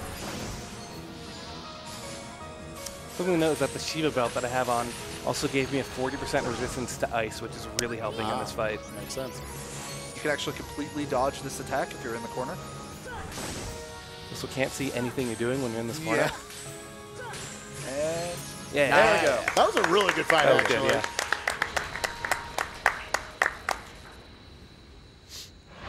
Like that, now we go on to the other mystery match. Don't forget to use the fire. Oh, I will. Oh, I forget to use it. I always do. Okay. So we're going to go to a full strength build. We don't want air combo pluses anymore due to how Sephiroth retaliates. I'm just going to fill these out with elixirs just in case. And you want to auto lock back on. Fire, fire, fire, fire, fire. Yeah, see, I told you. That's why. There you go. So he did that so that when he used 1 MP, it had an entire orange bar after that, which will actually give him more casts of things. Yeah, let me get an extra Particularly R's off bars. potentially on the first phase. So this fight's all about baiting out his fire pillar attack by staggering him, which worked really well there, as you can see. Yeah, Sephiroth has a auto counter at both 4 and 7 hits, so that's keeping track of that and trying to use R's through these fire pillars, giving him the iframes and getting him the big damage. To note, despite how like strong Rio is built up to at this point, he's still going to die in like 3 hits, which is the same Yeah, that as was you, 1 hit right there. which is the same as you are on level 1. Yeah. But big thing is that I have Leaf Racer. Yes, Leaf Racer is the huge helpful factor of this. The sliding dash, dude. So good. I must have hit his 7-hit counter there. It's really hard to keep track of when you're using R's. Yeah, Sephiroth's 7-hit auto counter also does not every hit applies if he's in certain like animations and stuff, so it's really hard to keep track of. Nice timing of that one right there. Got no damage out of the fire pillar. So that's the Sin Harvest. If that goes off, it will drop him. Sorry, I don't remember. It'll put him at 1 HP and 1 MP, or in 0 MP. So he definitely wants to cut that off every time. Okay, he's in last phase now, which is good. What did you call that attack? Sin Harvest. Sin Heartless Angel. Oh, Sin Heartless. Nope, still not that. I thought it was just Descend Heartless Angel. That's what it is. Yeah. But, I mean, Hobbs has the guide that calls it Sin Harvest, so. Does it say it in the guide? Shoutouts to Lance. Shoutouts to not getting the loop. I was also going to say shoutouts to Lance Pass. So I was trying to loop him in the last phase to skip this long attack, but didn't quite go well. Okay. So I'm going to stay over here, bait him over here, keep Arrow up in the last phase, because that spin attack can just 2-shot you without Arrow. Now with the 4-hit auto counters, we're just going to just keep him teleporting, basically. Well, maybe we'll throw in an R's for fun. Fun and value. Oh. Oh. Hey, there it is. Just for fun. Okay, cool. Whew. Definitely worried about that fight. Didn't quite go how I wanted, but just getting through it is enough, honestly. It's really tough, even on beginner mode. Very easy to die in that fight. Yeah. All right, now we're going to go walk past No. Maybe finally collect. Yeah, maybe. We'll see. All right, real quick. We just got a $1,000 donation from an anonymous donor that just says Pikachu must win. Oh, no, come on. Yeah. Pikachu. There's still time. No, there's not. That's it. We're cutting it off now. No, there's not going to be much time for it probably after this world. So The White Trinity. Finally. Now, here's the great thing. I want to know what's in this chest. So he's going to open it up. Okay, Nope. well, never mind. We'll never know. God, I hope it's a mithril. Oh, I think it's staff for Donald, actually. Oh. Oh, yes, it is, actually. But it But we lowers don't. MP, so. Now, most of what we're doing here is cleaning up each of the worlds again, getting our last of our puppies, last of our Trinity. No, man, we still got a boss. Oh, right here. Yeah. Yeah, there's a couple more bosses. Oh, I just meant for. this Oh, one. yeah, Yeah. this one. Yeah. Yeah, this one. I forgot about this one. I was looking at the 4 in the base game. I was gonna say I looked this one up in the strategy guide, but it wasn't there because this is a Final Final Mix Mix exclusive boss. Which this is again similar to Sephiroth. You'll still die in 3 hits to this boss, just as you would on level 1. And in the last phase, it's actually 2 hits. Wow. Yep. Which is worse than level 1. And he's summoning immediately in order to get rid of the party members because it will actually change the way that the boss works, like which moves he'll use, as well as there's a loop that Ryo is going to be going for most of the fight that they can mess up. See ya. So gravity stuns him, and then he's going to go for a finisher to force the backflip. Then he has to keep his position very specific. He jumps back a certain distance, so that way the boss will keep using the same attack. He's going to try to fit in, I believe, 7 hits on every cycle if he can, in order to keep building up that MP and keep dealing a lot of damage. The main thing is, even if he accidentally messes up, as long as he uses a finisher, he can keep the loop going. Yeah, he was actually able to skip out on an attack right there by timing his attack really well, going into that smoke attack right there. In fact, jumped closer to him so that his gravity, he could keep him in the gravity. Now he's coming up towards the end of it. All right, so this is the DM, or the 3rd phase attack, and if you perfectly chain finishing combos, you can actually push this attack further and further and theoretically skip it. Yeah. But the timing of it is so weird that it's not really consistent. I've never even come close. Yeah. So now he's going to try to get him back in the loop right here. Maybe be able to do it with the rest of Simba's bar, at which point, hopefully Donald and Goofy won't mess with the fight. If he finishes this in 1 summon, that's really good. Yes! That was a beautiful fight, honestly. I still find it weird to see a Cage 2 style fighting model in the Cage 1. I was saying that's Xemnas. Yeah. Spoilers. Spoilers. Rip. He's unknown. Yeah. Oh, sorry, he's very unknown. I'm sorry.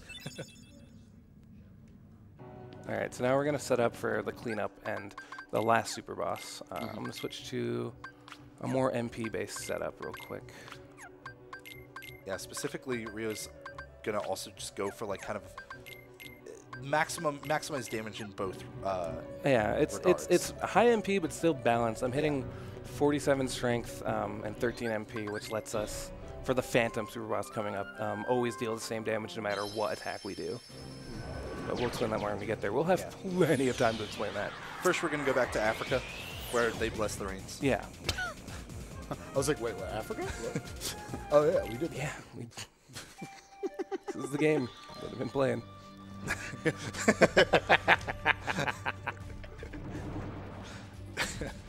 So, okay, FM Heartless here. Nope. Okay, we'll get it on the way out. We just have some more Trinities and stuff to get.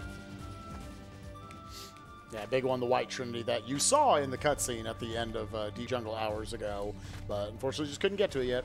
But now we have high jump for this room, and the camera cannot keep up. Time for a few donations? Sure. All right.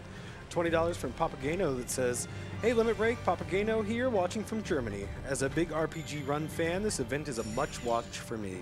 Good work, guys. You certainly got a friend under the sea for me," or something like that. Shout outs to Rio and Spike on the couch. Woo! Woo! $100 from an anonymous donor. It says, "Really enjoying the KH run. Had to donate towards a great cause. And also for Pikachu for Spike. Neat little thing, by the way, real quick back there was the thunder usage in order to avoid a ledge grab. And now we got the FM exclusive Heartless, so we could probably explain this and then there'll be a little bit more time for donations. But this, basically, I think it was 2 on that one. You should definitely go. What? What just happened? What? Yeah, the game just didn't want me to hit him, so that's fine. All right, so the one that bounces is going to move around. And yeah, so that one's definitely 3. You should, yeah, perfect. Good job. Good job. Nice. That was definitely 3. All right, let's see if player on at home, guys. Try to see where he moves to. Oh, it's 3. Want to make sure he swings at wherever he is. It's 2. It's got to be 2. Perfect. Good job. Nailed it. Yeah. This is a dumb bit, guys. I gotta be honest. It's a dumb joke. Yeah, so he's intentionally missing on all of these, so that way it moves around. It basically just so that it like finishes faster. Right? Yeah, it just if you try to get it right, because getting it right and getting it wrong, it doesn't matter for the journal. If you get it right, he goes faster and faster the more you get right, until it's just like you have to pause buffer it basically. So maybe we just get it wrong. Right. Just easier to deal with. Now there's a chest back here to pick up. Yeah, we could have gotten these on the first visit, but I am a baby. Super glad, man. Yeah, I just want to super glad. Because there's one in here where you have to do like these really awkward vine jumps. Or you can super glide. Yay! I'm going to issue a challenge to anybody out there who wants to get into speedrunning this game. Go beat my tied world record for Vines minigame. It's really dumb, and I guarantee you could do it with enough hours put into it. Do you remember what your time is? Also, real quick, shouts to the Green Trinity on this ground. Yeah. All I know is my time is way too much effort put into a really dumb minigame. So go do it. It's fun. You can totally beat it. Yeah, so again, for the journal, we don't have to do all the minigames, just start them all. So we just started that. Normally there's like a slider minigame where you have to collect a bunch of stuff, but we're good. Yeah. For years, we thought you had to do that minigame. You always slide down to the game like you do with Tarzan. No, you can just quit out of it. That was even a thing back on KH1. Just no one ever bothered to check that. Like on PS2. Yeah, back on PS2. It was like a little ways into PS3 era where people were like, wait a minute. If you pause, you can quit this, and it'll put you at the end. So now some of that platforming we saw earlier, but then to go over to these chests instead. Elixir and some puppies. Elixir is pretty much always useful. Yeah. Yeah, some of the elixirs that he was collecting throughout the run are a little bit of safety, honestly, for Sephiroth, because it would have consumed the items, then he would have had to, he's just out elixirs at that point. Yeah, if I had lost them. Protected you on the way out the door. Examine here to get over to a side area that I think a lot of people never found. I never knew this was here. Some people never knew. And now I do. Oh, puppies. Oh, I guess, yeah. A lot of people probably found it if they went for the journal. Yeah. But now you could probably fit in like a donation as we're heading to the next FM exclusive boss. Sure, got $123 from Dom that says, thanks for putting on another great marathon. Goofy for the win. FM exclusive enemy is what I meant to say, by the way. They're kind of like mini bosses almost. Yeah. I also just want to give a shout outs to the bid war for the trainer name for Pokemon Let's Go is between Brosentia and Ryan Reynolds right now. So. Brosentia winning by $4 at the moment. But yeah, you can read another one, sorry. Sure, $5 from Ruthless Bob. Says, I'll join the $5 train as long as Sabin isn't invited. Yeah. Good FF6 joke there. $10 from MS Kane. Okay, fine. I'm a bit selfish, but I'm donating double to get $5 for all the prizes. How dare you? My God. Thank you for donating. So, Rio now, first of all, fell all the way down and activated that red trinity before the enemy spawned in. Another one of those make sure the command menu still blue things. Also knew that he got the right spawn because he was able to activate the trinity. Mm-hmm. Yeah, it's a weird English-only glitch where if the Chimera isn't going to spawn, that trinity just isn't usable for whatever reason. So this might take, we might be here for a while. This has actually been like the roughest part of my practice throughout the week. Yes. To damage this enemy, you have to knock these orbs back into him without getting hit by them. So, okay. That was an okay first cycle. You'll always get up after you know, you can't like one cycle it. So The summon here is just to get rid of the party members, and the Graviga to get rid of the gargoyles as soon as those spawn, as well as deal damage to the boss in that phase. Oh. Yeah, they bounce so weirdly. Yeah. That Rio's, the strat he's going with is just to stay very close to the boss, basically, and try to use combos to deflect them, rather than trying to guard them, which just has really awful timing. yeah, Worked a little better than time. that was okay. Yeah, just get him in the next phase. See ya. Force. Here. Yeah, also Bambi will give you a lot of MP orbs, which is helpful. You're spamming magic in this fight. Nice. There you go. All right, Nice. very good. I think there's one FM exclusive artist left, or are there more? There's one. One. Oh, there's Okay. two. Two, okay. It's Jet Balloon and That was the one I was thinking of. Neo Shadow. Neo Shadow, right. That's right. That one happened so quick. Easy to forget. It's also right at the end. Yeah, that's the last thing we do before the final boss. So now out the pretty much the only save point in this world. Like, Yep. There's Yeah. only one once you beat the boss. Yeah. Pretty great. And to note that the red Trinity that he picked up in this world also used to be missable Yeah. in the original version of the game, as I'm sure many people found out. Yeah. If It used you- to be on the manor. Yeah. So if you beat the boss manor and it disappears, you just can never get that red trinity. And if you were like me, you got all the way to the end of the game, got everything else in the journal, found out you missed that red Trinity, and started the game over. That was, yeah, not super fun when that happened. That's rough. All right, our Monstro revisit. don't Clean this forget the one. Blue Trinity. Yeah, Yeah. thank you.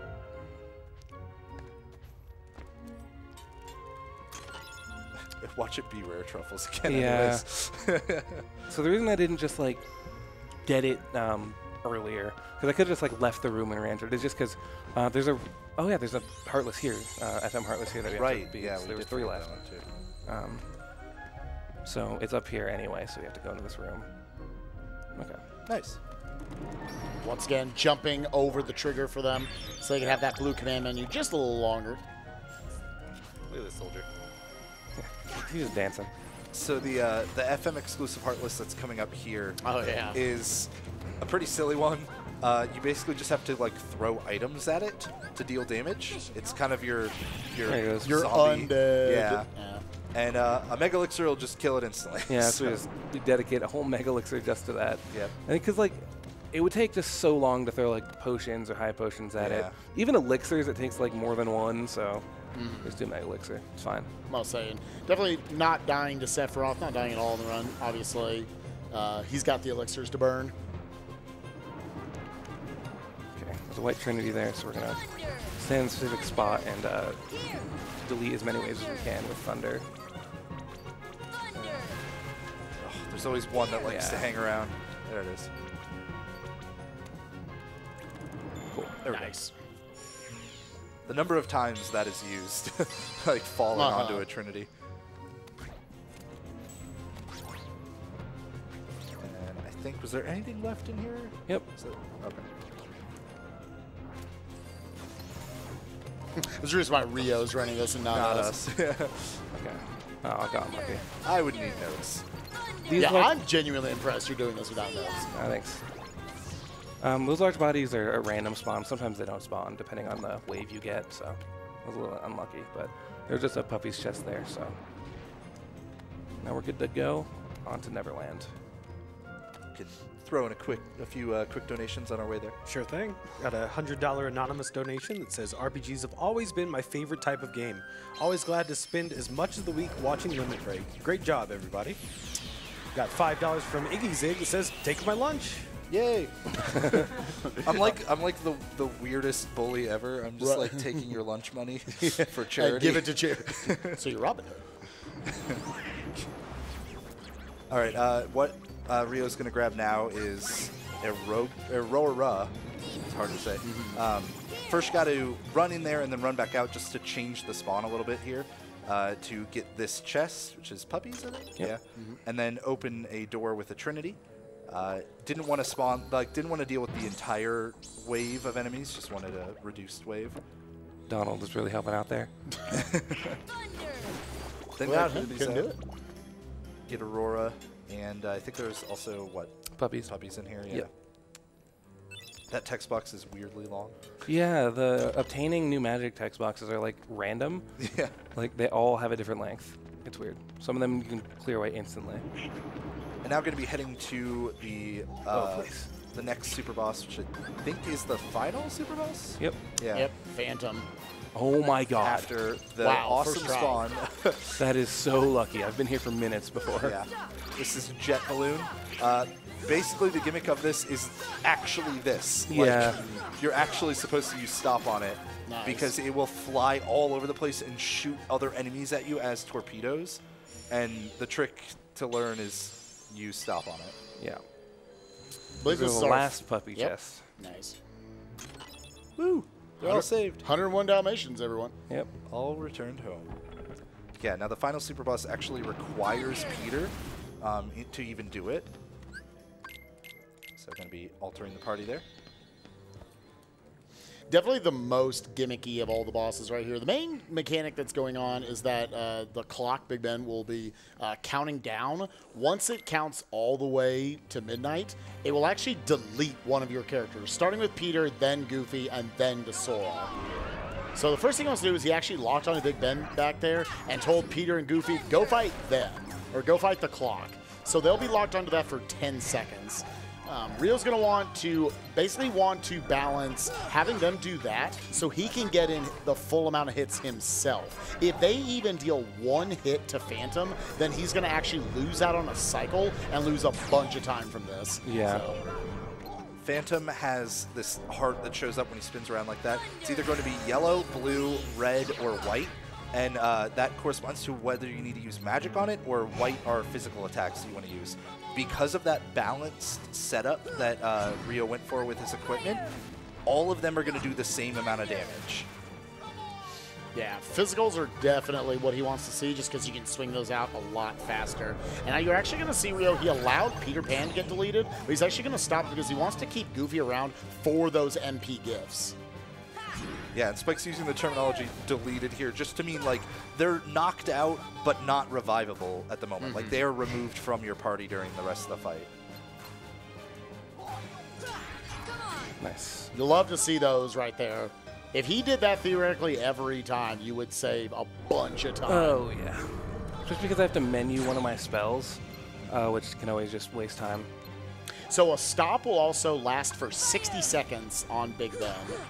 So Yeah, it's usually enough for about 2 cycles of attacks. Yeah. So you can keep track of that while also keeping track of locking onto it, telling Goofy, go punch that clock so he doesn't take damage away from you on the Phantom the whole time. The other advantage of like seeing the white heart show up is that you don't really have to look for it. If he's just already swinging in a combo, he'll just keep going, and it'll just be faster overall, as opposed to like, yeah, fire, blizzard, and thunder that you have to like look and recognize what color it is first. Sometimes the coat's slightly in the way, and thunder kind of a lot of times white Sora's little. head is in the way. Yeah. He definitely wants he wants to see physicals the most. He least wants to see fire, just because that's what he has to hotkey over to. He does have Blizzard and Thunder already hotkeyed. Definitely a very long fight. Don't know why they made it this long. Yeah, it used to be even longer with older routes that went just for like a pure magic setup. If you got a bunch of physical hits, it could take an extra like 2 minutes. I think the reason it was so long too is because this was the only Super Boss Japanese got when the game originally released. Yeah, that's true. I say Kurt Ziza's like someone who won a contest, so they got to name the boss after him. In between these, hits and stuff, the Phantom is using this a homing attack, effectively, like just these little projectiles that it spits out. But he just hides around the corner of the clock tower in order to get them to run into the wall. That way, they're not just spending forever in that cycle. Rio's done a great job so far of balancing, keeping Goofy on the clock while also taking down the Phantom as soon as he's available.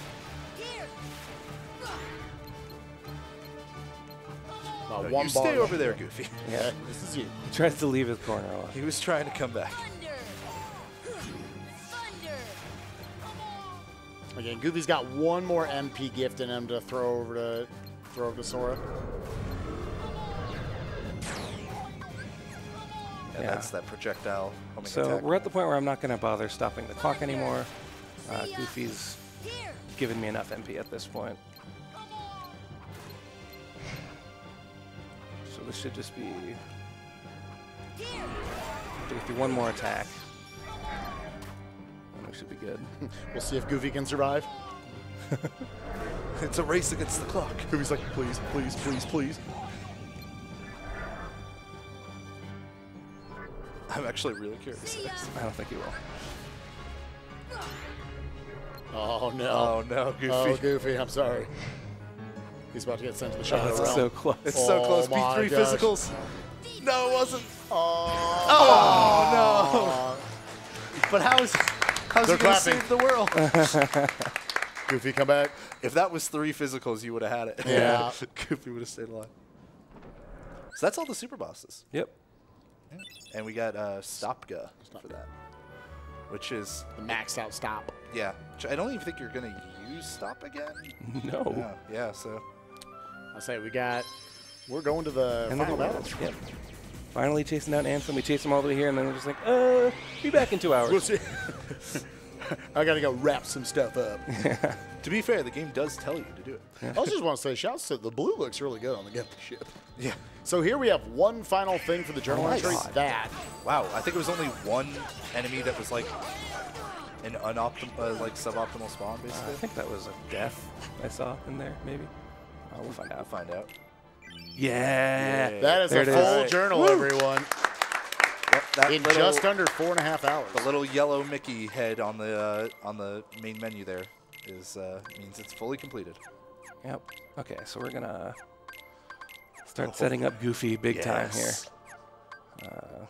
Big boy Goofy. Yeah, there's only this spot and another spot coming up where you could do any more menuing. So he's just opts to get as much as he can out of the way now. Yeah, we're gonna do almost all of it here.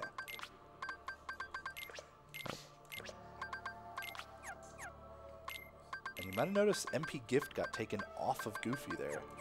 Yeah, we kind of have a lot of MP. Yeah. Also, We don't want to do that. Wait for this MP bar. Also, Goofy's not going to be in the party for. That is beautiful. That's 16 MP. Yeah. That's so good. Goofy's also not going to be in the party for like most of the rest of this. Donald won't be until Final Ansem because you're just going to summon at the beginning of this next one. So Yeah. Yeah, any of you have maybe seen like a Proud Mode run or a level 1 run, we have this trick that we can use where basically our summons can do like a ton of damage because of a damage floor, some scaling to it. Yeah, we actually get a semi-usage of that right here because our magic stat is high enough Yeah. with the cheers. It's good enough to use Mushu here, actually. I was going to say, there's no damage storage or anything in beginner. It's just straight up you deal enough damage now that Mushu's going to be useful for this fight that. But it's still like half the damage that level 1 Right. does. This is otherwise one of the most obnoxious fights in a beginner run because the way Ansem moves around is not very intuitive at all. And the room is so bad. The to fight terrain in. is awful. It's you want a flat room a lot of the time, and this one is the opposite of that. So instead, we get some Eddie Murphy.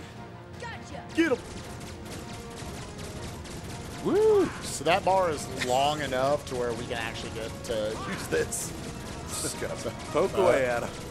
We'll get him. Death by It's thousand nice when you cuts. see this instead of Destructo discs. Yeah. Someone out there, go back and watch this afterwards and count exactly how many shots Mushu does. Oh, please don't. I'm curious. And And then donate with that amount. hey, good job, Eddie Murphy.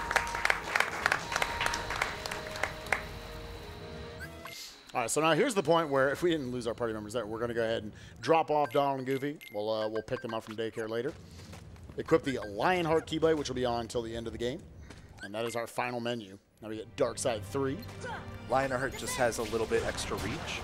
And now that Rio has Aurora from Neverland earlier, Ouro actually has an effect where it will deal damage to any enemies that run into it. So effectively, if you're just standing near a boss, it will deal damage to him. So you can see him cast Aurora a lot while using regular attacks in order to just deal extra chip damage.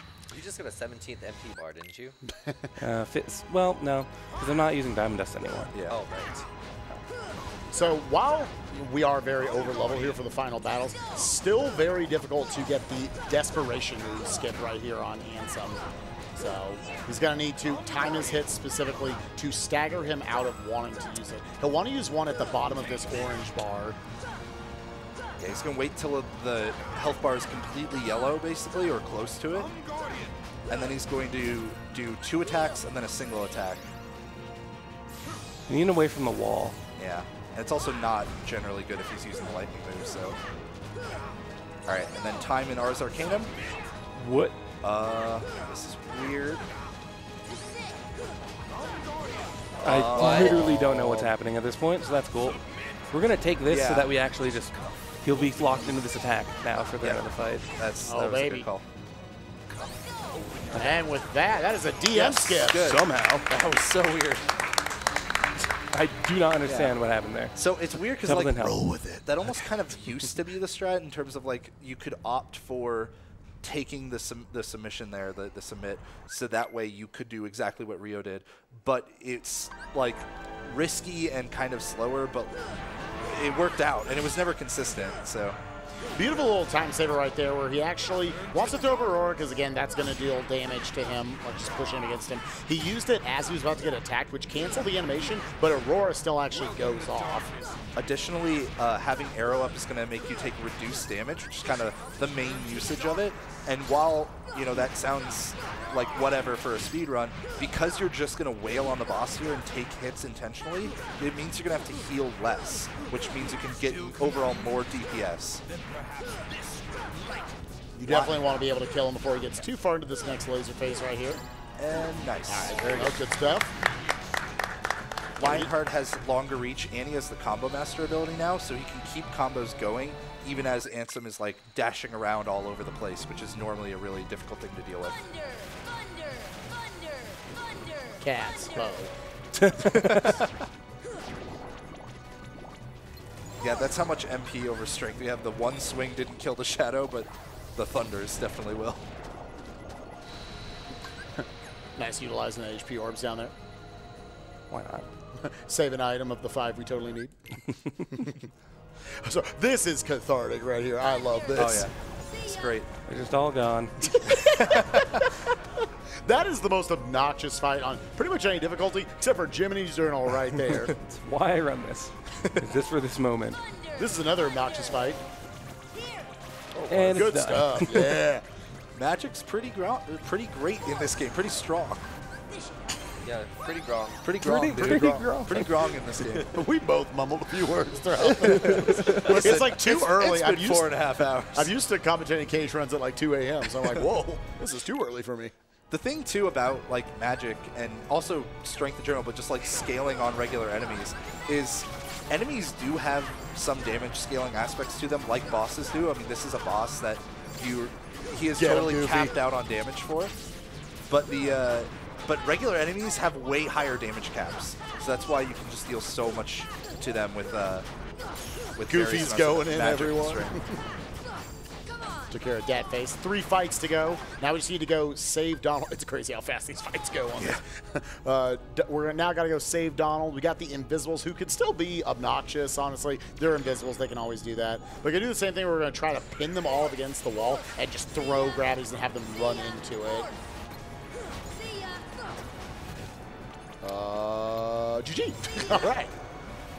I love the gravity on them. Nice elixir drop. Wow. Gonna need that. This is going to depend on how fast Goofy saves the world. Are you in your beauty phase? Yeah. I totally would be. It's all right. We got a good incentive. All right, so we got the core here. Just going to take Raviga. All right. And now, thank you for donating, because it's time, finally, for Goofy to save the world. Yeah. So we set up Goofy. We gave him massive strength, and so we're just going to let him go to town on Ansem now. I am going to arrow him, though. because I'm nice like that. Thanks, pal. And I just watched that health bar. Yeah. Like, try to remember how much damage Sora was doing earlier. It's about that. Yeah, it was pretty close, but this is Goofy. Yeah. Just using Tornado. He's already done 2 bars. Saving the world all by himself. Donald's not even doing anything. Yeah. Look, Donald's just like, oh my God. Yeah. Goofy, are you okay? Do we need to talk, buddy?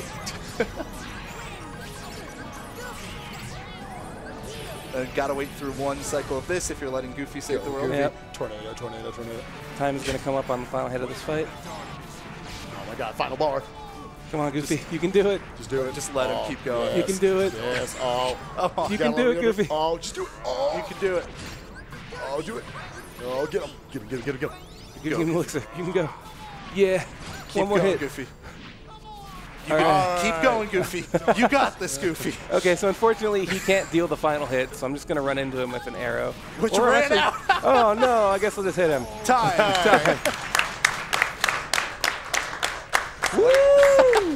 That was a great run. What's your PB? That was 20 seconds off. Wow. Yeah. Like legit, yeah. That's We didn't fantastic. have Goofy finish it off. That was a great run. I love how you ran out of Aurora because you took the time to explain how that you were going to run out of Aurora. That's so good. Okay, so, yeah, that was Kingdom Hearts. I believe we have the incentive now. Oh, yeah. Glitches. Few glitches. Yeah, Glitch exhibition. let's go do that. Again, guys, as he's setting up and showing you these glitches, reminder, it's the Pikachu Eevee bid war right now. Believe Pikachu might be up just a little bit. Yeah, I'll give you an update on that. Pikachu ahead with 1656 to Eevee's 1423. Wow, So what a battle. we are very close. We did have a $250 donation from Eevee coming in saying, Eevee. Listen, Pikachu has had his time to shine, man. They've got a whole movie and everything. What's Eevee got? Eevee's just got this next run. So donate for Eevee. Okay, so we're going to start with a glitch that we call the stench glitch because we obtained stench. We obtained some there. We're going to obtain a lot more. So checking the journal in this game can corrupt text in certain rooms. So maybe I should have shown this text normally first. But anyway, Go like, get it. yeah, that's fine. there's normally like a conversation with Alice here about like who she is and blah blah. So if we check the journal before talking to her, this happens.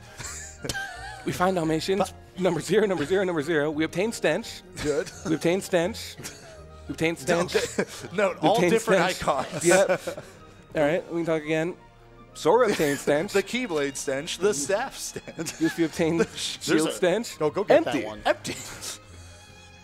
Cannot carry any more stenches. I know Cannot that carry feel. another stench. Cannot carry any more More stenches. AP up stench. Nope. Can't carry any more stench. Empty. Empty. Obtain stench X0. Empty. He's getting in on it. What? No.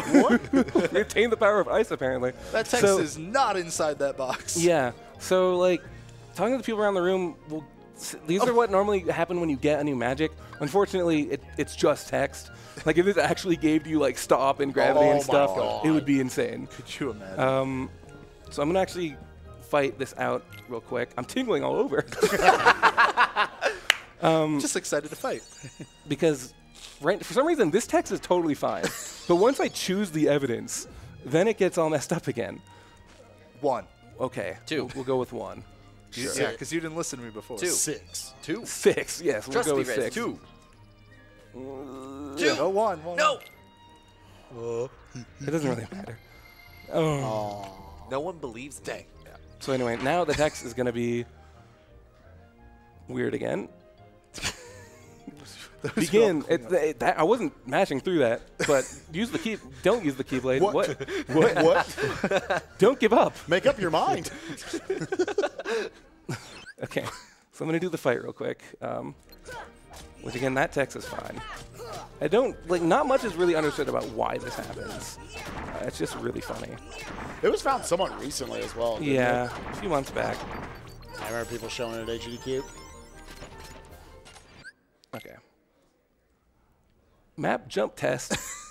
before fighting the queen, after fighting the queen. Set for before fighting the queen. Set for after fighting the queen. She is very angrily yelling that. They don't listen to her commands. Yeah. Attain the power of thunder. I think this guy will give me 0 money. Oh, Dumbo. No, Dumbo. Oh, dude, can we, Red Go. Whoa. Didn't he say? Oh, this will be great for Jiminy's journal. Yeah. So yeah, again, you don't actually get any of that. Okay, so that was the stench glitch. We're gonna do actually a little more. I found another place where it works. Or, well, really? I rediscovered another place where it works. Ooh. And this one's actually pretty funny too. Let's see. Coliseum. Yeah. So. It weighs a ton. It weighs a ton. It's way too heavy. So. Okay. So we're gonna check again. Just opening the journal does this again. Don't know why. It's way too heavy. What? The text is gone. Yep. What? Well now. Too heavy? Since when have you been such a little... It's just gone. What? Normally the subtitles are there. The Keyblade is reacting. Use the key. What are you doing? Use it. I can tell. This here is the world-famous Coliseum. Heroes only. And then he's stuck. Oh. But if I press a button on the controller, And I got my... You have a pause button. Sora's really mad about her team. Take E. He's so mad. Look, it's like this. Okay, so also I can skip Heroes these, are coming from all over. which can make Fight some ferocious monsters voice lines right here in the overlap. So I'm gonna try to do that here.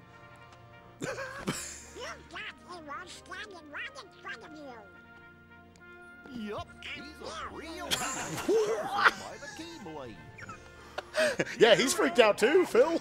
Run. He was laughing as he said his line. Fought a bunch of monsters.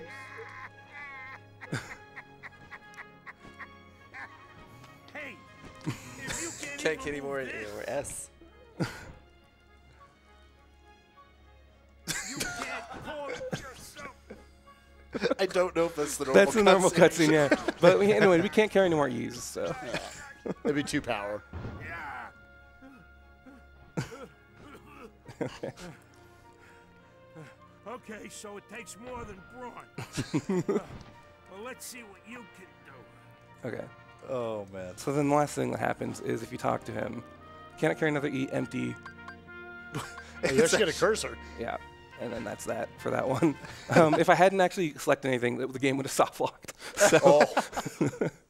All right. So now I think that's enough for stench. Although I can do it here with the Oathkeeper cutscene, the classic. Gonna jump in real quick. We have a $300 donation from definitely not Spike Vegeta. It says, "Hey, similar but legally distant from Spike Vegeta here, donating for my boy Eevee." Putting Eevee in the lead with $2,023 to $1,681. Oh, I'll clap for the amount. Now, chat, you know what you have to do. Fight back. All right. So. Nice. First try. Very nice. That's like the first time we hit that first So try. the text kind of doesn't fit in the box. Let's go back and J the others. Okay. Yeah. So, enjoy. To note, he has put down the controller. Yeah. He will not be picking it up for this entire cutscene. Oh, your grandma's story, right? These things Right. just happen. We were together. You know what's funny? I looked everywhere for you, but you were with me. Finally, we're together, Kylie. Way over there. Yeah. Now, it's time to get Riku back. You think it'll ever be the same again between us? Riku's lost his... Excellent cinematography here. I turned into a heartless. It's very film noir. You saved me, remember? I was lost in the darkness. I love how it makes the sound effect with the echo and everything. As I stumbled through the dark, I started forgetting things. My friends, who I was. That was his only idea of getting darkness out. almost swallowed me. But then I heard a voice. Your voice. You brought me back. I didn't want to just forget about you, Sora. I couldn't. That's it. Our hearts are connected. And the light from our hearts broke through the darkness. I saw that light. I think that's what saved me. No matter how deep the darkness, a light shines within. I guess it's more than just a fairy tale. Did you just strike her? Yeah, you got something there. Oh. And then we've got higher res models, so Yeah. Because it's working. way too dangerous. Come on, Sora. We made it this far by sticking together. You can't go alone. Well. Back to Even Crouch. if we're apart, we're not alone anymore, right? I can't help. You'd kind of be in my way. Okay. You win. Oh, no. It's my lucky Oh, there he Don't is. worry, I will. High res model again. There's two. Ben's gone. Oh, no. This got real dark. He was gone all along. Oh, no. Can you believe he was just a Don't dream? ever forget. I had a Wherever you comment go, and I had to hold off. I'm always Yeah, I was going to say. Yeah. I know what you want. All right. There's Oathkeeper. There's my glitches. Thank you so much. That's about all from us. Thank you, Rio. Thank you. Yeah, that was awesome.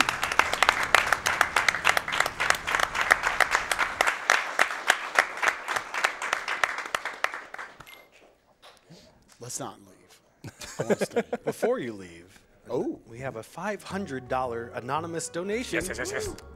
Which team? Who we thinking? Pikachu. Pikachu. Eevee is the best. Thank you very much. That's insane. So where's that person with the $1,000? Thank you to Rio for that great Kingdom Hearts run. Right now, we're going to do a couple of quick donations that came in right there. There are a ton of donations. We thank you guys so much for your generosity. We're going to power through some real quick. A lot of the $5 train coming in from Kuno no Hana, Anonymous, a couple anonymous donations. Somebody donated 55, joining in for 10 other people there. $100 anonymous donation. It says, I've been a programmer in the video game industry for 16 years. Been very lucky, but I struggle daily with anxiety and depression, and have for most of my life. Thank you all for making events like this possible. Y'all are proof of the power of good games. $25 from Chromicade that says, Chromic Acid that says, request the couch singing Circle of Lice in their best Schwarzenegger accent. Remember, this is for charity. Unfortunately, we didn't get to that, but maybe you can ask Spike to do that on stream sometime. $50 from Neely that says, as someone who recently decided to face his depression and see someone about it, I love that organizations like NAMI and events such as RBG Limit Break exist to bring awareness to the topic of mental health. Thank you for all you do. $5 from Skya, $5 train hype. Hope SMRPG run goes great, Pidge. Another $100 from Eevee. Eevee is your best cat, dog, fox, eternally transmutable friend. Beats any electric rap. Eevee friends represent. $25 from Snow Magnolias. Here are 5 cars and the $5 train. You guys rock. Really enjoyed watching your run. Even though I don't know a dang thing about video games, the mystery of it all is fascinating. How about another song? Just not a cage run without I'll make a man out of you. $10 from Ouro 34. It says during the summon there were 109. The noise was made 109 times. I don't know how many fireballs he shot per noise. Well, that's good to know. Somebody can go back and double check that. Got $100 from Godeki. Thank you so much, Godeki.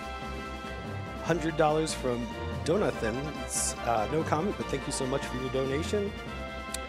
And right now, let's see. Oh, donations keep rolling in.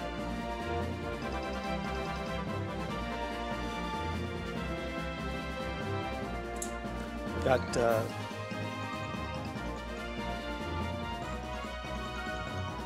$5 from an anonymous donor that says, if we get to 300,000, will Spike take everyone to McDonald's?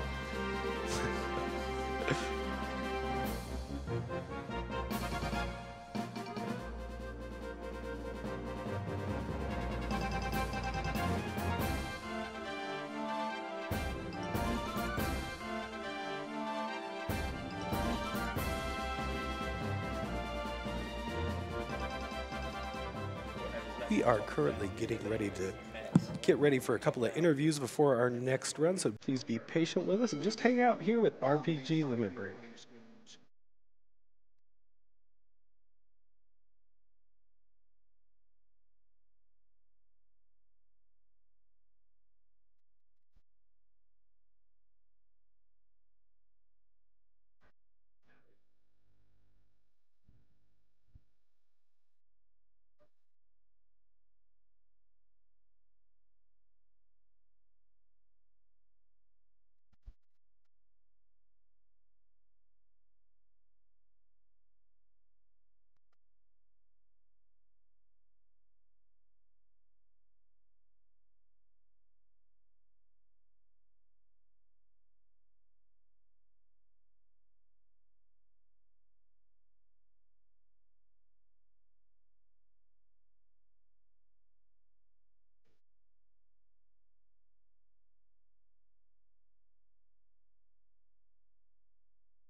All right, everybody, looks like we are ready for our first interview. I'm going to pass it over to Ghoul and Ouro.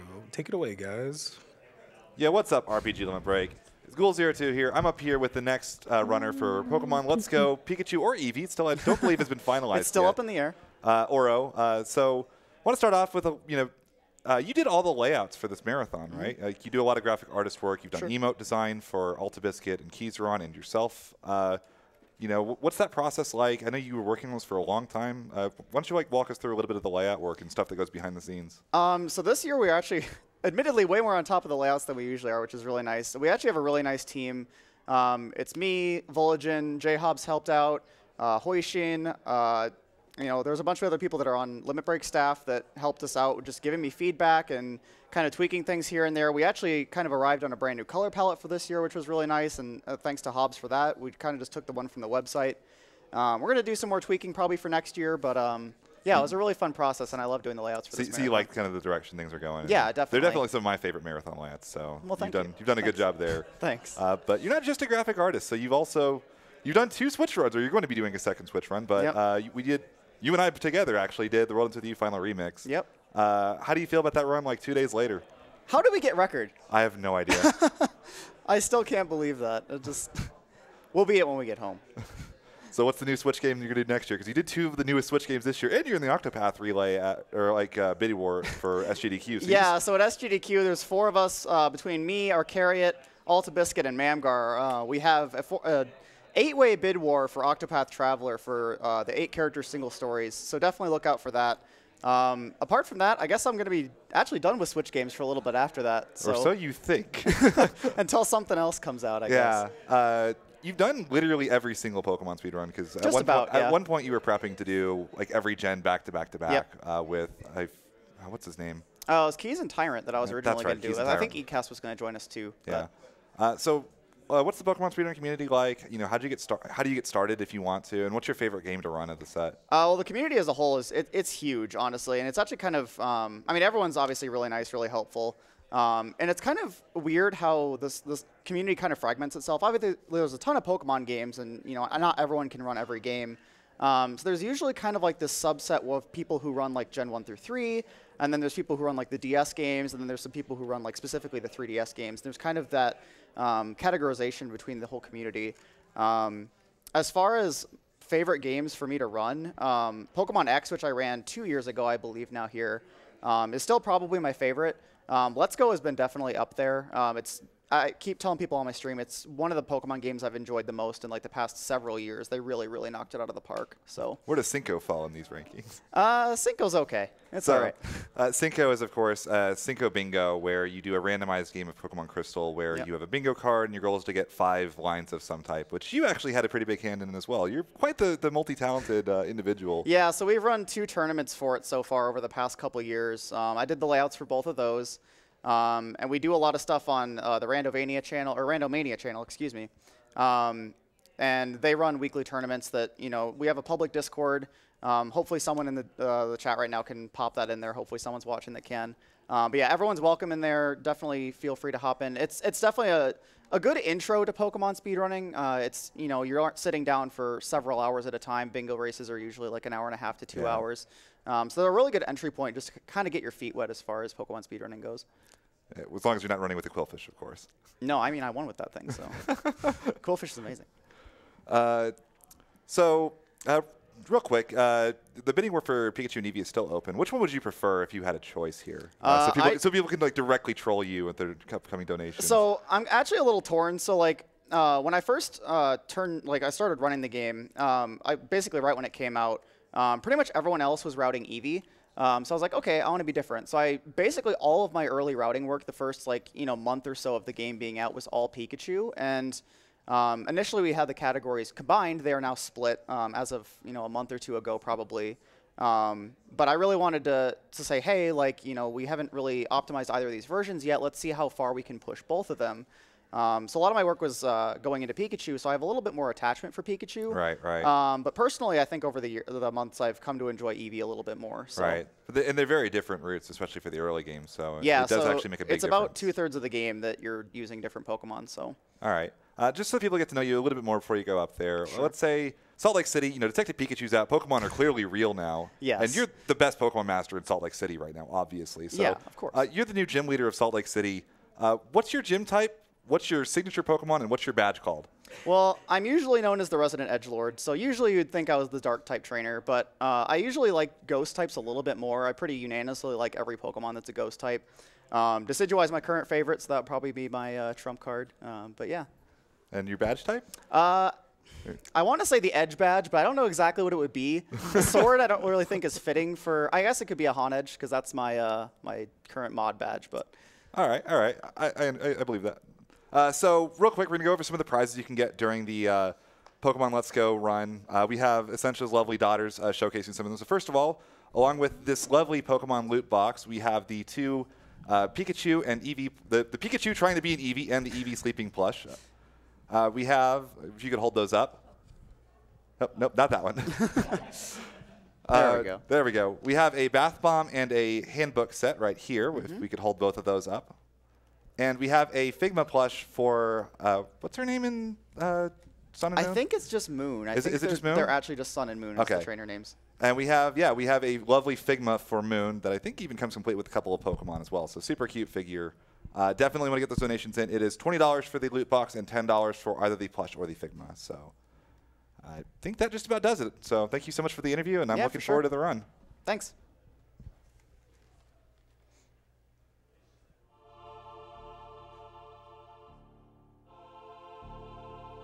Right then, thank you very much, Ghoul, for that lovely interview with Ouro. My name is Bowie the Hero, and welcome back to RPG Limit Break 2019.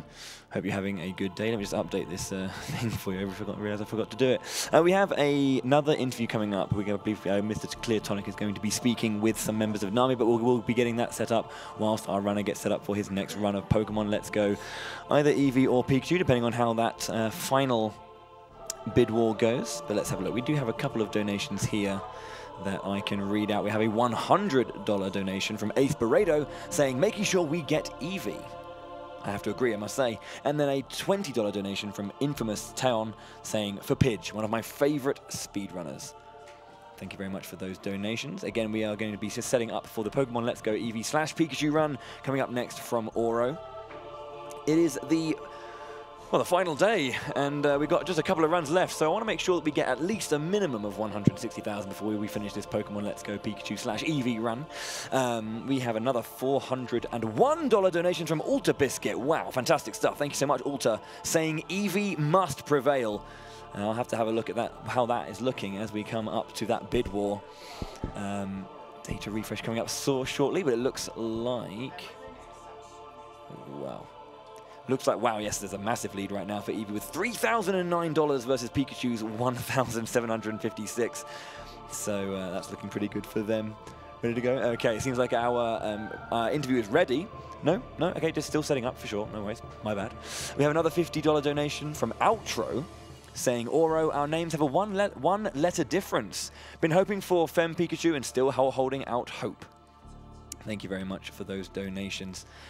We are very nearly closing in on that initial goal, let's say, of the 150,000. Thank you so much for your support that we've had over the course of this last week. It's been a very exciting week of speedruns, and I hope you guys at home have been enjoying it. If you are just joining us, you're a bit late. We're almost at the finale, but better late than never. Welcome to RPG Limit Break 2019. We are live at Salt Lake City in Utah. We're raising money for NAMI, the National Alliance on Mental Illness. It's been, as I say, been a very exciting week, and we are just—it's not over yet. We've got 2 fantastic runs left to go. As you can see on the layout, we've got Pokemon Let's Go Pikachu/Eevee, and then we'll have our finale of Super Mario RPG Legend of the 7 Stars being run by Pidge01. So plenty of stuff to be coming up for sure.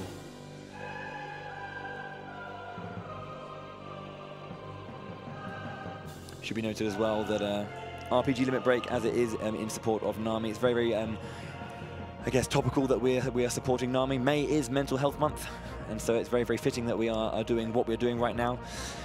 Fewer than 50% of adults live with conditions of mental health, with some sort of mental illness, and they receive treatment. I should say that only 50% of adults who have these conditions do receive treatment each year. Stigma, lack of access, and lack of knowledge and resources are some of many reasons why this happens. And NAMI is aiming to improve these kinds of conditions to make sure that everyone who has been suffering with some sort of mental illness gets the help that they need and deserve to get on that road to recovery.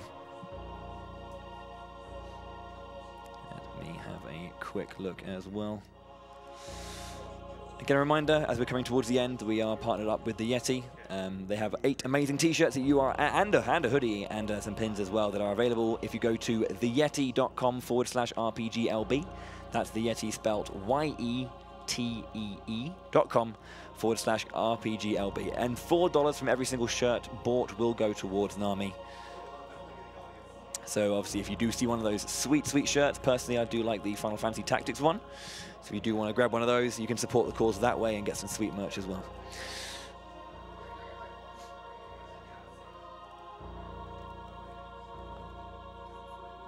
Okay, I believe we are set up and ready to go with our interview. We have Clear Tonic chatting to some wonderful members of NAMI, so I'll throw it over to Tonic for our interview.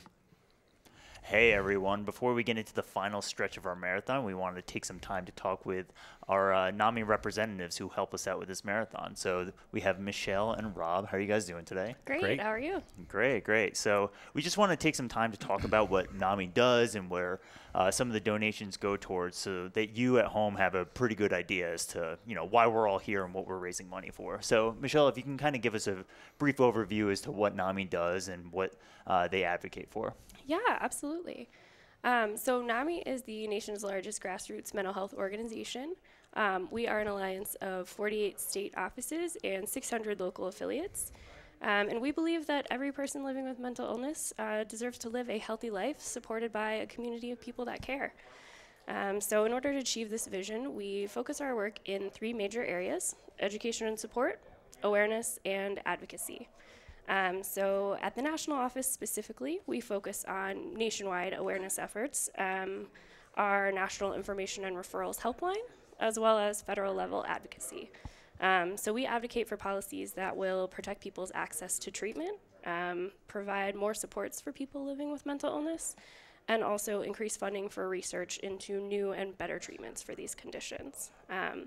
We also update, test, and standardize all of our 10 education and support programs. So that includes multi-week education classes, presentations, as well as support groups for both family members and individuals living with mental illness. Great, great. Yeah. So maybe, Rob, if you can talk to us a little bit about the local Utah chapter. So we're based in Salt Lake City for this event, and we coordinate very heavily with Rob from the local Utah chapter. So maybe you can give us some flavor as to what the Utah chapter is about, and then if you can give us a little bit of an overview as to where people's donations from this event go towards. Right. So as Michelle mentioned, we do support groups and education classes for people experiencing mental illness as well as their families. And all of these classes we offer are free to the people taking the classes. And so a lot of the donations that we'll receive from this event will go to make sure we can provide those free support groups and education classes. As we also mentioned, advocacy. We want to get the word out about mental illness. We want to have conversation about this. And so we go to large employers, we go to schools, we go to other events in the community, and that'll allow us to do that as well, because we really want to get the message out. Really, stigma is something that, as we mentioned before, about half the people with a mental illness actually seek treatment. We would love to increase that because it's treatable, and people can live healthy and successful lives if they can access the treatment they need. And that's what this is going to help us do, and we're really appreciative of this event. Great. Absolutely. So, yeah, it's great having you guys here for this event. Can you just give me a brief overview as to how you, what it looks like to see us all speedrunning nerds enjoy, getting this marathon underway? How's it been? Absolutely. I think this is a wonderful event. I'm the manager of our NAMI DIY program, which is a program where we really empower individuals to do their own fundraisers. And we understand that obviously there's not just a one-size-fits-all way to do a fundraiser. And, we are not going to be the experts on how to best reach the communities that, individuals who want to do a fundraiser, have around them. And so I think this event is an amazing example of what a NAMI DIY fundraiser can be, especially considering it's our highest grossing NAMI DIY fundraiser of all time. And we are just so appreciative of the volunteers that work year-round, including 24/7 this entire week, to put this on, just out of the kindness of their hearts and really trying to support and help people with these conditions. It is so meaningful to us. And, the community that you guys have created where it's so open, supportive, and caring, and really encouraging people to share their stories and get involved is just, it's really immeasurably important to us. So we really appreciate it. Great. Yeah, I just want to say this has become the highlight of my year because I know it's 24 hours a day. I can jump online. I can come down here anytime I want to. And just kind of helping get it set up and then seeing it come together. So cool and such a great vibe. I mean, everybody just has such a great time here. We go, we watch in the practice room, and it's just such camaraderie. And it, like I said, it's the highlight of my year. Absolutely, that's great. So yeah, we value our relationship with NAMI very heavily, and we're going to be going into the the final stretch of our marathon. We definitely want to do our best to push our donations as much as possible. It's going for a great cause, and I think with that, we're going to kick it over to the main event for the last 2 runs of the marathon. So thanks to you guys very much. Thank you. Thank you. Thank you. Yeah, we'll kick it over to the back. Thank you all. Thank you very much, Tonic, for that lovely interview with our wonderful members of NAMI there, kind of just reiterating why this cause is important and why they do what they do. We have a $100, just quickly, a $100 donation from Neon Elephant, no comment, and then a $100 anonymous donation, again with no comment. Thank you very much again for your kind donations. We do greatly appreciate it. Whilst we're getting set up, though, I do need to. We're going to run a very, very quick Twitch ad, and we'll be back very, very shortly to continue. RPGLB 2019. Don't go anywhere, guys. Thank you.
Welcome back to RPG. Oh, crikey! Welcome back to RPG Limit Break 2019. My name is Bowie the Hero, and we are almost, I think, just still setting up for our next run. It's going to be ready. We'll get that thrown over as soon as possible. I want to remind you that we are wonderfully sponsored by Twitch, so thank you very, very much to them for helping us get this going. I wanted to just quickly read out an anonymous $500 donation. So thank you very much indeed for that lovely, lovely generosity. We greatly appreciate that. Thank you so much indeed. We also have a $10 donation from NB Wolf, no comment. Thank you very much. And a $20 donation from Nornsey, saying, "It's been a great week with great RPGs, great runners, and great commentators. I'm sad to see it end, but it's been a lot of fun. Still plenty of incentives to meet. Agreed." One of the biggest ones, obviously, we do have I believe a glitch. What's the word I'm looking for right now? Glitch exhibition for Super Mario RPG. So if you want to meet that, it is, I think, currently sitting at about $260 out of even more, 1,000 out of 5,000. So we've got a ways to go with that. So let's make sure we can reach that. We also have, I think there's Super Mario RPG 8-Bit Mario, which is $240 out of 5,000 once again. And once more for Super Mario RPG 3D Maze, $155 out of 5,000. So there's a lot of stuff to meet there. So let's go for it. We also have a $20 donation from Reiko Dactylus. Thank you very much. Saying thank you to everyone involved in RPGLB and to NAMI. A $50 donation from Oasis, saying now that Eevee gets their time in the sun, time to get my wah on. I think I did that right. I'm assuming it was a Waluigi wah myself. I could be wrong. I've been wrong before, and no doubt I will be wrong again at some point in my life. Okey dokey. What are we looking? What are we looking at here then? Well, currently we're looking at Ouro just getting ready to go. Waiting on some confirmation as well. In the meantime, though, we'd like to give a shout out to the multiple restreams we have going on for different languages. If you would prefer, either would prefer to listen to the event in your native language, we do have, I believe, a French restream, a German restream, and a Japanese restream that you can watch the event on. Even if you want to get just a different flavor of commentary from different from different regions as well, definitely check those out. I think they're available at Le French Restream, Germench Restream, and Japanese_Restream. So make sure to check those out if you are indeed interested.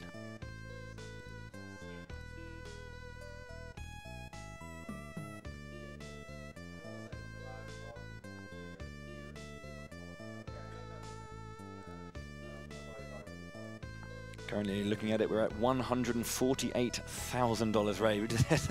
It is an impressive amount, and you guys have been absolutely amazing this week. I hope that you have enjoyed yourselves. But it's not done yet.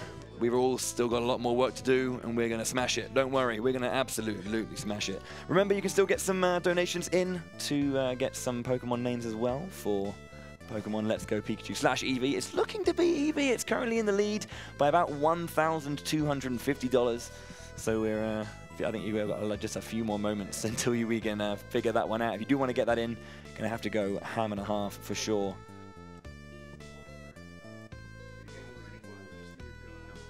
Looks like we're almost there. Do not worry, Pokemon fans. It'll be Pokemon in your faces very shortly.